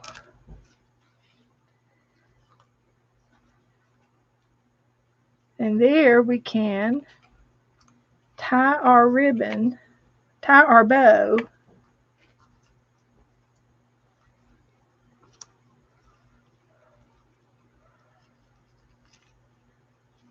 tie our button on and tie a bow.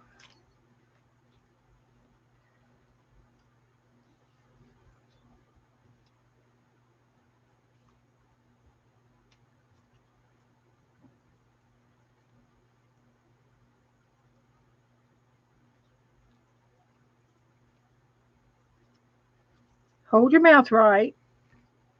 You got to hold your mouth right or it won't work.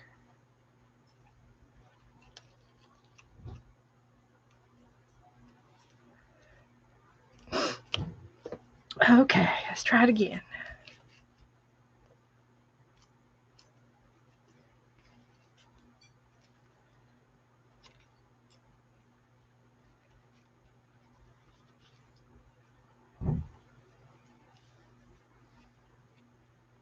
Here we go. Now we got it.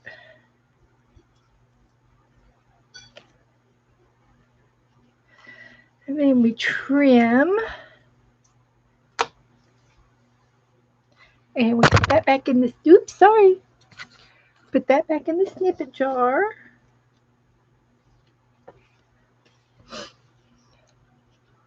Tie the bow. Put the needle back up.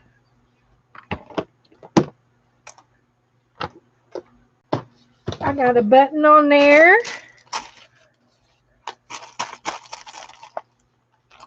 And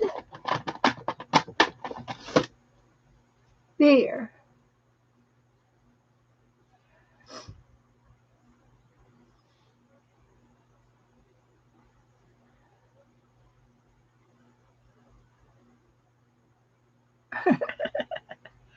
Okay, here's our tag. I think I'm going to curve this this corner.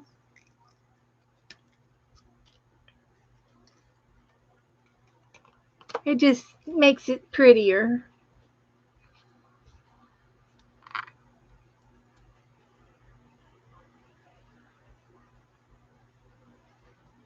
What else? Is that good enough? I think it is.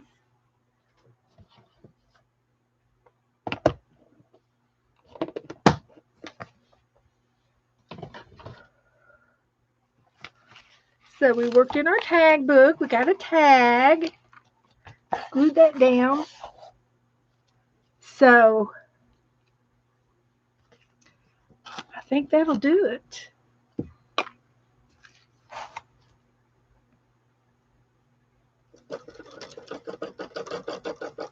Well, thank you, Cheryl.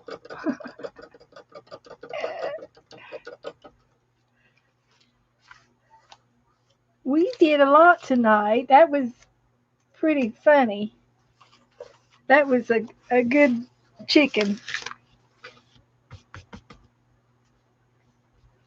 It was good. So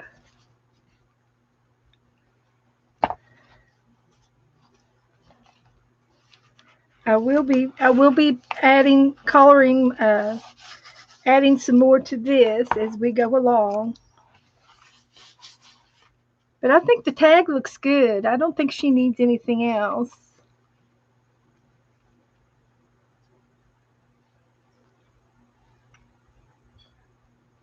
She can.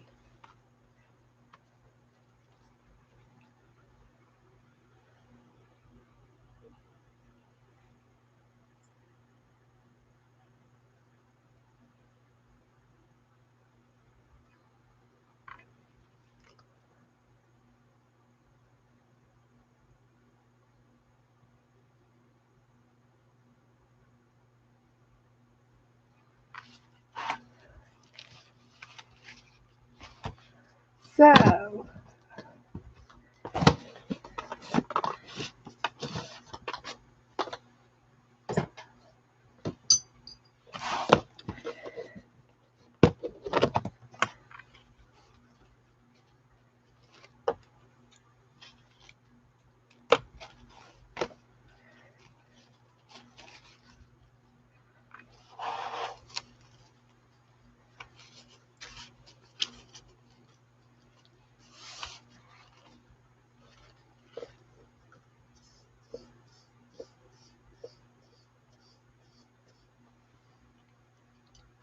I'll glue a piece of napkin down here.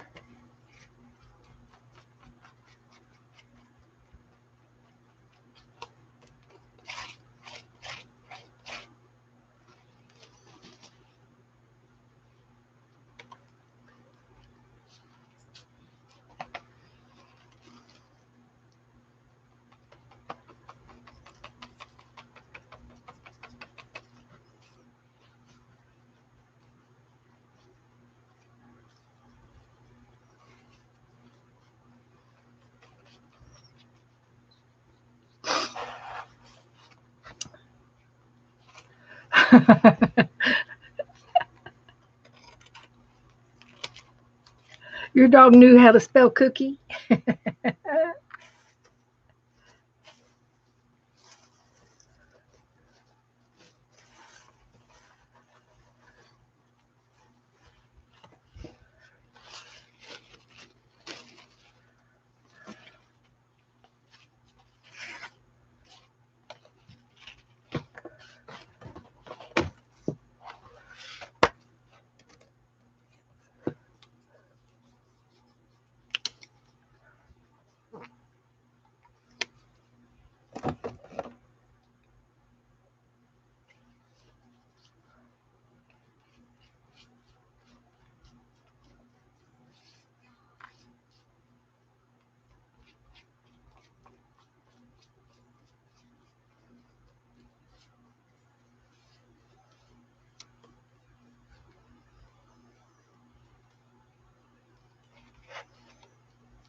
Okay, I'm going to let that dry.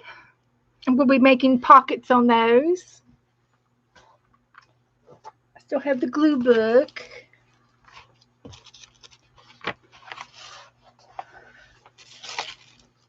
That was cute.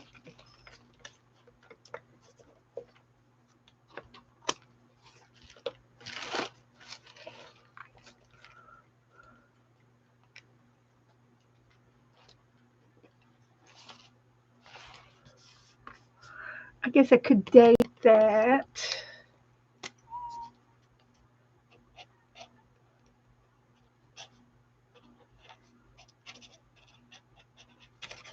I hear my kitty cat. Hi, baby. Hi. Hi there. Both dogs and the cat. Uh-huh. They're both here. They're all here. All here. Let's see. Did I take a picture of... I don't think I took a picture of these two.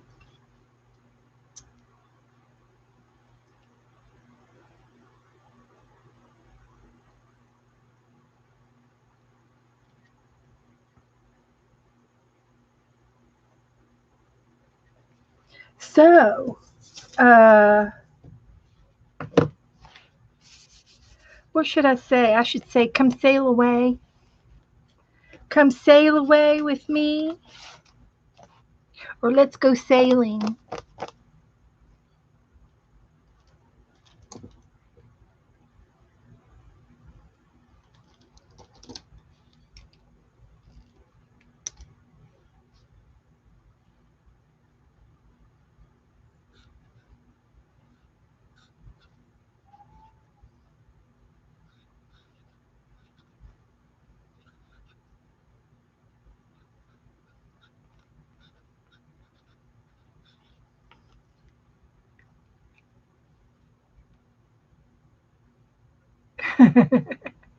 Sailing takes me away to where you're going. That turned out cute.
Yeah, yeah. you want? What do you want? You want to go out? It's awful late. It's awful late to go out. Yeah. I'm so glad that the dogs don't chase the cat anymore. Nora used to chase her when we first got her, and it was for fun. It wasn't for meanness. And we finally got her to stop chasing the cat, especially when the cat stopped running. When the cat stopped running, then she quit chasing her. It was kind of funny.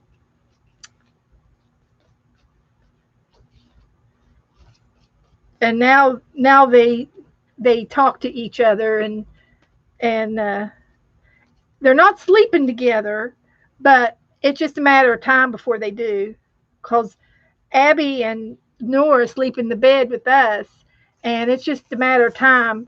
The cat used to get up in the bed with us before Nora, and I think it'll just be a matter of time before because she jumped up on the bed this morning, and she didn't lay down with us, but she jumped up trying to get me because she wanted me to feed her, and I did. I got up to feed her.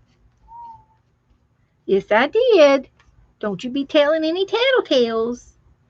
I got up. I sure did.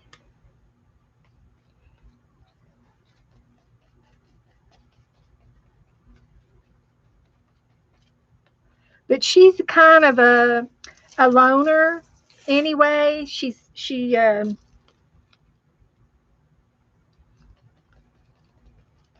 likes to go outside and go off by herself, stuff like that. And so I don't argue.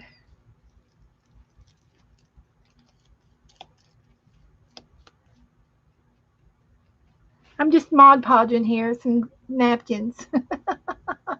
Yeah, I'm going to have to quit too. I'm just goofing off.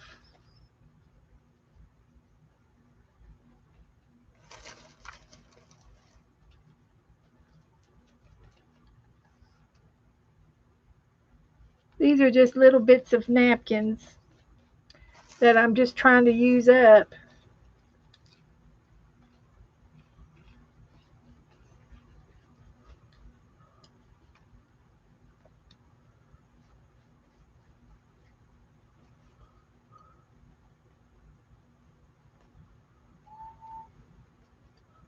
So it's amazing how it makes a pretty page. All right. Well, come here. Come here. Come here. Come over here, kitty, kitty. Come here, kitty. Come here. Come here. Let me show you off. Oh, we weighed Nora this yesterday. When we got Nora, she was about 30 pounds, and Abby weighs 15 pounds. Well, we weighed Nora last night, and she weighs a whopping 47 pounds now. That's not a small dog. She is solid as a rock. She is.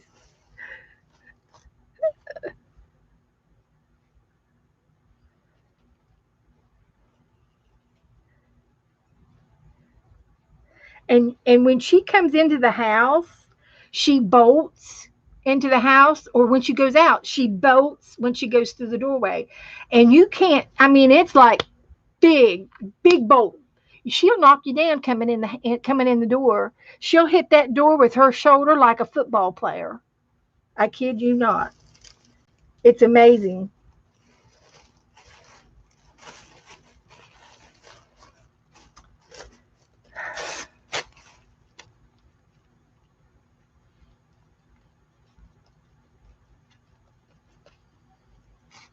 Yep, she sure does.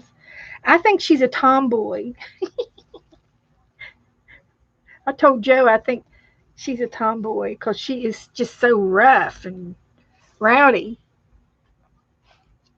Yeah, she's eating good, all right. All right, Heather, good night. I am too. I'm finished with this page. So that's all I'm going to do. So, guys, I will be back Tuesday. So, Tuesday night, we'll do it again. So, you have a good couple of days off. Be safe, be careful, do some art, make a tag. We got to come up with 4 of them now before the end of the month, next month. If you start making them, it'll be easier. So you won't wait till the last minute. So I will see you guys later. Okay. Good night, guys. If you need me, you can message me. Bye. Bye bye.